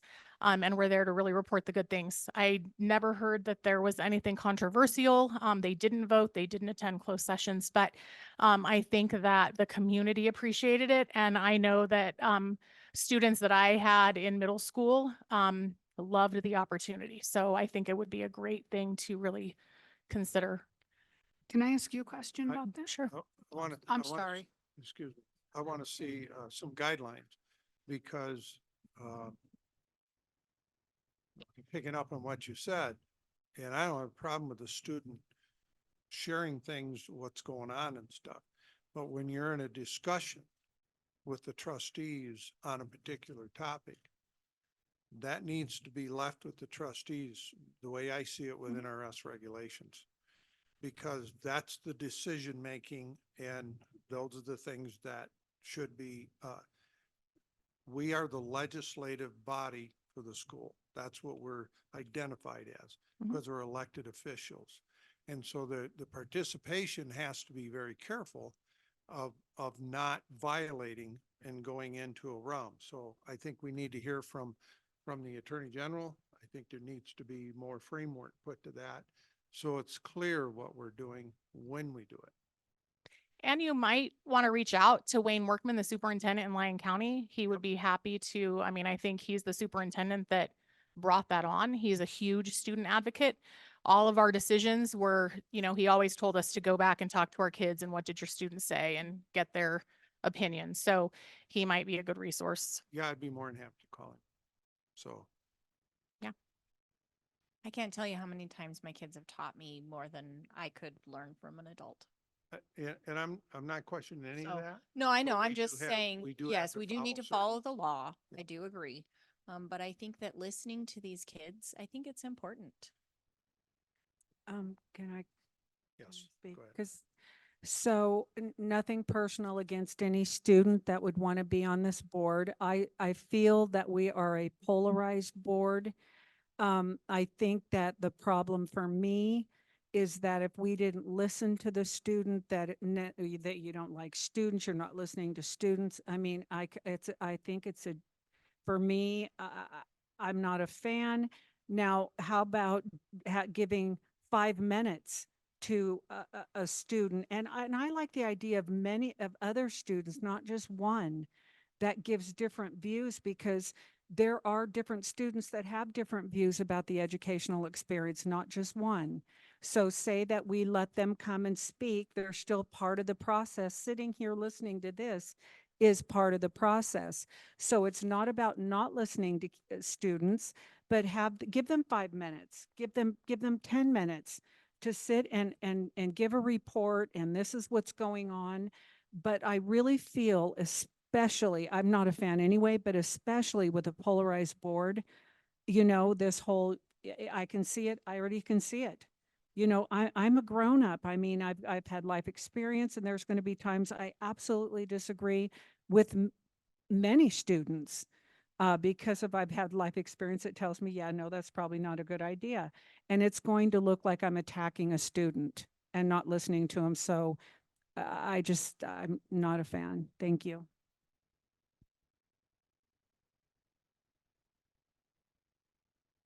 I think you also need to rotate the students, not the same one on, because that gives, give them others opportunity.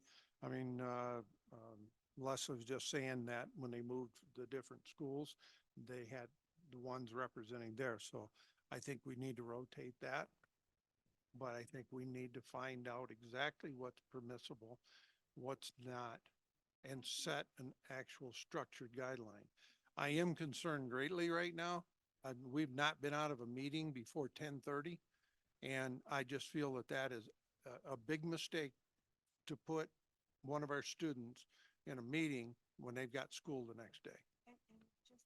Trustee Burr.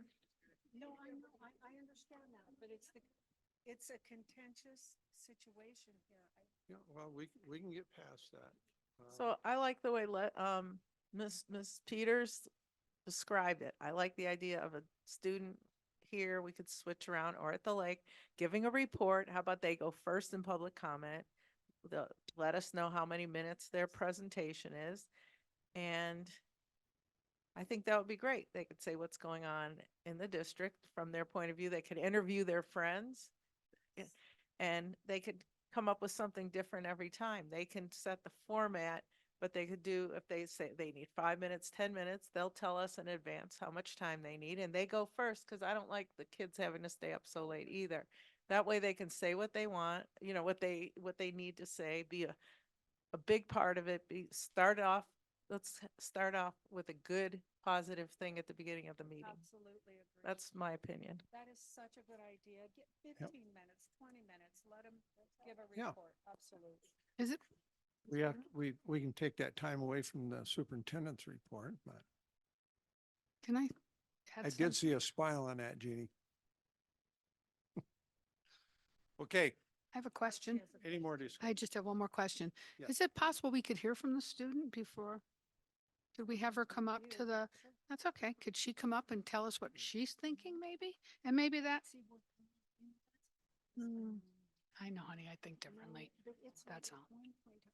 Maddie, would you like to come up and and let us know, but you've been waiting here for a year. Yeah. Let us know how you envision this for you to be on, if it is you, not saying it's you, but how you would envision a student being a representative on our board. So I never intended for me to be the student representative because I am a senior and I realized that it would most likely be a 1-year term. I was completely fine with not being it and it being, whatever process we decided to go ahead and choose that student representative. I was completely fine with that. I had no intentions of ever being it. But I envisioned someone who, I know that Carson City, I believe it's their ASB president that is their student representative. I know that Washoe also has a student representative on their school board. And I envision someone who obviously has a seat at the table, who can, yes, maybe give good news, but also can comment on issues that they think are really affecting kids in schools and can, maybe go to the middle schools and go to the elementary schools and figure out, what are the problems there? What do they want to see to come before the board, and talk about what needs to be on the agenda for, problems like, mental health, have more conversation about that, have more, maybe we need to raise, I don't know, graduation oh my dear Lord, graduation requirements, or not requirements, rates. It's all right. Maybe it's whatever. I see someone who, depending on the agenda item can, give their opinion if they feel knowledgeable about the subject. And, maybe just foster a bit more unity, inclusion, decorum, throughout the board's manner and with the public as well. It just fosters a sense of, students do have a voice. Obviously, they're not going to agree with you all the time, but that's why they're a non-voting member. They don't have any actual power. Like they're just giving their opinion, and their opinion would be, representative of the people that, chose them to be in that position, the students that want them to be their voice to you guys, whatever opinions they may have. That's what I personally envision. I don't think they have to go to closed session. I just see someone who, maybe they raise their hand when considering, for example, in May of 2022 with girls sports, that would be a good thing to have a student weigh in on, right?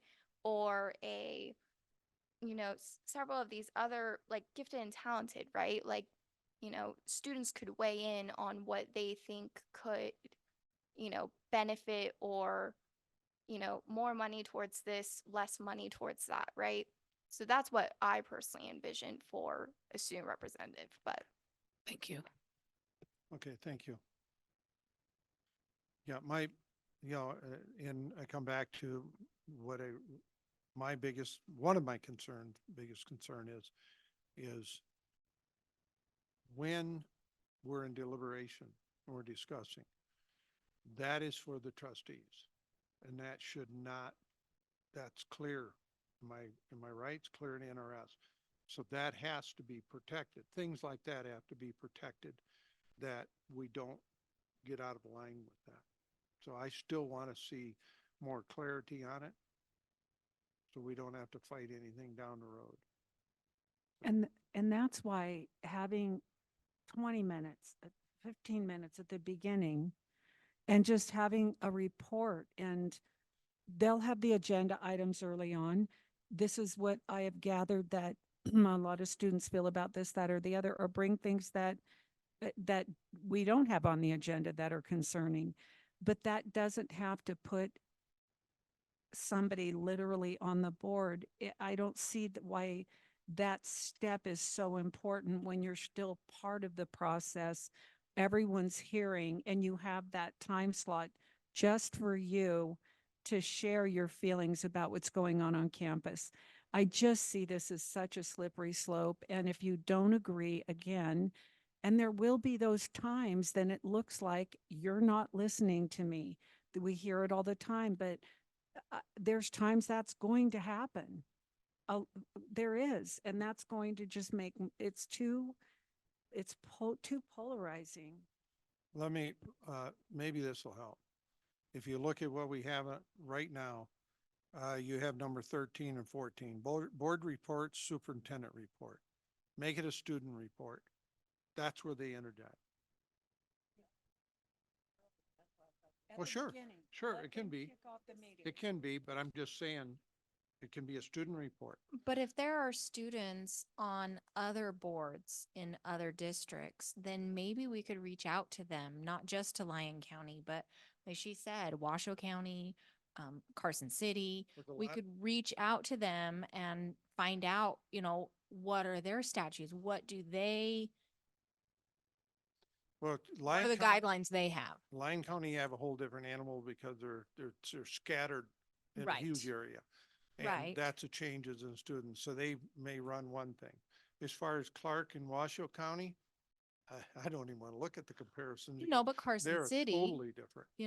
Um, Yeah, Carson City is very comparable to our district. Yes, and so what we need to do is look at comparables, but we need to find out exactly what we're permitted to do and what we're not permitted to do by NRS statutes. Right. And I think reaching out to them, they're probably have already taken those steps, would be my guess. And so getting that information from them, as well as having Joey reach out to the AG's office and Well, get I the specifications. I want to go with the AG office because that's who we're going to answer to if we're doing something wrong.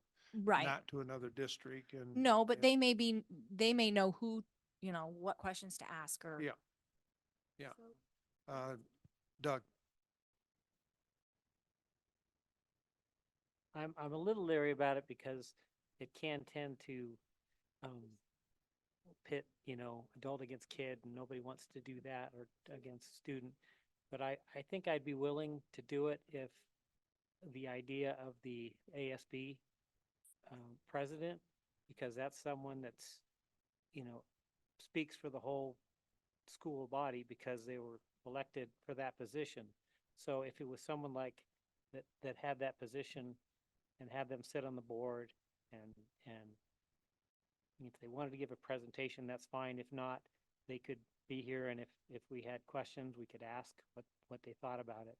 So I guess I'd be willing if it was someone like that had some sort of official recognition by the students. I don't understand what you just said. The president of the student body, whoever, because they're elected by the students, to have someone like that on the board to represent. because they are technically a representative of the students. Why can't they just come and give a report for 15, 20 minutes? Why does it have to be being on the board? Because they want to be on the board. I'd just be willing to do that. Whereas if it was just a random student, I'm not sure I'd be as comfortable because, You don't want to hear from different views of students and not just. well, I think, I mean, yeah, and we could have teachers up here, we could have parents up here. I mean, No, but seriously, when we're talking about wanting to get the views of students, don't we want the views of students? Of Well, I students, mean, not just a but without, student's view. I mean, I'm just trying to make this where it works. And it seems to me whoever the ASB is, they're going to have somewhat a support of a large portion of the student body. So Do you think that they would represent some even down to some kids that were just kind of on the fringe or this or that? And I don't know no, how I to really just think say they're that, gonna, but I I mean, think they're going to have more of a established voice for the student body because of their position. That's all. I have a question, Ms. Lamb. How many officers are there in yes, please. Explain about your officers of your school for the young people. Is this thing on? All right. Currently we have 14 elected officers. Miss Kennedy over here sits as our senior class vice president. We have a student body vice president and president. And then we have a senior class and junior class president and vice president. Then we have 2 sophomore officers.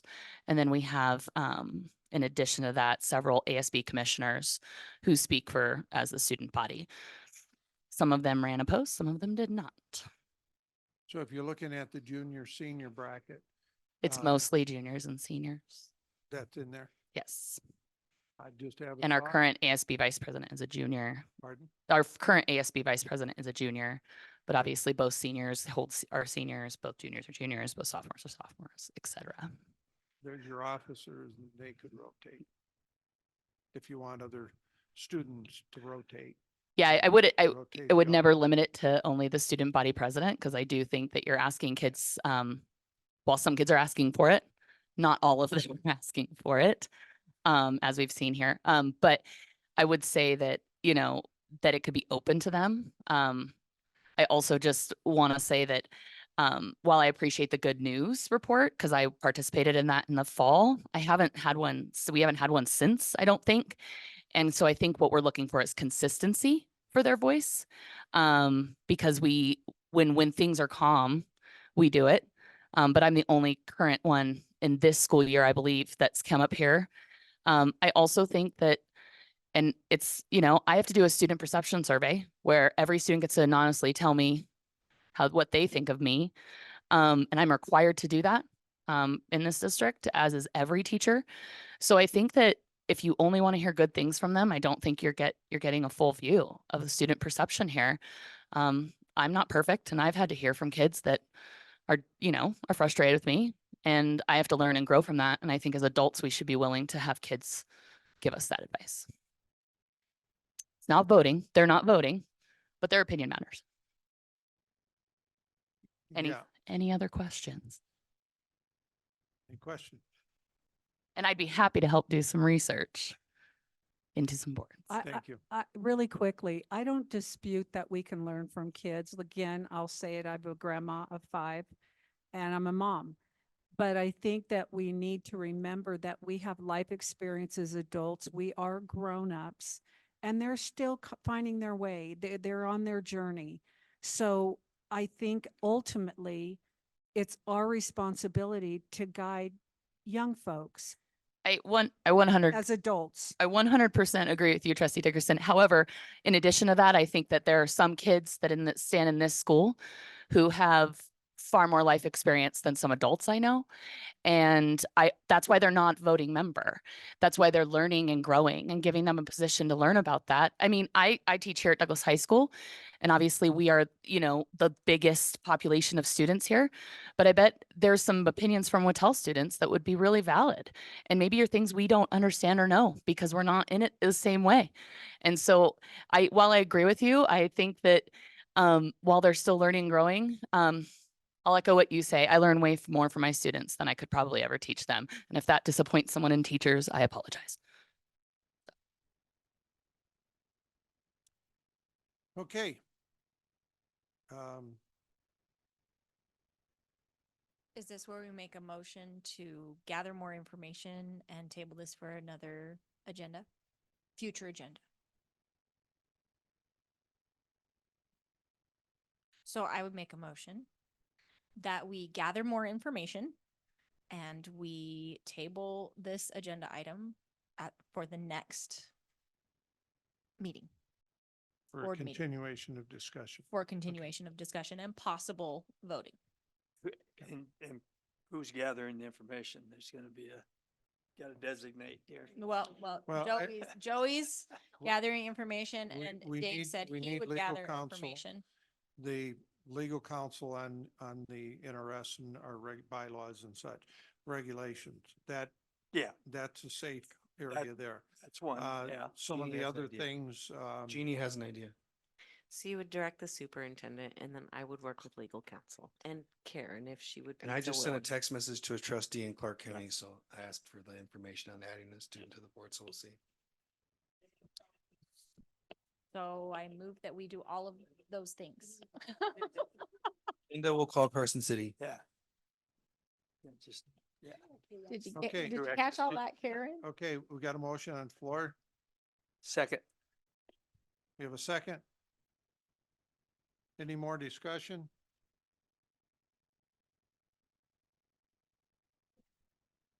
Karen, do you want to repeat that, please?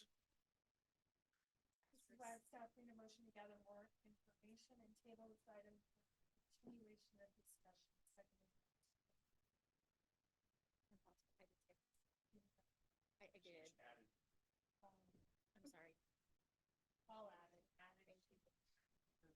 Yes, I added that I was asking the superintendent to work with our legal and Miss Lamb.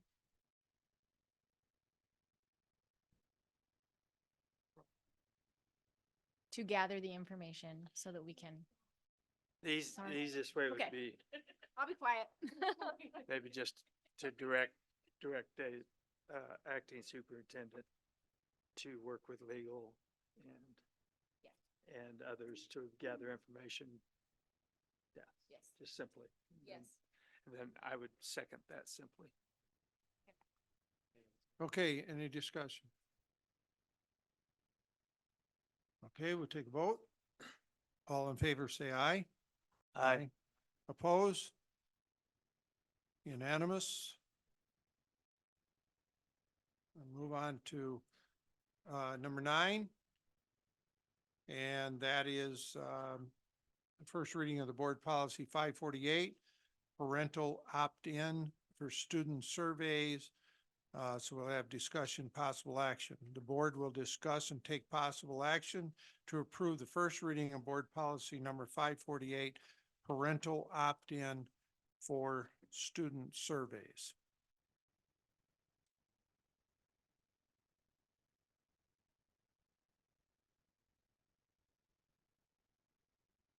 Yes, can be discussion. It's in your packet.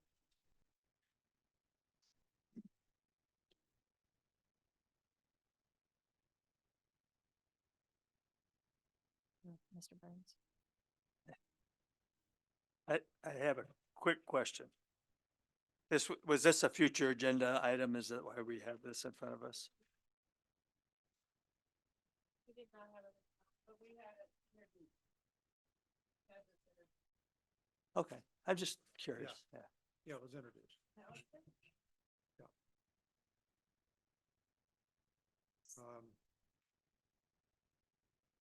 Anyone have anything?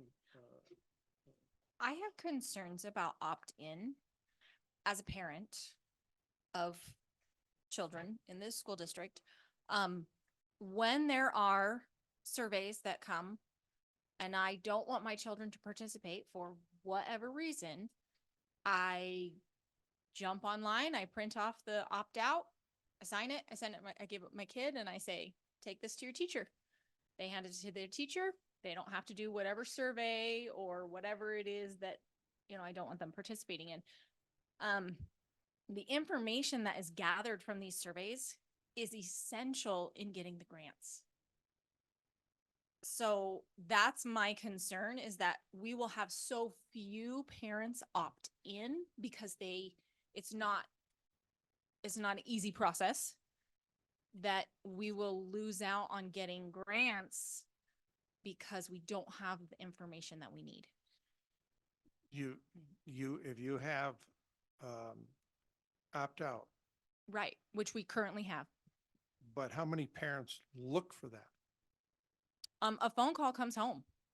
There is a phone call that comes out to the parents that says such and such survey will be taking place. To view the questions, please go to this, or a text message that comes through, and I click on the link, I can read the survey before it ever even enters the hands of my student. Your parents, the parent is first when it comes to their Yes. child. Yes. And there are laws, in fact, I think, Well, and Susan, don't that's you have some why- stuff? Let,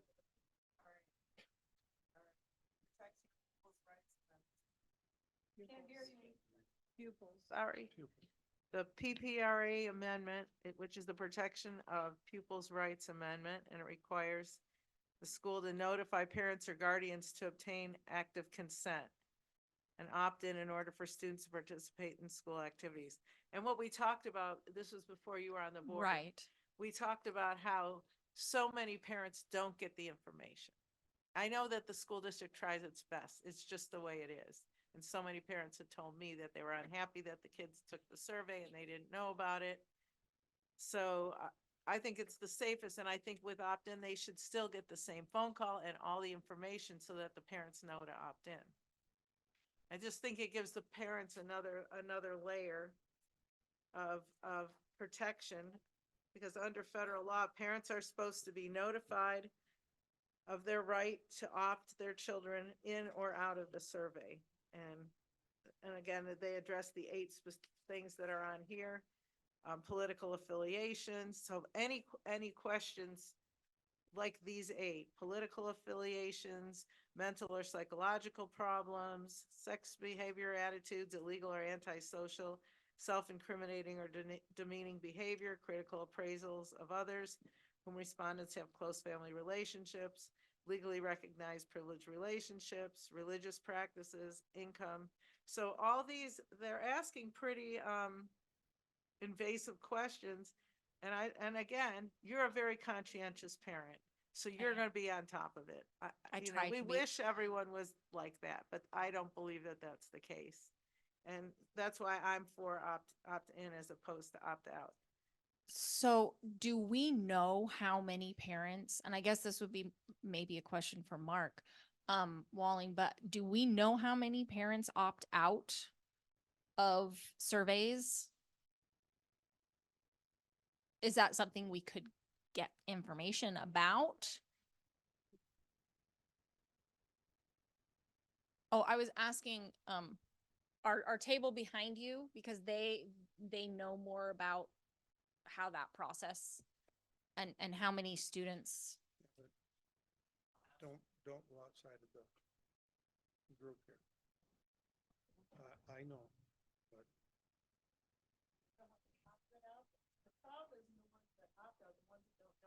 You can request it. Okay, I'm sorry. I didn't know that. Shannon seems like he knows.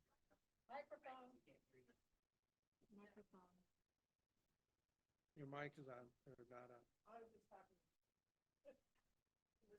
He's gonna talk about it. He's gonna talk about it.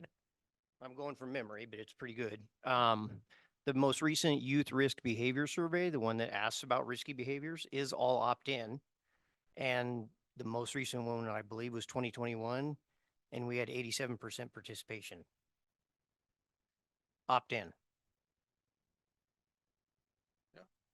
So the school climate is opt-out, but it doesn't ask that type of the questions that are in those 8 areas.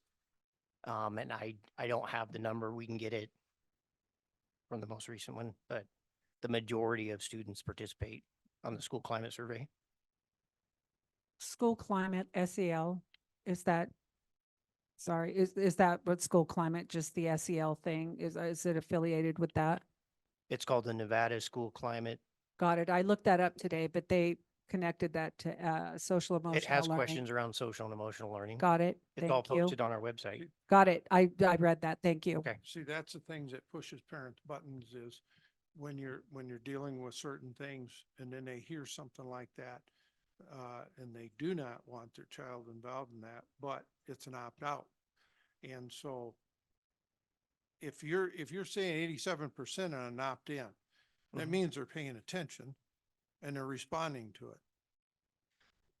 it. Is that, Otherwise you wouldn't get 87%. is that opt-in by students or by parents? No, that's. By parents, right, Martin?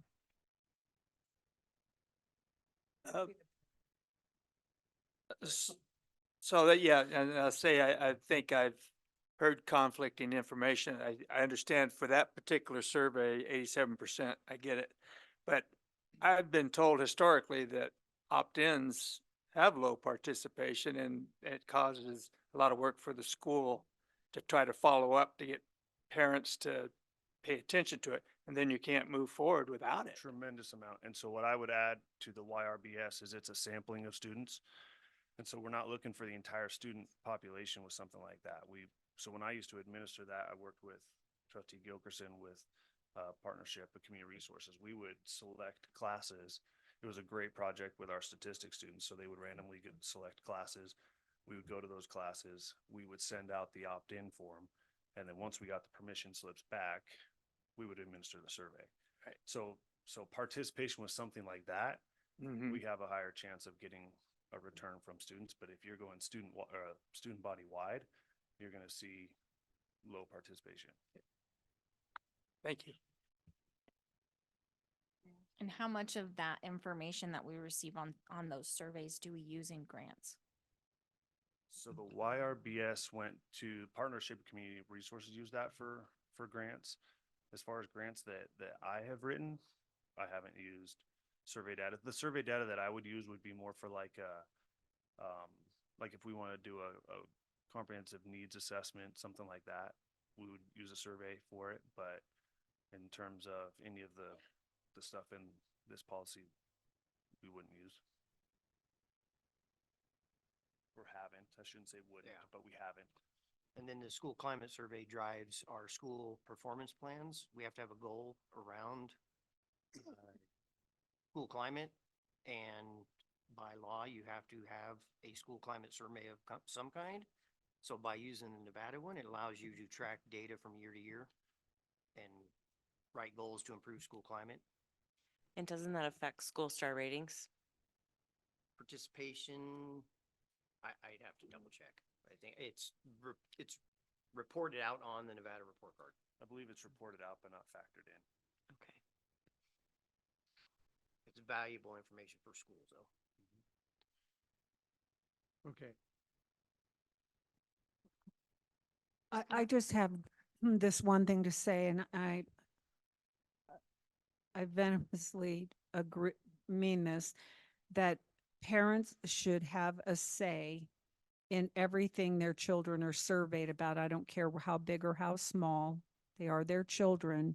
So that's why I'm a big fan of opt-in. I understand all the, it's very complicated and hooked to money and all this different stuff. I understand that, but it's still their children. And I think opt-in, they should have a say in everything that is being asked of their children in terms of surveys. Thanks. Could you talk just a little bit, because I know we're all exhausted, but about the school climate? Jeannie mentioned something. I think Jeannie said how important it is that we gather this data. Can you put a little bit more teeth into why that is and what some of the questions are? Or would there be anything on there that a parent might be concerned about? The questions I've looked at, They're the all one parents. question that was or you asking me or Jeannie? I'm sorry. No, your parents. you Oh. did. Shannon said it, not me, just to be clear. Oh, Let Shannon sorry. speak I to it. apologize. That's okay. I mean, so it's tired. all the questions like, do you have an adult you can go to talk to at school? Do you feel like you belong? Do you feel safe? Do you know kids that have been bullied? And it's all anonymous. They get a ticket. They type in the number on their ticket, they type in his PIN, no names are ever attached to it. The one question, I think there was a question above fifth grade about gender. Douglas County School District asked that to be removed. It's been removed and has Right. never gone back on. All the questions are posted online, but I mean, when you find out that 2 out of 5 kids don't feel like they belong at your school, that's something your staff needs to know about and start addressing. We used it every year when I was a principal at Gardnerville. We looked at key questions that really led to how kids felt safe and what the climate of our school, what they told us the climate of our school was, and use that to help improve the culture of our school. And is this administered to every student, 5th grade up, fifth grade, in elementary school or middle school too? 5th through 11th, I think. Okay, thank you. Do the parents get that too? It's posted online. And do they It get is. that? I don't know what Yes. you mean by they get that. Well, do they have that information every time? Wouldn't you think that if you're finding those type of things that the staff needs to know, but don't you think the parents should also know about their child and Yeah, how I their think child feels? It's posted. It's anonymous. It's not It's about their child, anonymous. it's about the school. It's about Yeah. the school, like what you can do to improve the So climate. no, they're anonymous results. If that's what you, maybe I don't understand what you're asking. No, again, I just feel that anything that goes on with a child in the school, the parents should know. If you're asking them things, the parents should know. They get that's- numerous notifications that school climate surveys are taking place, including the week that they will be taking place. They don't get the results of their kid because the kid. No, because it's anonymous. And the kid wouldn't, if they thought their parents were gonna get it, they wouldn't want to answer. No, I'm not necessarily. Yeah. I was on the board when we had, I believe it was question 4, the one you referred Mhm. to, and I brought it up before the board. And my concern with that type of question is it's leading. You know, why have a student consider this issue? It's not something they should be thinking of. They're 5th grade, whatever. So those are the kind of questions that these 8 things address here. Mm-hmm. And that's this regulation has only to do with surveys that address these type of issues. So, So it's not all. it's not all surveys, it's surveys that cover these 8 issues. So that's just my comment. So what I would say to piggyback on that, trustee Engelkirk, would be surveys at the classroom level. You know, you have teachers at the end of a unit that are seeking feedback on what worked for you, what didn't work for you. We're gathering information, we're gaining feedback from students. But if those all become an opt-in, then we see less participation, less feedback, that those ultimately impact decisions. I mean, we're in education, we're in the business of database decision making. And so it's important to be able to gather some of that. Now, when it meets some of those 8 criteria, it becomes an opt-in because of the topic of that survey, because of the nature of the survey and what we're gathering. Regardless, parents need to be informed. I don't disagree with any of that. Mr. Walling, I would call those classroom ones just like a class questionnaire. I wouldn't even call it a survey. That way the teachers could do that with, because if it's just about the subject matter in the class, it's part of the classroom. Like you said, not going into these personal areas. If it's just about the classroom, I would just call that a classroom questionnaire. So it sounds, And if, that's what I've heard before. It's- Teachers call it that. so if it sounds if there's no questions with those 8 criteria, then we're creating loopholes by calling them questionnaires and not surveys. Well, no, because surveys that don't have these 8 issues here are opt-out. So that's not even an issue. We're just talking about ones that have these issues on. So are those all opt-in right now? All the ones that with these 8 issues? Yes, if they have those 8 issues, they're opt-in. If they're- We've been if- following that Parent Privacy Act. Oh, that's nice. Because, but that's fairly new, isn't it? Well, I didn't know about this till I just researched it, so I had no idea that this was a criteria. You know, and I got help from somebody was helping me with this, but I didn't really get up to speed on this until we put this on the agenda. So. you- Okay, but I got a question. Is this in our policies? Yeah, so this is a. But I'm saying the information that you're talking about, you say is already there. is it in a policy? You want? It is not in a policy. This is a new policy, but we have been following the Pupil Privacy Act that's referenced at the bottom. We haven't been violating that federal act. We just didn't have it in a policy. So if Okay. you need it in a policy, that's a policy. So we're taking, basically, we're all on the same page of the information. We're just making a policy out of it. Correct. I just would like to say that,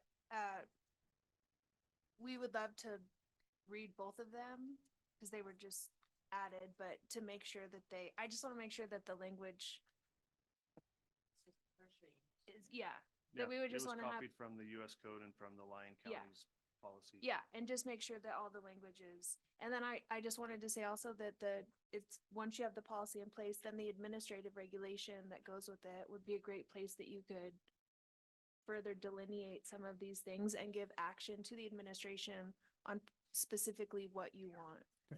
So this is first reading. So if we have things that needs to be tweaked, that will come through for the second reading. So that's what we're setting. First reading right now is what we're looking at for this new policy. Doug? I'd like to make a motion to approve the first reading board policy 548, parental opt-in for student surveys, and direct legal counsel to look at the RA. PPRA and compare it to this and make sure there's no conflict. Second. It does. Get her done. Thanks, Susan Beach. Wouldn't that be better to have direct our superintendent to work with legal counsel? Better I have, stated? Well, we have to have a start. We have to have a policy. Right, but they would work on that together to Well, bring yeah, it back that- for a second reading. Sure. So I just think the language of direct our superintendent to work with legal counsel. okay, I rescind my motion. I rescind my second. I would like to make a motion to approve the first reading of board policy 548, parental opt-in for student surveys, and direct our acting superintendent and legal to look at the policy and make sure there are no conflicts. Any changes need to be made. Second.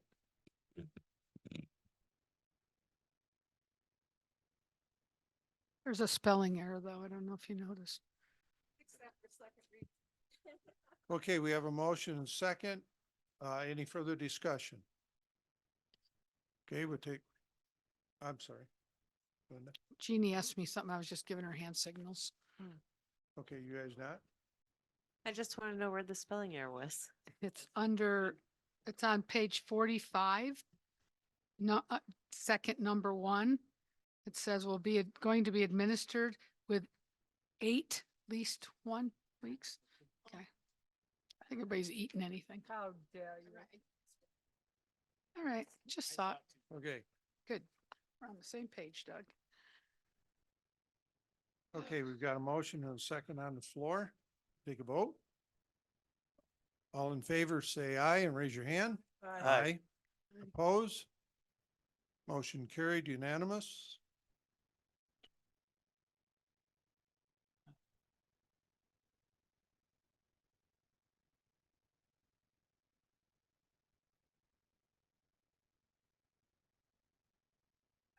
About 10, we're gonna kick the can down. So somebody want to make that motion? What do you want us to do with that one, Dave? 10, we're just gonna move it. We make a motion About that time. we postpone discussion of Family Life Sex Education Advisory Council members until a later meeting. Second. All in favor, say aye. Aye. Aye, Aye. oppose? Motion carried. I meant to say I was reading. Okay.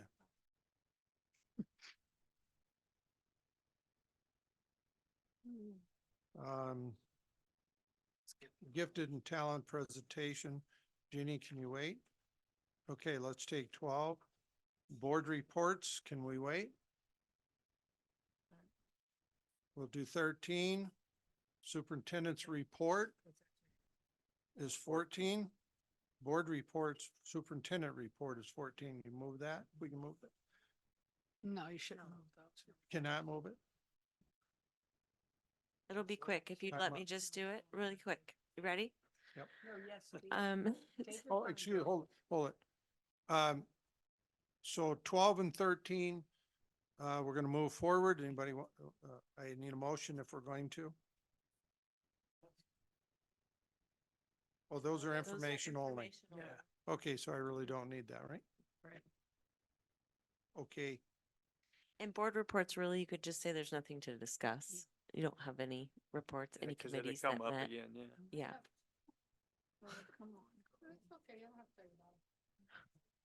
Well, we'll catch up. Jeannie, you're up. You ready? Okay, so I just want to let you know that enrollment, we're at a steady 5,100. We are down 234 from the same time February of last year, but that's not 250, I'd like to point out. So we are down 50 from August of 23. However, we have stayed the same in the last month. So we haven't had any changes. Donations, we just, with the Pipkin family is so wonderful to our students and staff, and they have donated.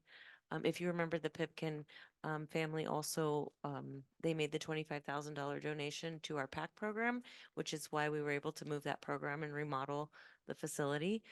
So they have just generously donated $10,000 to teachers at Douglas High School for supplies and projects. So some important events I just want you to be aware of. February 19th through 23rd is our President's Day attached to our break. So our teachers will be off, our schools will be closed the 19th through the 23rd. A lot of our teachers refer to that as ski break. So we're happy for snow. February 28th, the attendance committee meets from 4 to 5:30 at ATC. And February 28th, we also have Jacobson High School graduation. And so I invite you all to attend that. And that's it. And am I saying it right that we've had only 2 expulsion hearings this school year? Yes. We had 30 some last year total. We- So Celebration. that's great. Fantastic. And that committee meets 4, our attendance committee, that's 4. I just had to Okay, check. closed sessions, we're not doing closed session. We already did that. Prioritizing the agenda. I've got 2 things, if somebody else wants to bring them up, but I got 2 things. I want to establish a training schedule.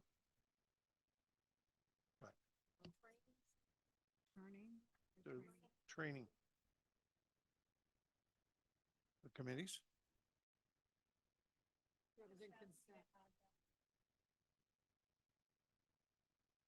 Yeah.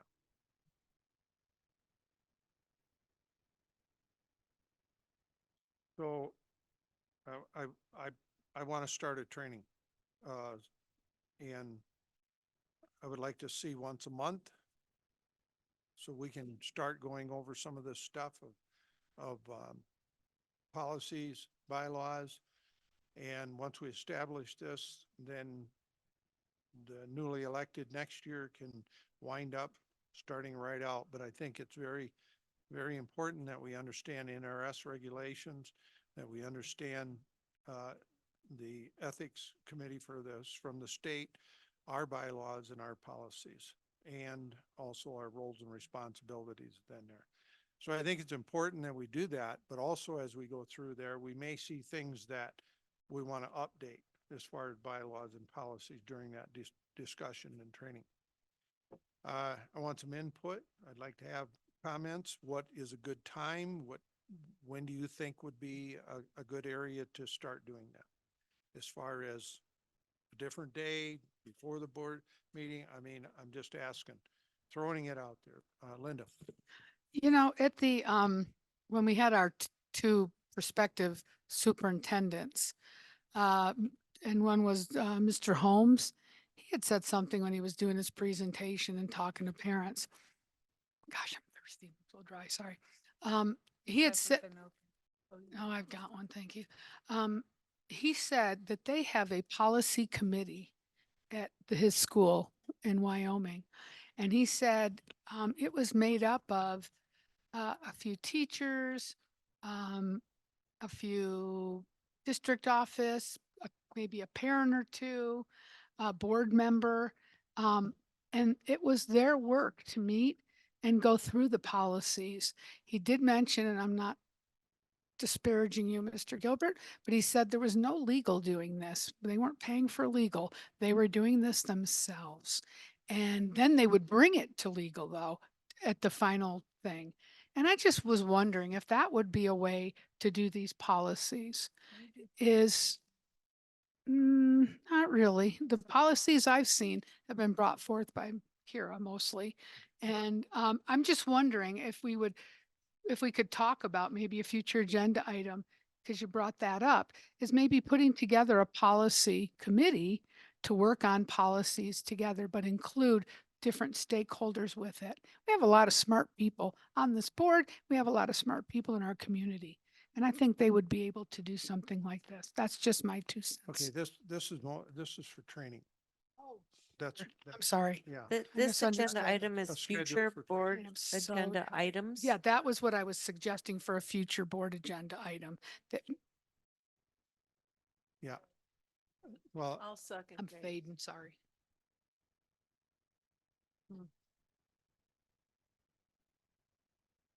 I don't either, I sorry, don't Dave. either. That's why I'm What bothered. do I do? Policy bylaws. Yes.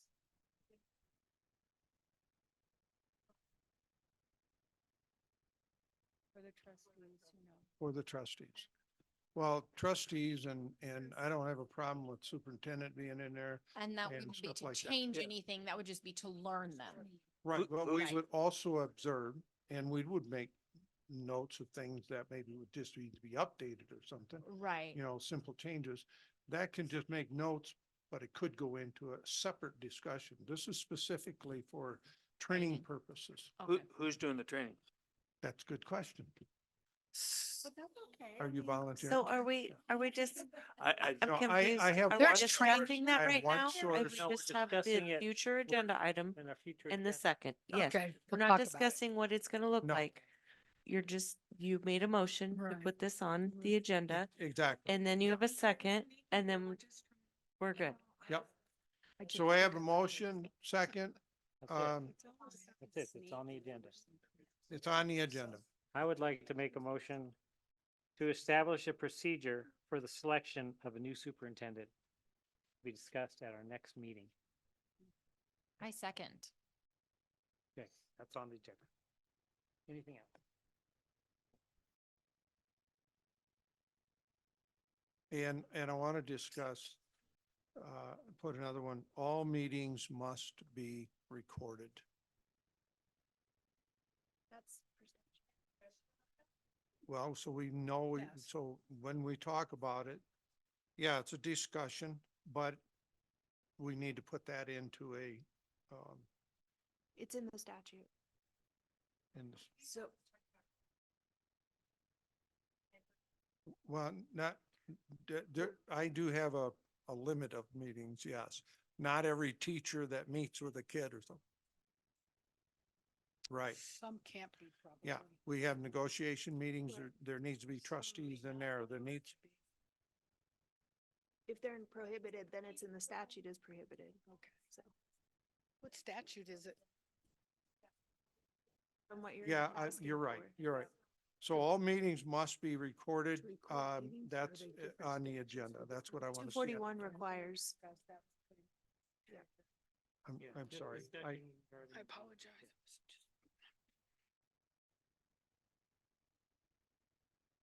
I know. I have a motion.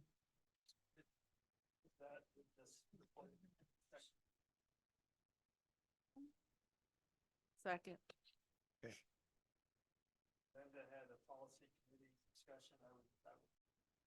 Linda has, policy committee just, discussion that she would like to have, so I will second that.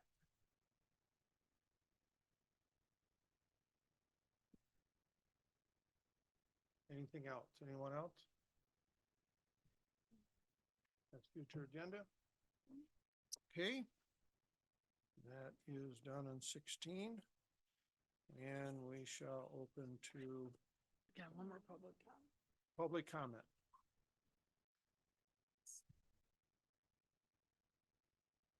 I don't know, is there a sign-up sheet over there? Okay.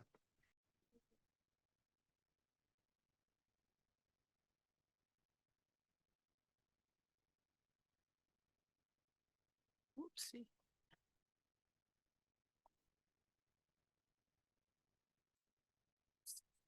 Leslie Hoganson for the record. I want to thank the board for doing the right thing and listening to the citizens of Douglas County in regards to the superintendent position. Thank you very much.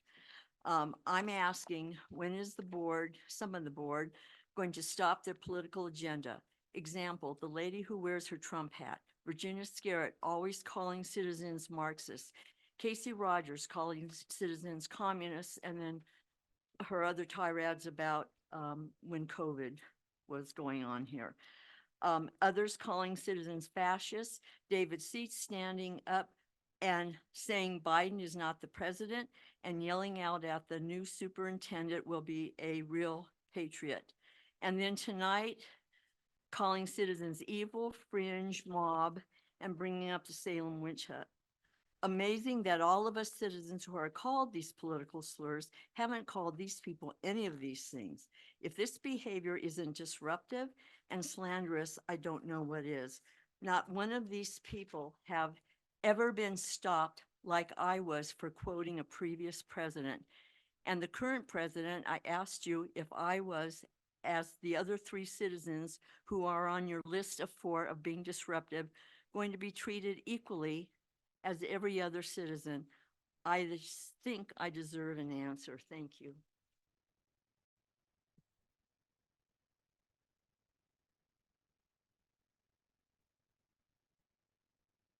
Casey Rogers for the record. I would like to voice my disappointment tonight on your choice to continue using NASB, who is a big proponent of the communist agenda.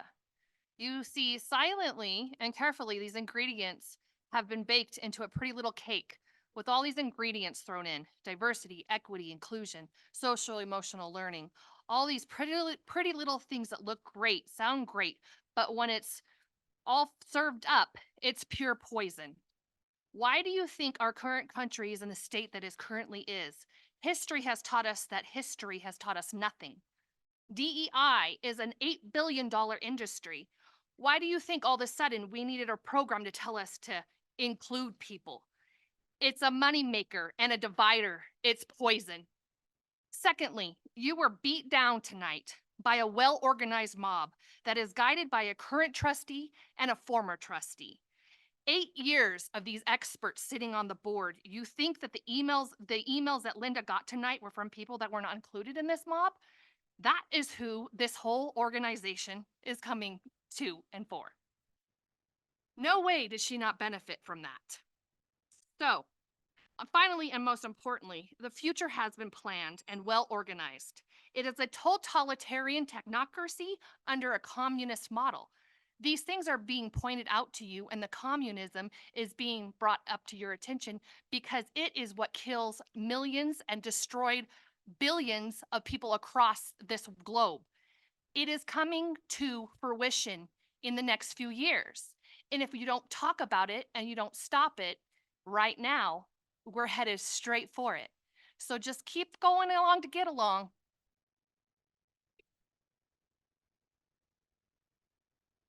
Okay, number 2.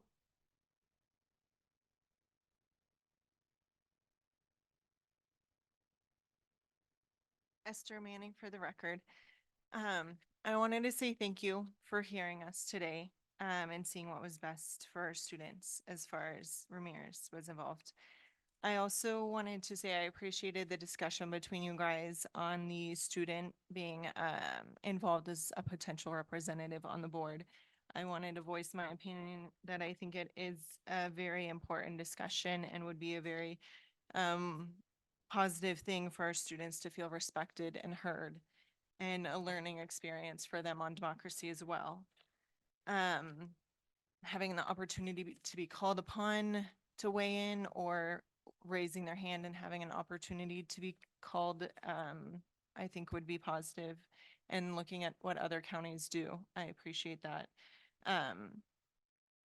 I did also want to comment on the committee as far as policy revision, the mention of either a committee, teachers, trustees, or secretary being involved in policy revision to save on legal fees.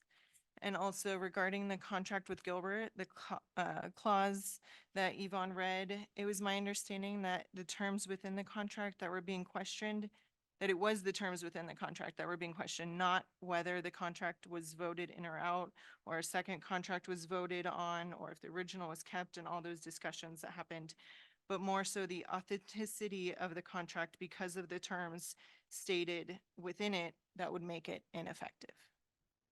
And Yvonne, thank you for your input on the statistic that we're 18th in academics. That's encouraging. Is there a number 3 that did not sign in? You have one online?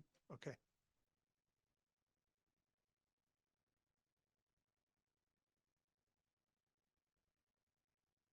Colin Burrows, feel free to begin.